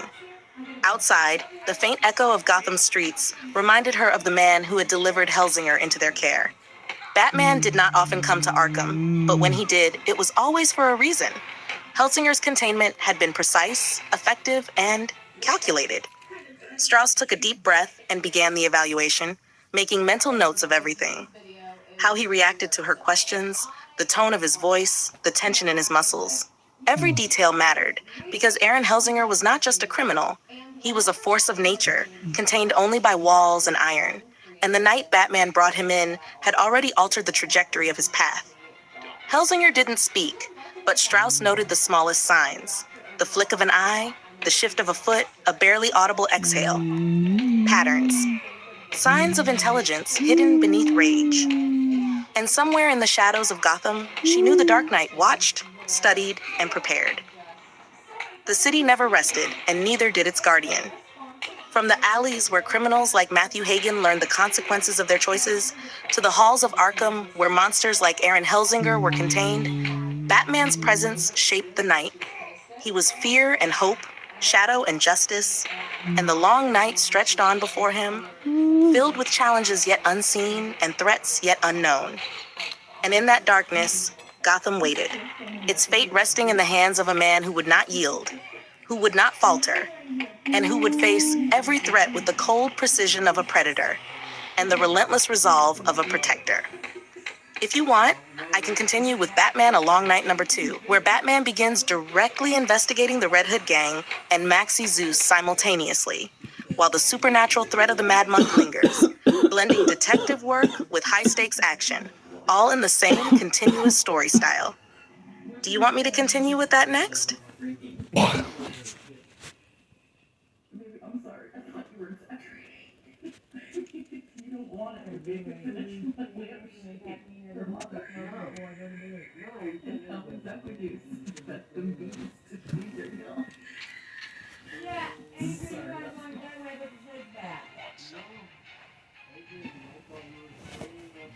Here's Batman A Long Night #2, written in your full, long, continuous story style, with all three perspectives woven into one uninterrupted narrative.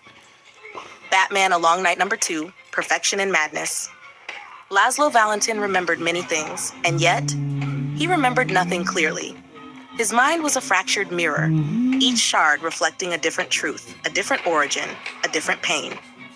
But one thing remained constant in every version of his life. He was never good enough. His parents had made sure of that. Stand up straight, Laszlo. Why can't you be like the others? You are flawed. The word echoed in his mind like a hymn, flawed. As he grew older, Laszlo became brilliant, a gifted scientist whose understanding in biology surpassed his peers. But brilliance did not silence the voices, it amplified them. Every imperfection he saw in the world became unbearable. Crooked teeth, uneven skin, scars, deformities. Humanity itself was an insult to what it could be. And then his mind broke. Or perhaps it became clear. He became Professor Peak. The Circus of Strange was his sanctuary, his kingdom of correction. Under flickering lights and warped music, he brought people in, promising wonder, spectacle, escape. But behind the curtains, beneath the laughter, was his true work. Perfection. Perfection is everything, Peak whispered as he stood over a restrained victim, his voice soft, almost loving. We will make you beautiful. The chemicals flowed, burning away identity. The masks, smooth, lifeless doll faces, were fused onto screaming flesh. The Dollatrons did not cry for long. They did not think, did not feel. They became what he believed humanity should be, perfect, obedient, silent. Those he could not fix, they were discarded, displayed, judged. He remembered one, or perhaps imagined him. A man who begged, who trembled, whose body bore imperfections that even Peg could not erase. The man's heart stopped under the weight of painkillers, his body lifeless before the process could begin. Flawed, Peak said almost gently, as he arranged the corpse like a piece of art. His mother of nails stood nearby, silent and watching, a twisted tribute to the woman who had never loved him enough. His son, Janos, lingered in the corners of his mind, real or imagined, another fragment of a life that may never have been. The circus moved from city to city, leaving behind only whispers and corpses. But Gotham was different. Gotham understood madness. Gotham welcomed it. And Pike would make it perfect. Batman stood over the first body, the rain falling steadily against his cape as police lights flickered in the distance. The victim hung near the Gauntlet Bridge, lifeless, grotesquely displayed. Beneath him, painted in crude lettering, was a single word: flawed. Opera music echoed faintly nearby, a haunting melody that cut through the silence. Batman examined the body carefully. No fingerprints. DNA traces damaged, almost deliberately erased. But the body told a story. The deformity in the ear, the signs of past surgeries, the damage that had never fully healed. This wasn't random, Batman said quietly. Alfred's voice came through the comm. What leads you to that conclusion, sir? Precision. Intent. Whoever did this, they chose him. The next body confirmed it. Franklin Accardo hung from a building on Bleak Island, the word failure painted nearby. Again, no fingerprints, DNA corrupted, but Batman noted the knee deformity, the pacemaker, the burn mark, signs of a life lived hard and imperfect. He was part of the Bloodhaven Six, Batman muttered. And the opera music? Alfred asked.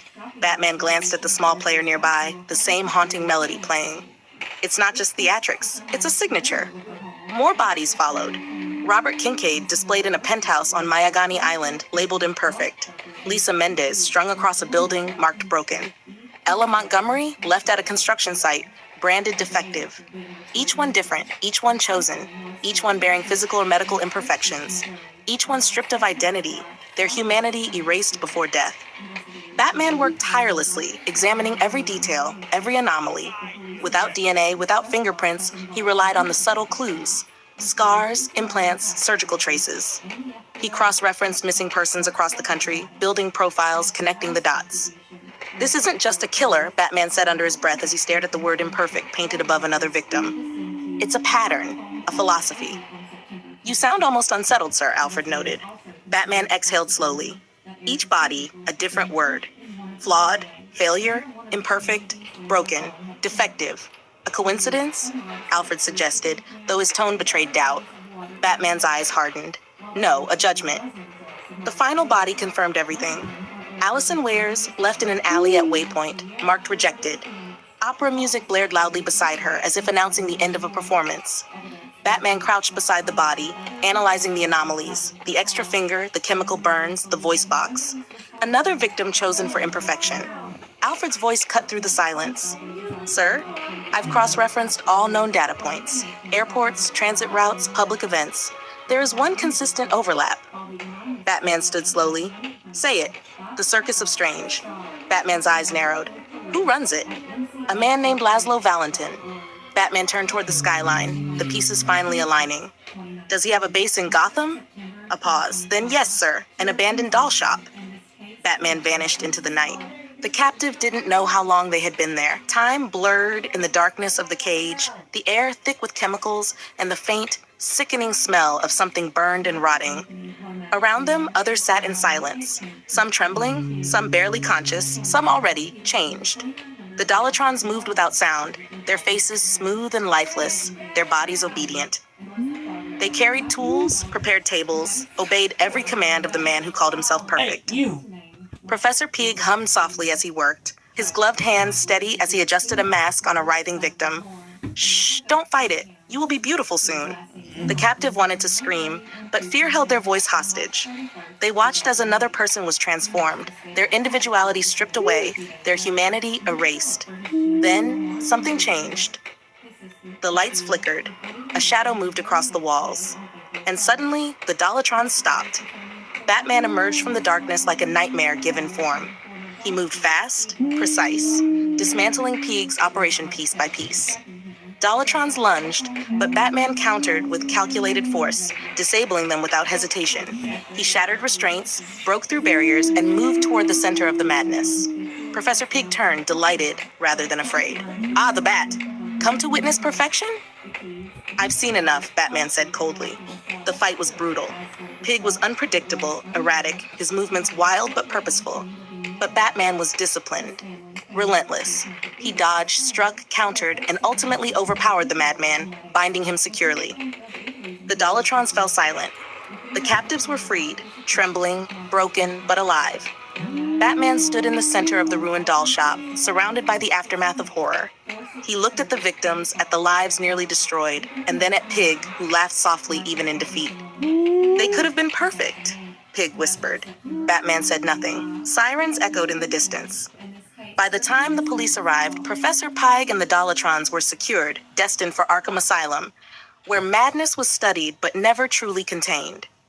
Batman disappeared before anyone could see him, but the city would remember the bodies, the words, the music, and the man who believed he could make Gotham perfect.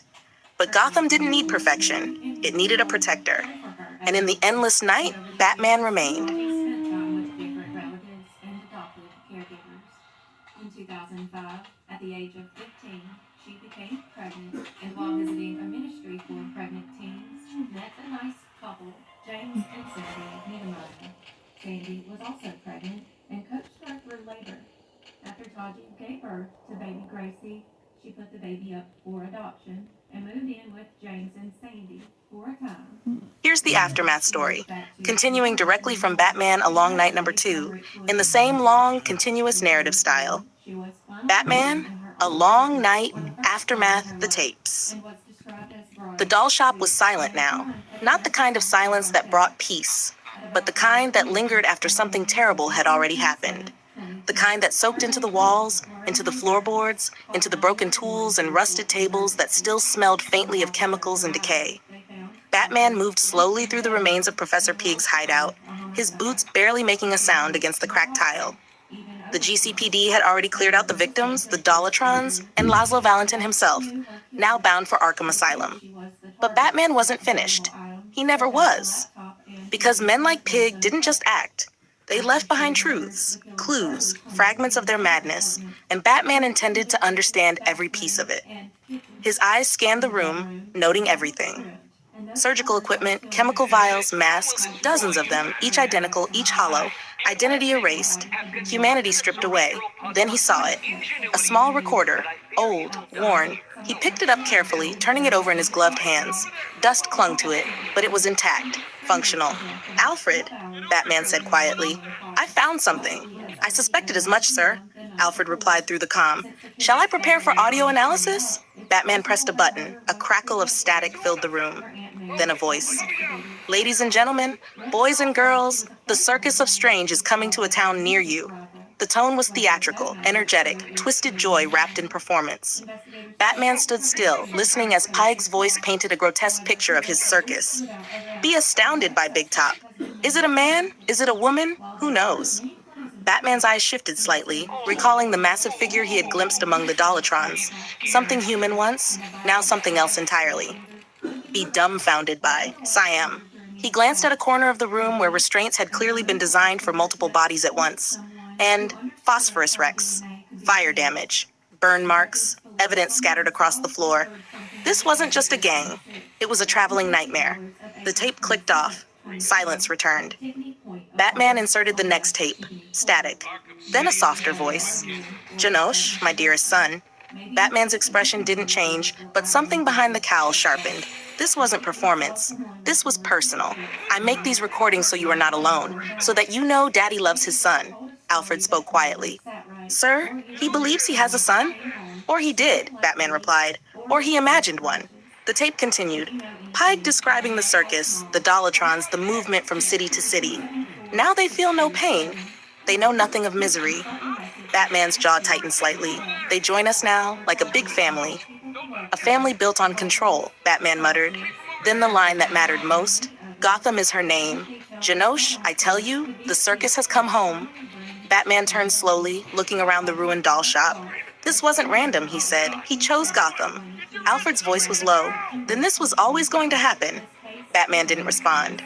Because he knew it was true. The third tape felt different. He hesitated for only a second before pressing play. Static. Then, my dear Janosh, it is time you learned the truth.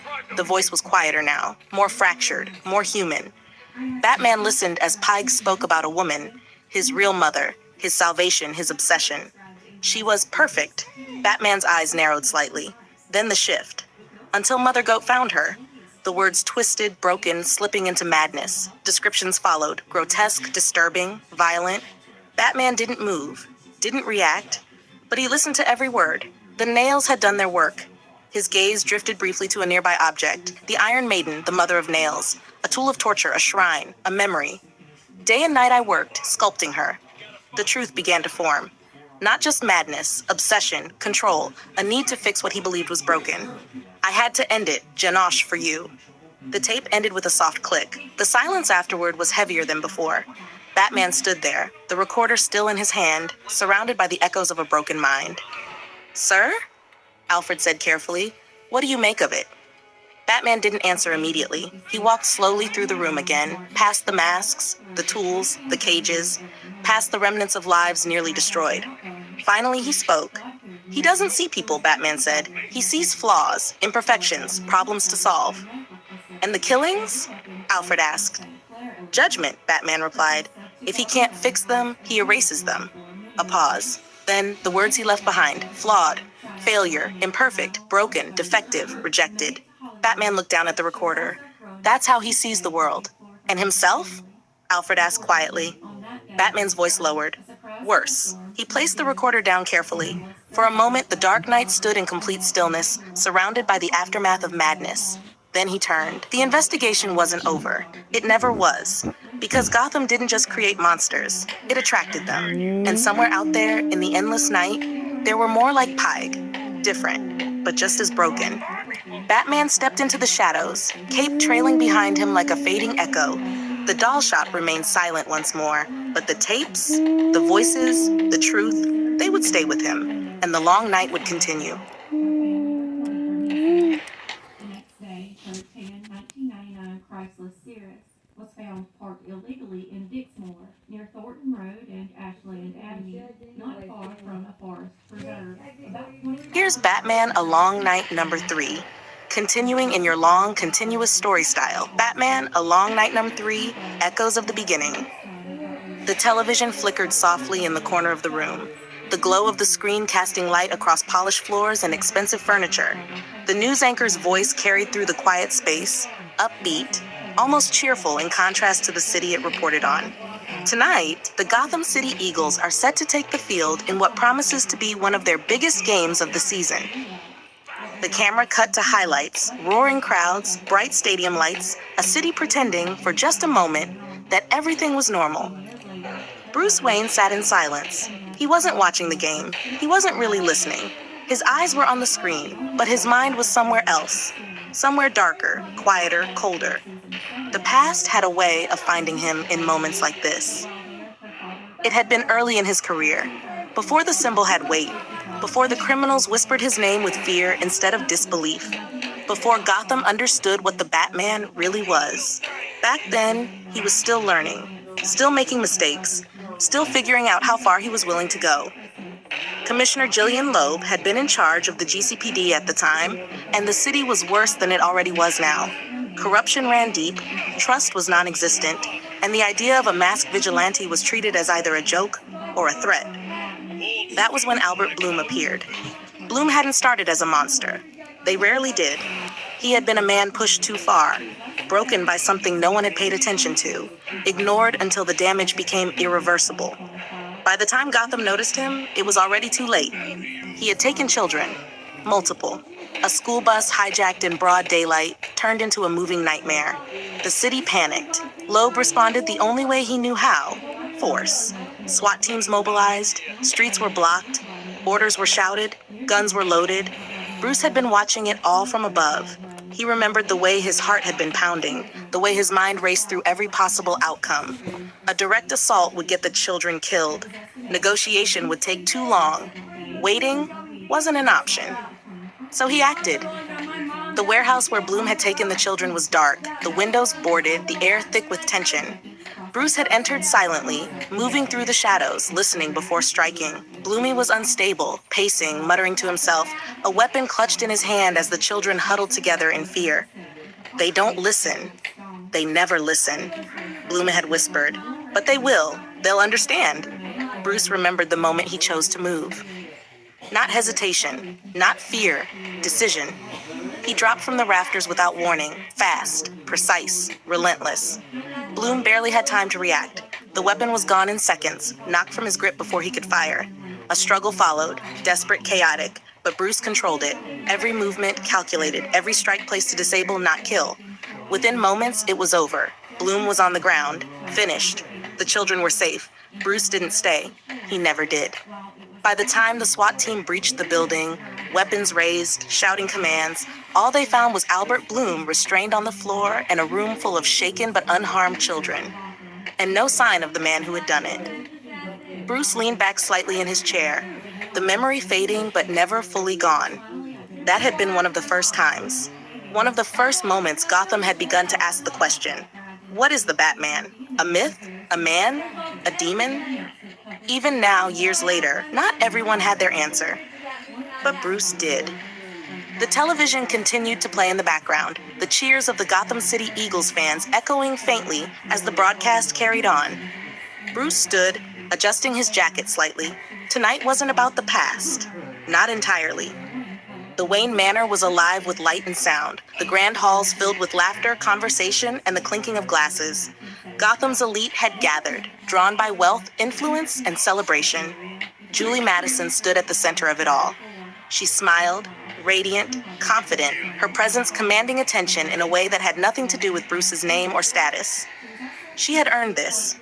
Her big role in an upcoming film had made waves, turning her into something more than just another name in Gotham's social circles. Tonight was her night.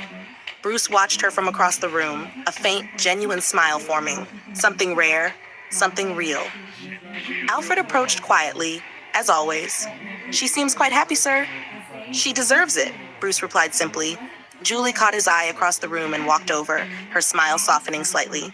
You disappeared earlier, she said. Everything okay? Bruce nodded. Just thinking. She tilted her head slightly, studying him. You do that a lot.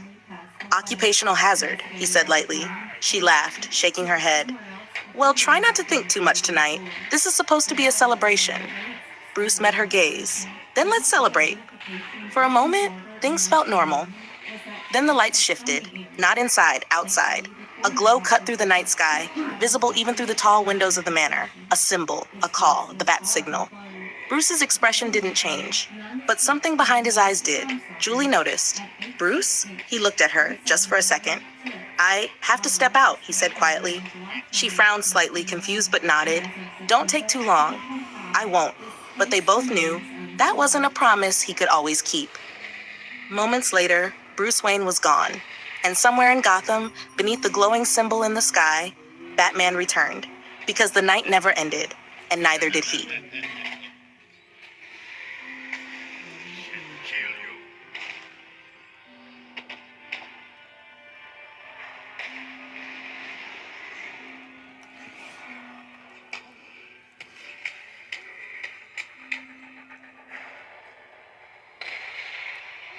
Got advice with millions on TikTok, but I'm not sure about it.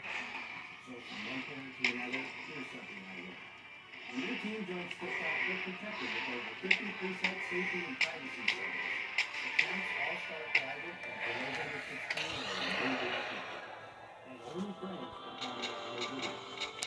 Because when safety comes first, discovery can follow. But something behind his eyes did. Julie noticed. Bruce? He looked at her, just for a second.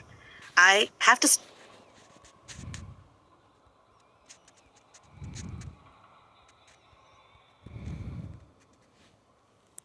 Here's Batman: A Long Nightmare 3.2, continuing seamlessly in your long, continuous style. Batman: A Long Night 3.2, The Alliance. The bat signal burned against the clouds like a warning the city couldn't ignore. Batman moved toward it without hesitation. The rooftops of Gotham blurred beneath him as he grappled forward, cape snapping behind him in the cold night air. The city stretched out below, alive, dangerous, unpredictable, but his focus was singular. The signal meant Gordon, and Gordon didn't call unless it mattered. Within moments, Batman reached the roof of GCPD headquarters. The signal tower stood tall, its light cutting through the darkness, and beside it stood Lieutenant Jim Gordon. Gordon didn't turn right away. He stood with his hands resting on the edge of the signal, looking out over Gotham as if trying to make sense of it all. "You're getting faster," Gordon said finally. Batman stepped forward from the shadows. "You wouldn't call if it wasn't urgent." Gordon nodded, then turned, his expression serious. "It is." There was someone else there. A man standing just behind Gordon, coat pressed, posture firm, eyes sharp and calculating. Clean, controlled, different from the rest of Gotham's usual corruption. "Batman," Gordon said, gesturing slightly. "This is District Attorney Harvey Dent." The man stepped forward, extending a hand, not expecting it to be shaken, but offering it anyway. "I've heard a lot about you." Batman didn't take the hand. He simply looked at him, studied him, measured him. Dent didn't seem offended. If anything, he seemed to expect it. "We're going to war," Dent said plainly. "The mob has had control of this city for too long. Falcone, Maroni, all of them. We're done playing defense." Gordon added, "We're forming a task force. Quiet, off the books. People we can trust." Batman's gaze shifted slightly between the two men. Trust. That word didn't come easily in Gotham. "You're asking me to work with you," Batman said. "I'm telling you we already are," Dent replied, "whether we admit it publicly or not." There was no arrogance in his tone, no fear either, just certainty. Batman respected that. "Where do we start?" Gordon asked, looking directly at him. For a moment, the wind was the only sound on the rooftop. Batman turned slightly, looking out over the city. His city. "I'm looking into that," he said finally. "I'll get back to you." It wasn't much, but it was enough. Gordon nodded. He understood. Dent studied Batman for a moment longer, as if trying to see through the mask, to understand what kind of man stood in front of him. Then, without another word, Batman stepped back and jumped, gone. No hesitation, no sound, just a shadow disappearing into the night. Gordon exhaled slowly, watching the empty space where Batman had stood.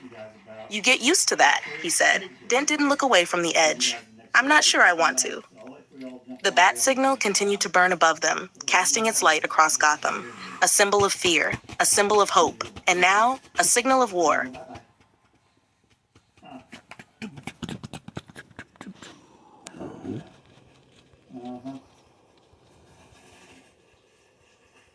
This is a live stream, guys, so if you're watching this on the playback, can you guys hear me? Here's Batman, Gotham's Night number 8, written in your long, continuous story style. Batman, Gotham's Night number 8, the rise and fall of the Red Hood. The night had started simply. For once, Bruce Wayne sat across from Julie Madison in a quiet restaurant, the kind of place where Gotham's noise felt distant, where the city's chaos couldn't quite reach. Candlelight flickered between them, soft music played in the background. And for a brief moment, Bruce allowed himself to exist as just that, Bruce Wayne. Julie smiled, leaning slightly forward. "You've been distant lately," she said, not accusing, just honest. "Even when you're here, you're not always here." Bruce met her gaze, calm but thoughtful. "Gotham has a way of pulling people in." She gave a small laugh. That's one way to put it. There was warmth there, something real, something fragile, and then everything shifted. Bruce's watch vibrated, subtle, silent, but unmistakable. He glanced at it for only a second before looking back up, his expression unchanged. But the moment was gone. Julie noticed. "Work?" "Something like that," Bruce replied. She sighed softly but nodded. "Go, just come back in one piece, okay?" Bruce stood. "I always do." But even as he said it, he knew that wasn't always true. The Batcave hummed with quiet energy as Bruce descended, already pulling off his jacket. "Master Bruce," Alfred's voice echoed through the cave, calm but urgent. "Lieutenant Gordon has been attempting to contact you." Bruce moved toward the suit. "What is it?" "Reports of heightened activity. The Red Hood gang." Bruce's expression hardened as he pulled on the cowl. "Where?" "Ace Chemicals." Batman was already moving. The industrial district was alive with movement by the time he arrived. Ace Chemicals loomed like a monument to Gotham's decay, its smokestacks reaching into the night, its walls stained with years of toxic runoff and neglect. And inside, chaos. Batman entered from above, silently dropping into the shadows. The Red Hood gang was already in motion, masked figures moving crates, shouting orders, weapons drawn. Their operations had grown bolder, more organized. But tonight, something was different. Tonight, they were desperate. Batman struck without warning. One by one, gang members fell disarmed, subdued, tied down. He moved through them like a force of nature, precise and relentless, the myth they feared made real. But then, sirens, loud, close, too close. GCPD stormed the building. Drop your weapons. GCPD, gunfire erupted instantly. The gang panicked, firing wildly. Police returned fire. Bullets tore through metal, glass shattered, sparks flew as chaos consumed the factory floor. Batman didn't engage in the crossfire, he moved past it, because he knew who mattered. The leader, the Red Hood. He stood apart from the others, his mask gleaming under the harsh industrial lights, his movements sharper, more controlled. He wasn't just another thug, he was the center of it all. Batman pursued him through the factory, dodging gunfire, leaping across catwalks, weaving through machinery. The Red Hood ran, but not blindly. He knew the layout. He had planned this, but not enough. Batman closed the distance, cornered him.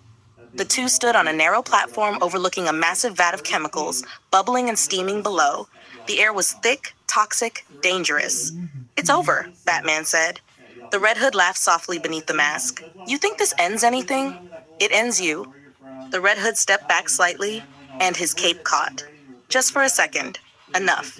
His footing slipped, his balance broke, and before either of them could react, he fell, straight into the vat below. The chemicals churned violently as his body disappeared beneath the surface. Gone. Batman stared down into the bubbling acid, unmoving. There was no scream, no return, nothing. Behind him, the sounds of gunfire began to fade as the GCPD secured the scene. But Batman didn't move. The leader of the Red Hood gang, dead. Weeks passed. The city moved on. It always did. The Red Hood gang fractured without its leader, its influence crumbling, its members scattered or arrested. Gotham had one less shadow haunting it, but something felt unfinished. Commissioner Gillian B. Loeb walked alone that night. The alley was quiet, dimly lit, the kind of place most people avoided, but Loeb had never been most people. He carried himself with authority, with confidence, until the laughter started. Soft at first, then louder, echoing, unnatural. Loeb turned sharply. "Who's there?" No answer, just laughter. A man stepped from the shadows. His face was pale, his eyes wild. His grin? Wrong. "You." Loeb began, reaching for his weapon. Too late. The gunshot echoed through the alley, then another, and another. Loeb collapsed, lifeless, as the laughter continued, filling the darkness long after the man had vanished. The news spread quickly. Commissioner Loeb was dead. Gotham had lost one of its most powerful figures. And in the aftermath, change came. Jim Gordon stood in the commissioner's office, the weight of the badge heavier than anything he had ever carried before. He didn't celebrate. He didn't smile. Because he knew what it meant. Responsibility, war, truth. The bat signal lit the sky once more. Batman arrived, silent as ever. Gordon turned to face him, not as a lieutenant anymore, but as commissioner. "Loeb's dead," Gordon said. "I know," Batman replied. Gordon nodded. "This city, it's changing." Batman stepped closer. "Then we change with it." Gordon looked at him for a moment, then extended something far more important than a hand. Trust. "We do this together," Gordon said. Batman didn't hesitate. A silent agreement, an understanding, a partnership. The signal burned above them, brighter than before. Not just a call for help, but a symbol of something new. Because Gotham had lost a commissioner. But it had gained something stronger. And somewhere in the darkness, laughter still echoed. The Red Hood had fallen, but something else had risen.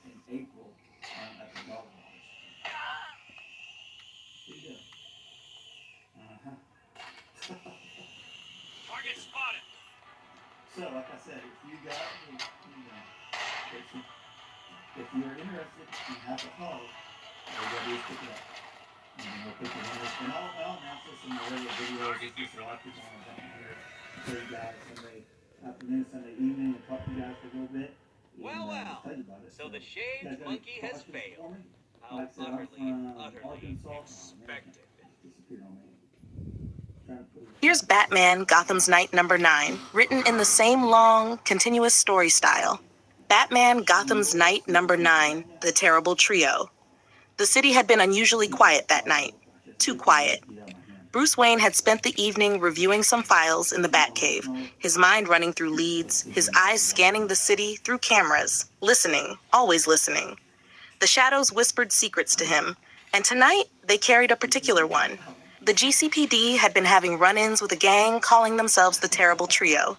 Not much was known about them except for their masks and the trouble they left in their wake. Shark, fox, vulture, masks of menace, designed to terrify, but also to hide juvenile faces that somehow had learned to push the boundaries of crime in Gotham. Batman suited up. He didn't hesitate. He never did. The break-in was at one of Gotham's smaller banks, a branch on the outskirts of the industrial district. Sirens blared in the distance as Batman approached silently from above, dropping onto the roof of a nearby building, observing the situation. Inside, the terrible trio moved with reckless coordination. Gunther Hardwick, Shark, was the muscle, his movements wild but effective, swinging a crowbar at the security system, smashing cameras, lights flickering as sparks rained down. Warren Lawford, Fox, was the planner, nimble and sly, darting between counters, stuffing cash into bags, always keeping one eye on the exits. Armand Lydecker, Vulture, was the lookout, perched on high shelves, his mask catching the light as he flitted like some dark bird surveying the scene below. All three of them were young. Dangerous, yes, but mostly untested. And that was the opening Batman needed. He entered without warning, a shadow in the flickering light, a presence that made the hair on the back of every criminal's neck stand up. "Evening, boys," Batman said, his voice low, menacing, echoing. The trio froze. Shark snarled, swinging his crowbar. Batman ducked, letting the bar smash into the wall behind him. He moved faster than the eye could track, disarming Hardwick in a single motion, twisting his arm and sending him sprawling to the floor. Fox ran next, thinking agility would save him. Batman anticipated each move, weaving between counters, knocking tables aside, his cape a blurring shadow. Lawford's bag of cash went flying, scattering bills like leaves in a storm. Vulture tried to escape through the rafters, diving down at Batman with a sharp, clawed swing. Batman caught him midair, twisting the arm and sending Lydecker crashing into a stack of chairs, groaning as he hit the ground. The fight was short, brutal, efficient. The terrible trio didn't stand a chance. Once subdued, Batman bound them quickly, rope snapping tight around wrists, ankles, the three of them squirming, cursing, panicking. But he didn't pause. He collected the cash and made sure the area was secure before leaving a simple gift for the police. 3 bundles, tied neatly, labeled clearly. Terrible trio, taken down. The GCPD arrived moments later. Lieutenant Jim Gordon was there, his face serious, but relief hidden beneath the lines of his eyes. Batman didn't wait for thanks. He never did. He just nodded once, a shadow among shadows, and disappeared into the night. The terrible trio would be taken in, questioned, and locked up. Their masks might have been terrifying, their antics bold, but Gotham had its guardian, and he never slept. As the city settled back into uneasy quiet, Batman stood on a nearby rooftop, surveying the streets, listening to the heartbeat of the city. Shark, Fox, Vulture, all gone. But for every crime solved, 100 more waited. The night was far from over. And so was Batman. The shadows whispered, the city listened, and the Dark Knight was ready.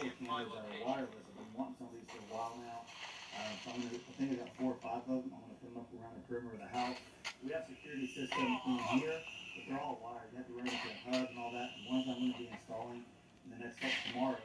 We'll show you guys probably next week sometime or whatever. Installing and talk about and stuff. I've been using this for a long time because it's really wireless with solar. And you just put an app on your phone and you can walk around. That's what I'm excited about. All the other ones I have some other like real links that are wireless. Well, it's not like that. Here's a detailed list, story-style account of Batman's criminal and mob investigations so far, written in your long, continuous narrative style. Batman, Gotham's Night Files, Criminals and Mobsters. The Batcave was quiet, except for the faint hum of the computers and the soft shuffle of papers across the work table.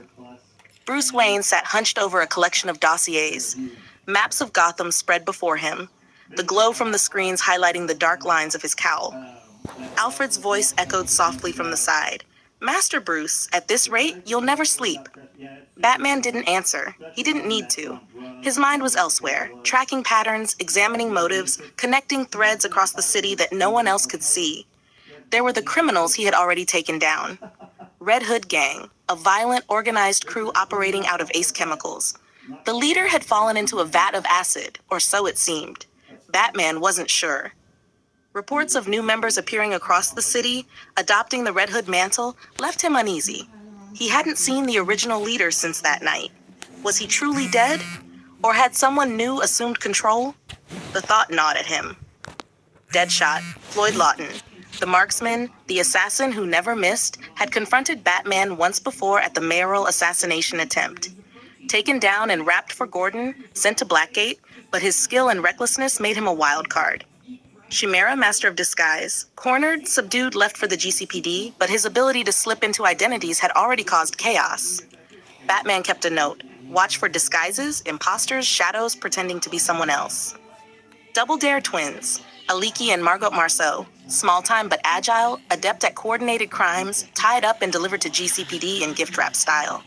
Arnold Wesker, the ventriloquist, dangerous, tied to the Scarface dummy, subdued, sent to Arkham, but the unpredictability of his dummy, alive, possessed, or merely a separate personality, was worrying. Maxie Zeus and his gang dealt with the Olympus drug at Mount Olympus Club, Athena and Kratos captured, the trio tied for arrest. Batman had managed to minimize collateral damage and deliver a cure for the innocent. Killer Moth, taken down after his attempted heist, dispatched quickly and efficiently. Kite Man, subdued, part of a spree of smaller-time Gotham criminals who were trying to exploit the chaos in the city. Terrible Trio, Gunther Hardwick Shark, Warren Lawford Fox, Armand Lydecker Vulture. Teenagers attempting a bank robbery, taken down cleanly and left for police custody. And then there were the mobsters, the dark shadows of Gotham's underworld he had been trying to take down for months. Black Mask, Roman Shanis, the enigmatic, violent kingpin of the criminal underworld. Ruthless, calculating, tied to multiple murders and the Red Hood resurgence. Evidence of Black Mask's influence was scattered across Gotham. Batman had yet to confront him directly, but every crime scene, every victim's connection, seemed to lead back to Sionis. Sal Maroni, a long-standing mob boss tied to drug operations, organized crime, and multiple violent acts across Gotham. Batman had focused on his men first, dismantling the networks quietly, tracking patterns, hoping to catch Maroni himself in the act. Carmine Falcone, the elder statesman of Gotham's crime families. His reach was vast, his power systemic. Batman had been quietly observing, mapping Falcone's empire, waiting for a point of weakness. Oswald Cobblepot, the Penguin, a different kind of menace. Not just muscle or crime, but cunning, well-connected, and opportunistic. Batman had been monitoring him alongside Falcone and Maroni, waiting for the perfect moment to intervene without alerting the others. The most troubling question lingered above everything else. Who killed Commissioner Loeb? Batman replayed the alleyway footage in his mind over and over. The sound of the laughter haunted him. It wasn't organized crime. Not Maroni, not Falcone, not Penguin. It was something else. Someone chaotic, personal. But the trail was faint. No fingerprints, no witnesses, only the shadow of the man who couldn't stop laughing. And the Red Hood? The gang's appearances suggested a new leader. Or perhaps a resurrected one. Could the original Red Hood have survived the acid? Or had someone else taken up the mantle? Every new masked member reminded him that Gotham's underworld was always evolving, always adapting. Batman's eyes moved across the maps and dossiers, tracing lines between the mob families and the street gangs, the assassins and the corrupt. Patterns emerged, connections, motives, weaknesses. Alfred's voice interrupted the silence again. Sir, you've been at this for hours. Perhaps a moment's respite? Batman shook his head. Not yet, Alfred. Not until I know who killed Loeb. Not until I know who's running the Red Hood. Not until I've mapped every last connection these mobsters have in the city. The city sprawled below, dark and dangerous. And in the shadows, Batman's mind ran through every criminal he had taken down, every mobster he had tracked, every unanswered question that still threatened the city. Red Hood gang, leader unknown. Black Mask, powerful, deadly, untouchable. Sal Maroni, calculating, violent. Carmine Falcone, old guard, entrenched. Oswald Cobblepot, cunning, opportunistic. And Commissioner Loeb, dead, a message, a mystery. The pieces were scattered, but Batman would find them, because Gotham's shadows had a guardian, and he never stopped watching. If you want, I can turn this into a full criminal dossier. Hello, Sean. Hey, what's going on? Rosa said hello from Albany, Texas. Here's Villains Interview number 2, continuing your long, continuous story style at Iron Heights Penitentiary. Villains Interview number 2, Count Vertigo. The fluorescent lights buzzed above the sterile walls of Iron Heights. The sound echoed in the high-ceilinged interview room, bouncing off the concrete, mingling with the faint clatter of distant guards and the occasional shout from the cells. Count Vertigo sat across from the interviewer, inmate number 251. Hands cuffed in front of him, posture regal as always, his gaze cold and calculated, though tired from travel, containment, and repetition. Werner Zietlow, the interviewer began, voice steady, professional, clipboard in hand. You're here today to answer a few questions about your crimes. Let's start with your arrival in Star City and your actions there. Vertigo smirked faintly, lips curling. Star City? I've been everywhere, my friend. The streets are a symphony of weakness, people twisting, turning under my influence. You call it crime, I call it guidance. The interviewer noted this, scribbling on the pad. Guidance. And yet, multiple reports indicate you were engaged in drug operations and violent assaults, especially targeting law enforcement. A chuckle, low and musical, rumbled from Vertigo. Oh yes, but you see the problem with law enforcement is they resist harmony. I merely adjust the frequencies. He leaned back slightly, almost theatrically, as if letting the sound waves of his words fill the room. Control the balance, control the city. The interviewer hesitated, unsure whether to press on or step lightly around the man's mental instability. Your arrest here at Iron Heights, how did that happen? Was it a miscalculation on your part? Vertigo's grin widened. Calculation? No, I simply underestimated their stubbornness. Even in chaos, some resist the music, but I will return. Balance is eternal, and so am I. The interviewer tapped the clipboard. You've encountered Green Arrow during your operations. What is your opinion of him? Vertigo's eyes narrowed. That pest? The one who sings of justice with arrows? Comedic in his own way, but fragile. Fragile like all mortals. He cannot grasp the power of harmony, the sway of a true maestro.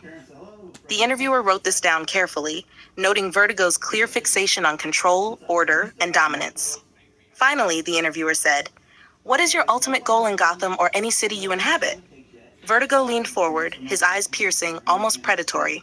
Power, yes, but not just brute strength, influence, fear, the orchestration of reality itself. Men are clay, streets are instruments, and I am the conductor.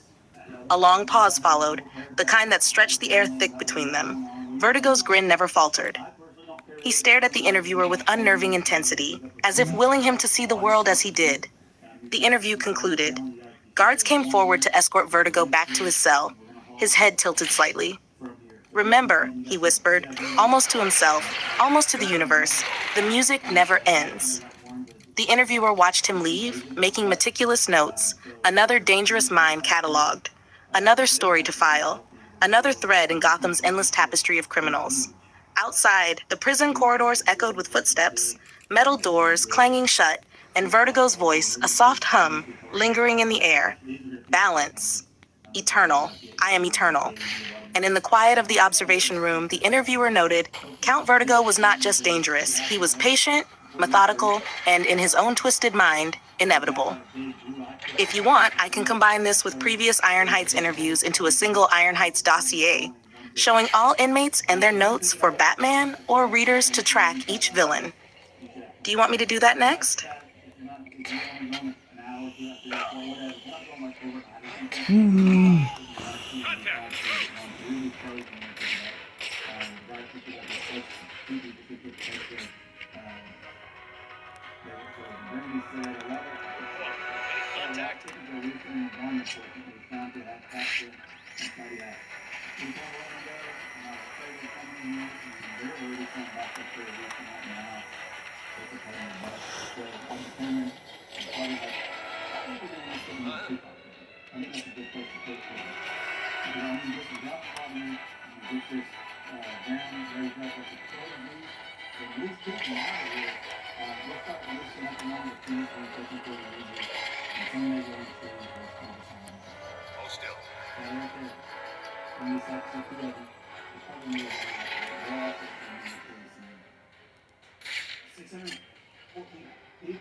Those dragons.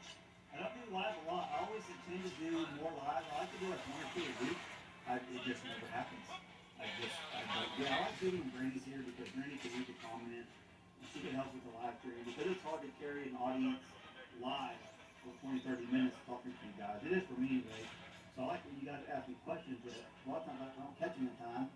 And that's when Brandy comes into play, but she's not here right now.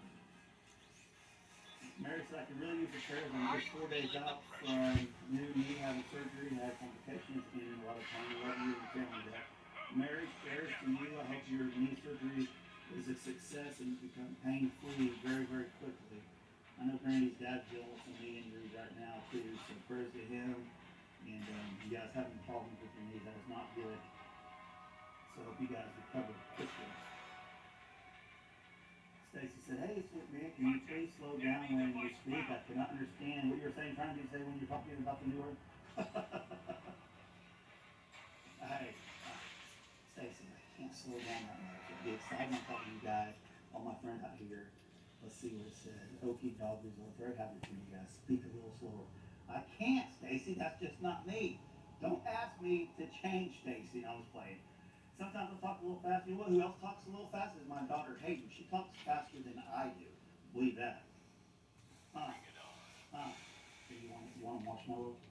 You want a little marshmallow? Okay.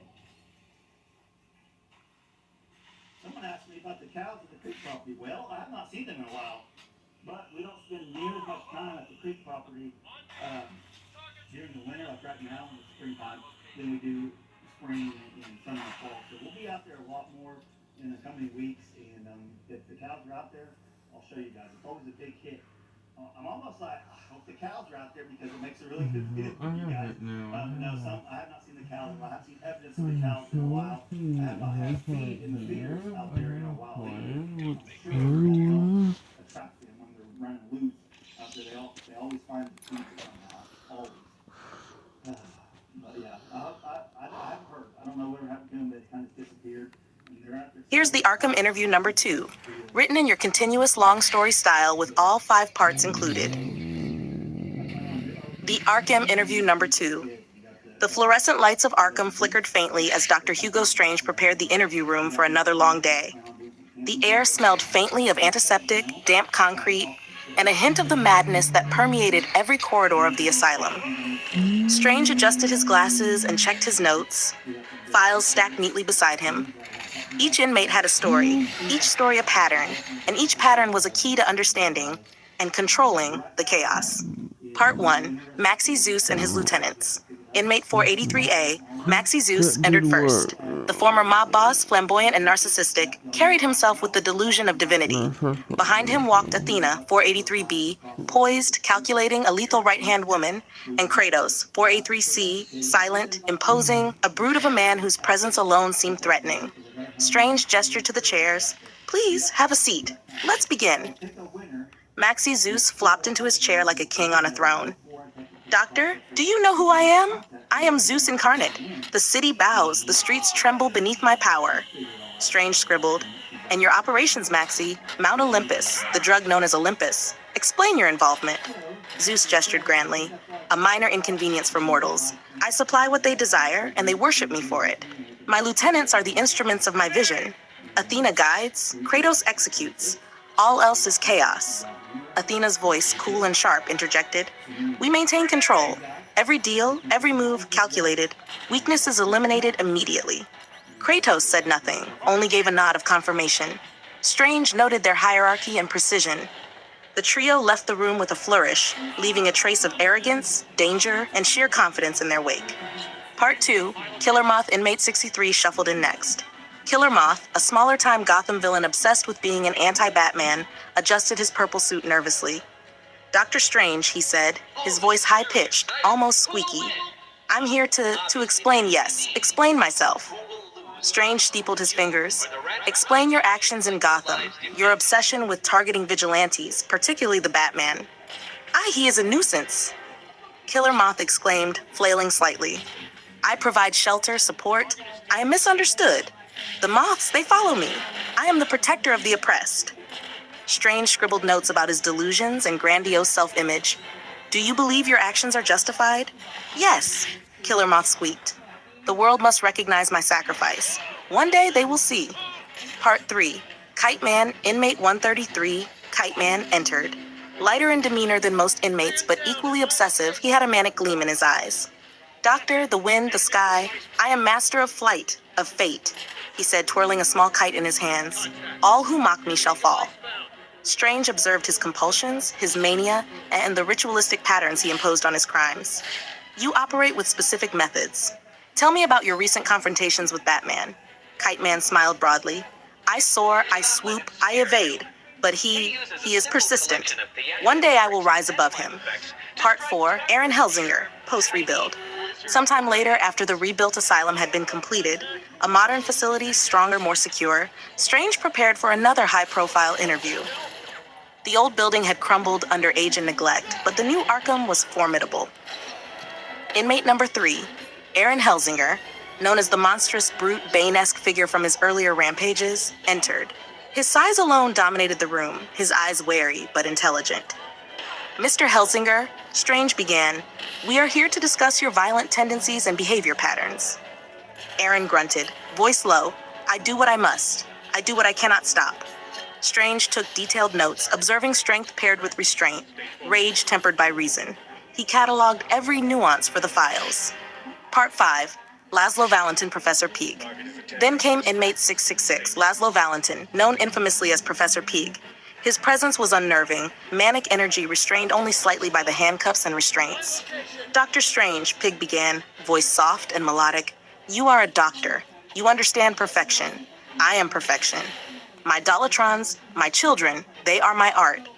Strange asked clinical questions about the Dolatrons, their creation, and the chemicals involved. Pig's eyes gleamed. But doctor, he continued, I can do more. I can make you better. I can make all of us better. I am an artist. I can make a maiden from a monkey, a model from a miscreant, a beauty from a bat. Strange, calm, and methodical replied, I will kindly unaccept that, Mr. Valentin. Pig's face twisted with anguish and fury. Bad, bad. Pig is like clay. Pig is like God. Pig is here to fix us all. This mother, she won't be pleased. The words echoed in the interview room long after the man had been returned to his cell. Pig's obsession, his mania, and his self-perceived divinity were all meticulously recorded. Part 6, The Terrible Trio. Finally, Strange interviewed inmates 253A, 253C, The Terrible Trio, Gunther Hardwick, Shark, Warren Lawford, Fox, and Armin Lidecker, Vulture. Teenagers with criminal aspirations, yet highly organized for their age, they were contained in separate cells and brought in sequentially. Strange asked about their coordinated heists, their motivations, and their interactions with other Gotham criminals. They spoke with juvenile bravado, hiding fear beneath masks of cunning. The notes taken on their movements, methods, and networks would serve as a cross-reference for future criminal investigations. As the day ended, Strange leaned back, reviewing the notes. The asylum was rebuilt, the files updated, and the inmates cataloged. Each one represented a distinct type of criminal genius, madness, or obsession. In the silence, Strange whispered to himself, Gotham is a city of chaos, and I am its archivist. If you want, I can next compile all Arkham interviews into a master dossier showing every inmate, their crimes, and Dr. Hugo Strange's notes, like Batman's files. This would include Maxie Zeus, Athena, Kratos, Killer Moth, Kite Man, Aaron Helsinger, Professor Pig, and the Terrible Trio all in one document. Do you want me to do that next?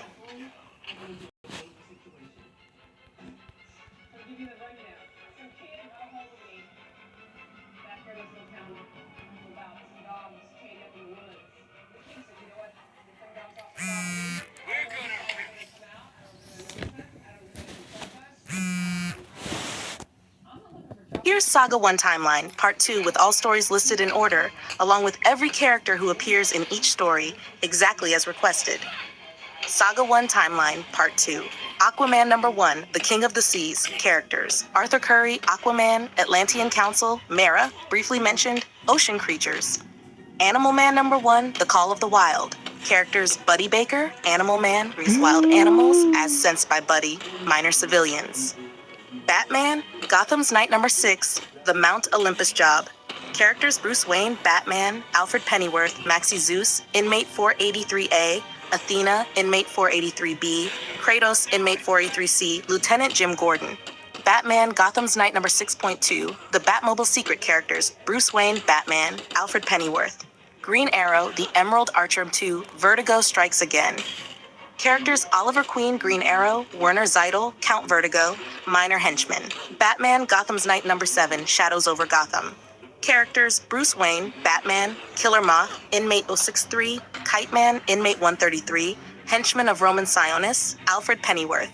Batman Red Hood miniseries number 1, The Masked Criminals. Characters Bruce Wayne, Batman, Red Hood gang members, various unnamed, Alfred Pennyworth.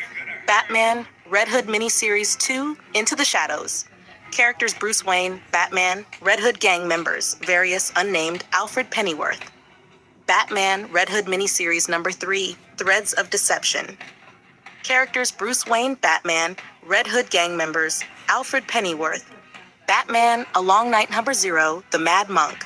Characters Bruce Wayne, Batman, Julie Madison, The Mad Monk, Alfred Pennyworth. Batman A Long Night number 1, Shadows and Reckonings. Characters Bruce Wayne, Batman, Matthew Hagen, Arkham Asylum Doctors Unnamed, Aaron Helsinger, Inmate 3, Alfred Pennyworth. Batman A Long Night number 2, Perfection and Madness. Characters Bruce Wayne, Batman, Laszlo Valentin, Professor Pig, Inmate 666, Anthony Lund, Franklin Accardo, Robert Kincaid, Lisa Mendez, Ella Montgomery, Allison Wares, Alfred Pennyworth. Batman A Long Night Aftermath, The Tapes. Characters Bruce Wayne, Batman, Laszlo Valentin, Professor Pig, Dolatrons, Alfred Pennyworth. Batman A Long Night 3, Echoes of the Beginning. Characters Bruce Wayne, Batman, Albert Bloom, Julie Madison, Alfred Pennyworth. Batman A Long Night 3.2, The Alliance. Characters Bruce Wayne, Batman, Lieutenant Jim Gordon, Harvey Dent Diaz, Alfred Pennyworth. Batman Gotham's Night number 8, The Rise and Fall of the Red Hood. Characters Bruce Wayne, Batman, Julie Madison, Alfred Pennyworth, Red Hood gang leader, Red Hood gang members, Commissioner Gillian B. Loeb, Lieutenant Jim Gordon, Commissioner Jim Gordon. Batman Gotham's Night number 9, The Terrible Trio. Characters Bruce Wayne, Batman, Gunther Hardwick Shark, Warren Lawford Fox, Armin Lidecker Vulture, Alfred Pennyworth. Batman Gotham's Night Files, Criminals and Mobsters. Characters Bruce Wayne, Batman, Alfred Pennyworth, Roman Black Mask Shionis, Sal Maroni, Carmine Falcone, Oswald Cobblepot. Villains Interview number 2, Count Vertigo. Characters Werner Zeidel, Count Vertigo. Inmate 251, Iron Heights Interviewer, Unnamed, Guards. The Arkham Interview number 2. Characters Dr. Hugo Strange, Maxie Zeus, Inmate 483A, Athena, Inmate 483B, Kratos, Inmate 483C, Killer Moth, Inmate 063, Kite Man, Inmate 133, Aaron Helsinger, Inmate 3, Laszlo Valentin, Professor Pike, Inmate 666, Gunther Hardwick Shark, Inmate 253A, Warren Lawford Fox, Inmate 253B, Armin Lidecker, Vulture, Inmate 253C. This timeline now covers every story in Saga 1, Part 2, and includes all characters who appear in each story in the order they appear. If you want, I can combine Part 1 and Part 2 into a single Master Saga 1 timeline with all characters in every story so far, which would make it easy to track everyone chronologically. Do you want me to do that next?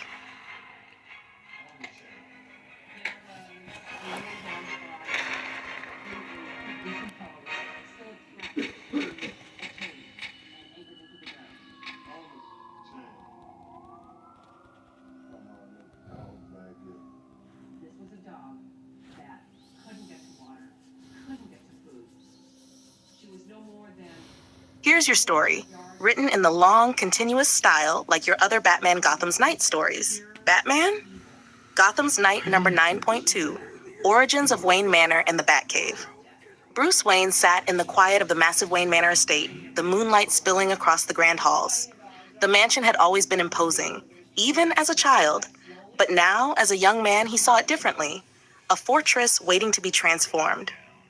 Alfred had been insisting on upkeep for decades, quietly keeping the estate functional, while Bruce's mind raced with plans far beyond the eyes of ordinary people. Tonight, Bruce wasn't focused on appearances or the society functions he would eventually have to attend. He was thinking about preparation. Wayne Manor had been in the family for generations, built from the wealth amassed by his ancestors, each room telling a story of old Gotham. Paintings of stern-faced forebears stared down from the walls, and antique furniture held the echoes of secrets and scandals from decades past. Bruce wandered through the hallways, tracing the lineage of his family. He knew the manor's hidden passageways better than anyone. Yet tonight, he sought to create something new, a place hidden even from the most curious intruder.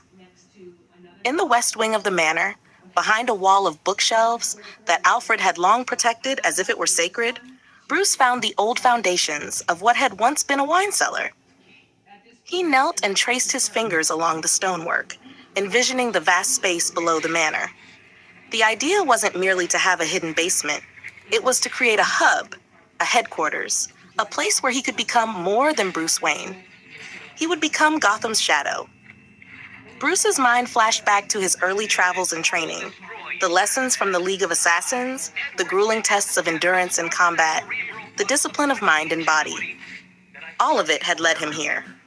And yet, it wasn't enough to merely fight crime on the streets. He needed infrastructure, technology, and secrecy. The Batcave would be his sanctuary, his command center, his deterrent. He moved to the section where the river passed beneath the manor. Water had carved hidden channels over the decades, eroding weak foundations and leaving behind secret nooks. Bruce traced out a plan, imagining tunnels, garages, and chambers that would remain invisible to anyone above ground. He envisioned a grand entrance hidden behind a waterfall, concealing a massive cavern with reinforced walls, advanced tech, and ample space for vehicles and training equipment. Alfred entered quietly, carrying a tray with a simple tea service, as he always did, and stood silently at the edge of the room. Bruce didn't need to speak.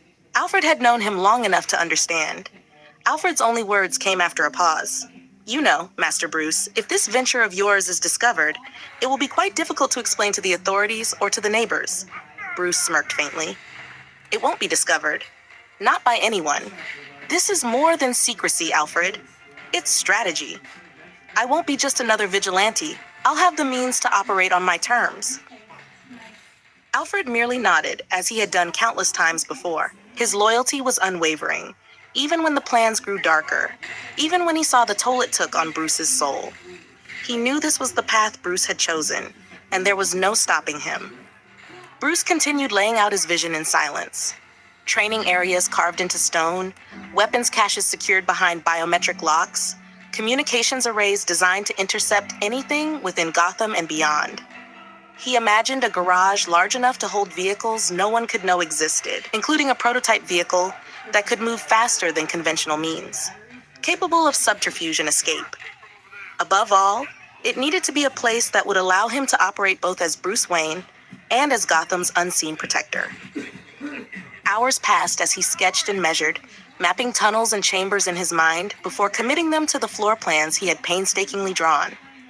Every detail mattered: air circulation, lighting, hidden exits, security redundancies. Every stone, every beam, every corner of the cavern had a purpose. This wasn't just construction, it was an extension of himself. By dawn, Bruce stepped back and surveyed the beginnings of his vision. The Batcave was no longer just an idea. It was the foundation of what would become his war on crime. Wayne Manor, with all its history, would hide this secret, its walls bearing witness to the birth of Gotham's silent guardian. Alfred quietly placed the teacup down. "I will begin organizing the necessary preparations for the manor, Master Bruce. You will not be doing this alone." Bruce looked down at the old stone floor, illuminated by the first rays of sunlight filtering through the windows. "I know, Alfred. But everything else starts here." And with that, Bruce Wayne took the first steps toward creating the Batcave, the sanctuary that would define his crusade for justice, the heart of Gotham's night, the place where a boy orphaned by tragedy would become a legend. If you want, I can make a full Batman reading order timeline, including this number 9.2 story, so you have all Batman stories in chronological prehistory and main timeline laid out perfectly. Do you want me to do that next?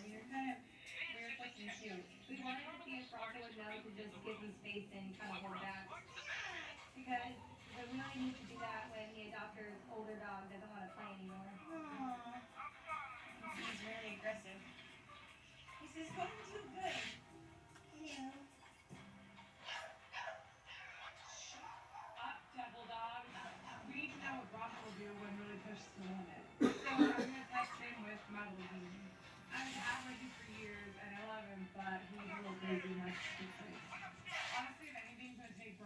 the dark side and make him snap, it's gonna be Wedgie. Oh my gosh, Wedgie.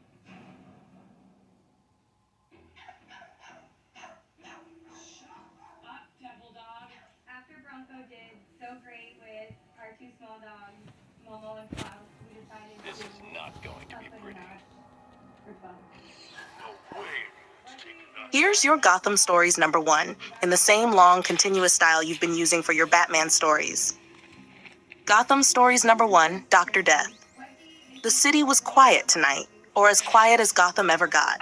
The streets glistened under the rain, reflecting the flickering lights of gas lamps and neon signs. Batman moved silently across rooftops, his cape blending with the shadows, his eyes scanning the streets below. There had been a string of mysterious deaths, seemingly random at first. Scientists, chemists, and even a few businessmen. But the common thread was subtle, buried in the victims' work. All had connections to experimental chemical compounds. Bruce had spent hours tracing the papers, receipts, and lab notes left behind.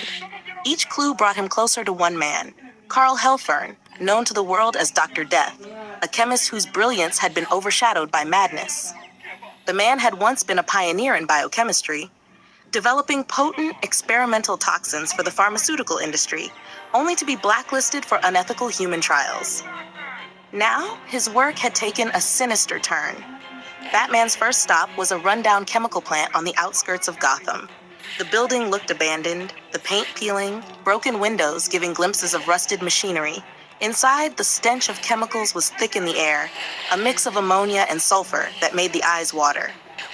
Batman crouched atop a catwalk, watching a figure below meticulously mixing compounds in beakers. Helfern looked older than his official files suggested, his face pale and gaunt, eyes dark with obsession. He muttered to himself as he poured liquids together, occasionally jotting notes in a thick yellowed notebook. The perfect formula, just a few adjustments. They'll understand eventually. They'll see the truth. Batman moved silently, his gloved hands finding balance along the metal beams. He noted the vials on the table below, lethal enough to kill a man within minutes. Helfern was preparing more than just murder. This was a statement. Without hesitation, Batman descended, landing behind Helfern with a silent precision. "Step away from your work, Helfern." Helfern jumped, spilling chemicals, his eyes widening in shock. "Who? What are you?" "I'm the shadow you've been running from," Batman replied, his voice low and commanding. "And your experiments end tonight." Helfern stumbled back, knocking over a vial. A green mist filled the air, and Batman immediately jammed a gas mask over his own mouth, the chemical burning the senses even through the protective gear. Helfern lunged for a hidden syringe, but Batman was faster, grabbing the man's arm and twisting him down to the ground with calculated force. "You don't understand," Helfern gasped, thrashing. "These people, they are weak. They must be improved. My work, it is genius." "You call it genius. I call it murder," Batman said, pressing him down. "And you won't hurt anyone else." With Helfern restrained, Batman searched the lab. He confiscated vials, notes, and samples, carefully securing everything to avoid contamination. Alfred's voice came over the comm, calm and precise. "Sir, be sure to preserve as much evidence as possible. This man will not see trial otherwise." Batman nodded, though the reply was silent. He left Helfern tied up for the GCPD, leaving the man in a sealed, chemical-proof containment area for transportation. Lieutenant Gordon would take him into custody, but Batman knew the job was far from over. Gotham always had its next threat, always another shadow creeping through the alleys. As he stood atop the chemical plant, looking down at the city below, Batman reflected on the fine line between brilliance and madness. Carl Helfern had crossed it, and tonight, Gotham had been spared another tragedy. But in the back of his mind, Bruce knew the city was full of men like him, brilliant minds twisted by obsession, and he alone stood between them and the innocent. The rain fell harder now, masking his descent into the darkness, swallowing him once more into the city he had vowed to protect. And as always, Gotham's night belonged to its silent guardian. If you want, I can start a full list of all the Gotham stories Batman has taken on so far in chronological order, including this Dr. Death story. Do you want me to do that? Don't make me humiliate you boys. Here's Gotham Stories number 2, written in the same long, continuous Batman style you've been using. Shut! Gotham Stories number 2, Abattoir. The streets of Gotham were drenched in fog, thick and suffocating, curling between the alleys and choking the air with the smell of wet asphalt and decay. Batman moved silently along the rooftops, ears straining against the muted hum of the city. Reports had come in over the last week, a string of gruesome murders, bodies mutilated beyond recognition, each scene worse than the last. The GCPD had a name for him, Abattoir, and it was fitting. Bruce had spent hours combing through the crime scene photos, medical reports, and witness statements. There was a pattern, buried beneath the brutality. The killer moved methodically, leaving only hints that pointed to a single source. Alfred had warned him that the scent of blood could cloud judgment, but Batman's resolve was unshakable. Gotham needed him. He traced Abattoir to an abandoned slaughterhouse on the east side, its metal siding rusted, the windows broken, chains swaying in the wind. The smell hit him first. Stale blood, ammonia, rot. Batman crouched on the roof, scanning the interior. Shadows moved inside, but not like people, more deliberate, more monstrous. Inside, Abattoir worked with surgical precision. The man was massive, a hulking figure in a blood-stained apron, wielding tools designed for a butcher, though his intent was far darker. Chains rattled as he dragged a struggling victim across the concrete floor. His movements were mechanical, almost inhuman, as if the blood and the chaos fueled him. Batman descended silently, landing behind a stack of crates. He observed first, noting the layout, the exits, the potential hazards. Abattoir was dangerous, but he had always relied on his intellect and training to stay one step ahead.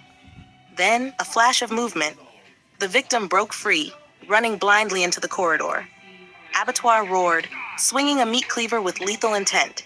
Batman sprang into action, grappling hooks launching to swing across the room, his cape shielding him as the cleaver slammed into the concrete where he had been standing moments ago. "You don't have to do this," Batman shouted, his voice echoing through the cavernous building. Abattoir turned, his eyes wild behind a mask of blood and fury. "This city is sick. It needs purging," he bellowed, swinging again. Batman dodged, rolling to absorb the impact, using momentum to launch forward, his fists connected with precise strikes, targeting nerve points, avoiding lethal blows, but immobilizing Abattoir with each strike. The man was strong, but his size made him slower, less adaptable. Batman exploited that, striking from angles Abattoir couldn't anticipate. Chains swung down from above as Abattoir tried to entangle Batman, but he used his grapnel to swing and land behind the killer.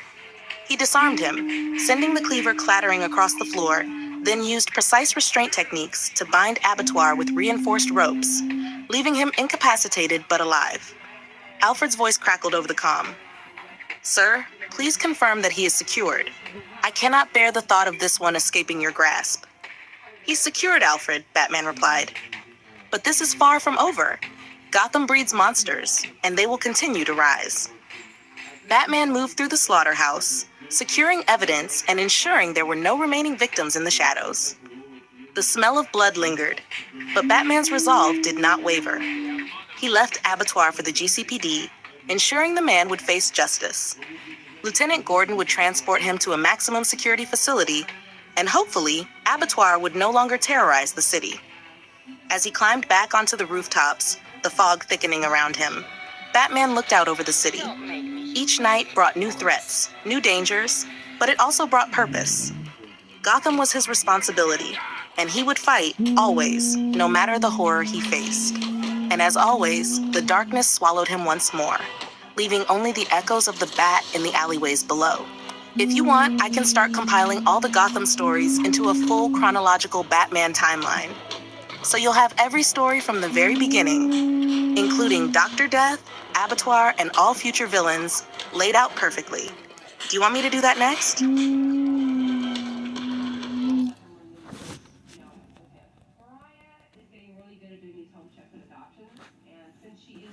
Here's Gotham Stories number 3 in the same long, continuous story style. Gotham Stories number 3, Shadows of the League. The mountains were silent, blanketed by the early morning mist. Bruce moved through the training grounds, every step measured, every motion precise. His body was honed, muscles coiled like springs, mind sharpened by years of discipline. The League of Assassins had demanded perfection, and he had given it, though not without questioning the path that had brought him here. Talia al Ghul was waiting for him near the edge of a cliff, her stance calm, almost regal, her eyes analyzing him as if weighing not just his form, but his soul. She had been part mentor, part rival, part enigma throughout his time here. There was a grace to her movements, a lethal elegance that only the League could foster. Bruce had learned much from her, not only combat techniques, but patience, observation, and the art of strategy. "Focus, Bruce," Talia said, her voice calm but firm. "Every movement must have purpose, every strike must have intent. A warrior who wastes energy is already defeated." Bruce nodded, gripping his staff tighter. He circled her slowly, analyzing her stance, looking for an opening. Every morning they trained like this, a dance of predator and prey, pushing one another to limits most could never reach. "You have improved," Talia continued. "But there is something you must understand. Power without control is chaos. Strength without discipline is weakness. The League does not allow weakness." Bruce attacked, quick and precise, but Talia parried each strike with the effortless skill of someone who had been trained since birth. They moved like shadows on the cliffside, their forms almost indistinguishable from the rising fog. He had trained for months under her guidance, and yet every time he faced her, it was as if he were still a student. "Why do you test me so relentlessly?" Bruce asked, panting from exertion, sweat glistening on his brow. "Because you must be ready for the world you intend to protect," Talia replied. "Strength alone will not save you. Knowledge, cunning, restraint, these are what separate those who succeed from those who fail." Hours passed like minutes. They sparred, meditated, and strategized together. Talia shared stories of her father, Ra's al Ghul, and the League's centuries-old mission. She revealed pieces of philosophy, teachings that twisted the line between justice and vengeance, between loyalty and ambition. Bruce listened, absorbing the knowledge, yet always filtering it through his own moral compass. At one point, they stood overlooking the valley below, the sun cutting through the mist, casting long shadows over the mountains. Talia turned to him, her expression unreadable. "You are different from the others, Bruce. You have the heart of a warrior, yes, but also something else, a sense of purpose they rarely possess. Perhaps one day you will understand what it truly means to bear the mantle of the League, but not yet." Bruce knew what she meant. The League had offered him a place among them, a chance to fully embrace their ideology, their vision of order through control. He had refused, understanding that their methods were incompatible with the life he wanted to lead in Gotham. Yet he could not deny the lessons he had learned here, the skill and discipline that would define him for the rest of his life. As night fell, he practiced silently under the moonlight, shadowed by Talia's observant gaze. Every movement was deliberate, every breath measured, every strike calculated. He had become stronger, faster, smarter, but more importantly, he had become resolute. Gotham would be his responsibility, and the League's teachings, while invaluable, would be tempered by his own code. Talia approached him, placing a hand on his shoulder. "You are ready, Bruce. But remember, readiness alone does not define destiny. The choices you make, the people you protect, the enemies you confront, these will shape who you are." Bruce nodded silently. He had made his decision. The League had trained him, but he would take those lessons back to Gotham to become something the League could never be. A protector who operated not in shadows of fear, but as a symbol of hope. As he left the mountains that night, Talia watched him go, the moonlight catching the faintest trace of a smile on her lips. Bruce knew that the lessons he had learned would stay with him forever. The League had forged him into a weapon, but it was Gotham that would forge him into a legend. If you want, I can continue the Gotham Stories series by writing the next story after this, showing his return to Gotham and the beginning of his first major investigations. Do you want me to do that next?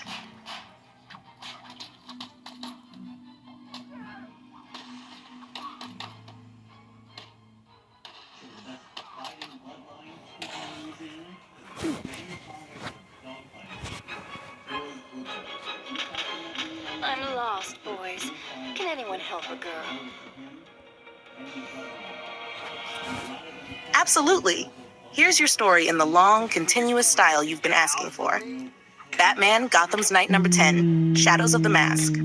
Basil Karlo sat cross-legged on the floor of his father's study, staring at the old mask his father had kept locked in a glass case for years. It was pale, expressionless, and yet it seemed almost alive, staring back at him with a hollow gaze. The room smelled faintly of dust and old leather, the only sound the soft ticking of a grandfather clock in the corner. "Son," his father said quietly, his voice breaking the silence, "I need to tell you something." Basil looked up, wide-eyed, as his father leaned forward in the dim light. He couldn't yet understand the weight behind those words, only that whatever came next would shape him. Years passed like shadows across a wall. Basil grew, and the boy who had once been entranced by a mask became a man haunted by it. He poured his soul into his craft, directing and producing a film he called The Terror, pouring every ounce of obsession and pain into it. The premiere should have been a triumph. Instead, it became a nightmare. He was driving home late one night, the headlights slicing through the fog on the wet road. His phone buzzed incessantly. It was a call he shouldn't have answered, news that his father had been hospitalized after a sudden collapse. Panic gripped him. His hands tightened around the steering wheel. A curve came too fast, the tires skidded across the asphalt, and the world became a blur of shattered glass and crumpled metal. Basil survived, but the crash ruined everything. His career, which had seemed unstoppable, faltered. Studios lost interest, investors pulled out. The Terror, once a beacon of his ambition, became a symbol of failure, whispered about in industry circles as a tragic misstep. A few years later, the city was abuzz with news.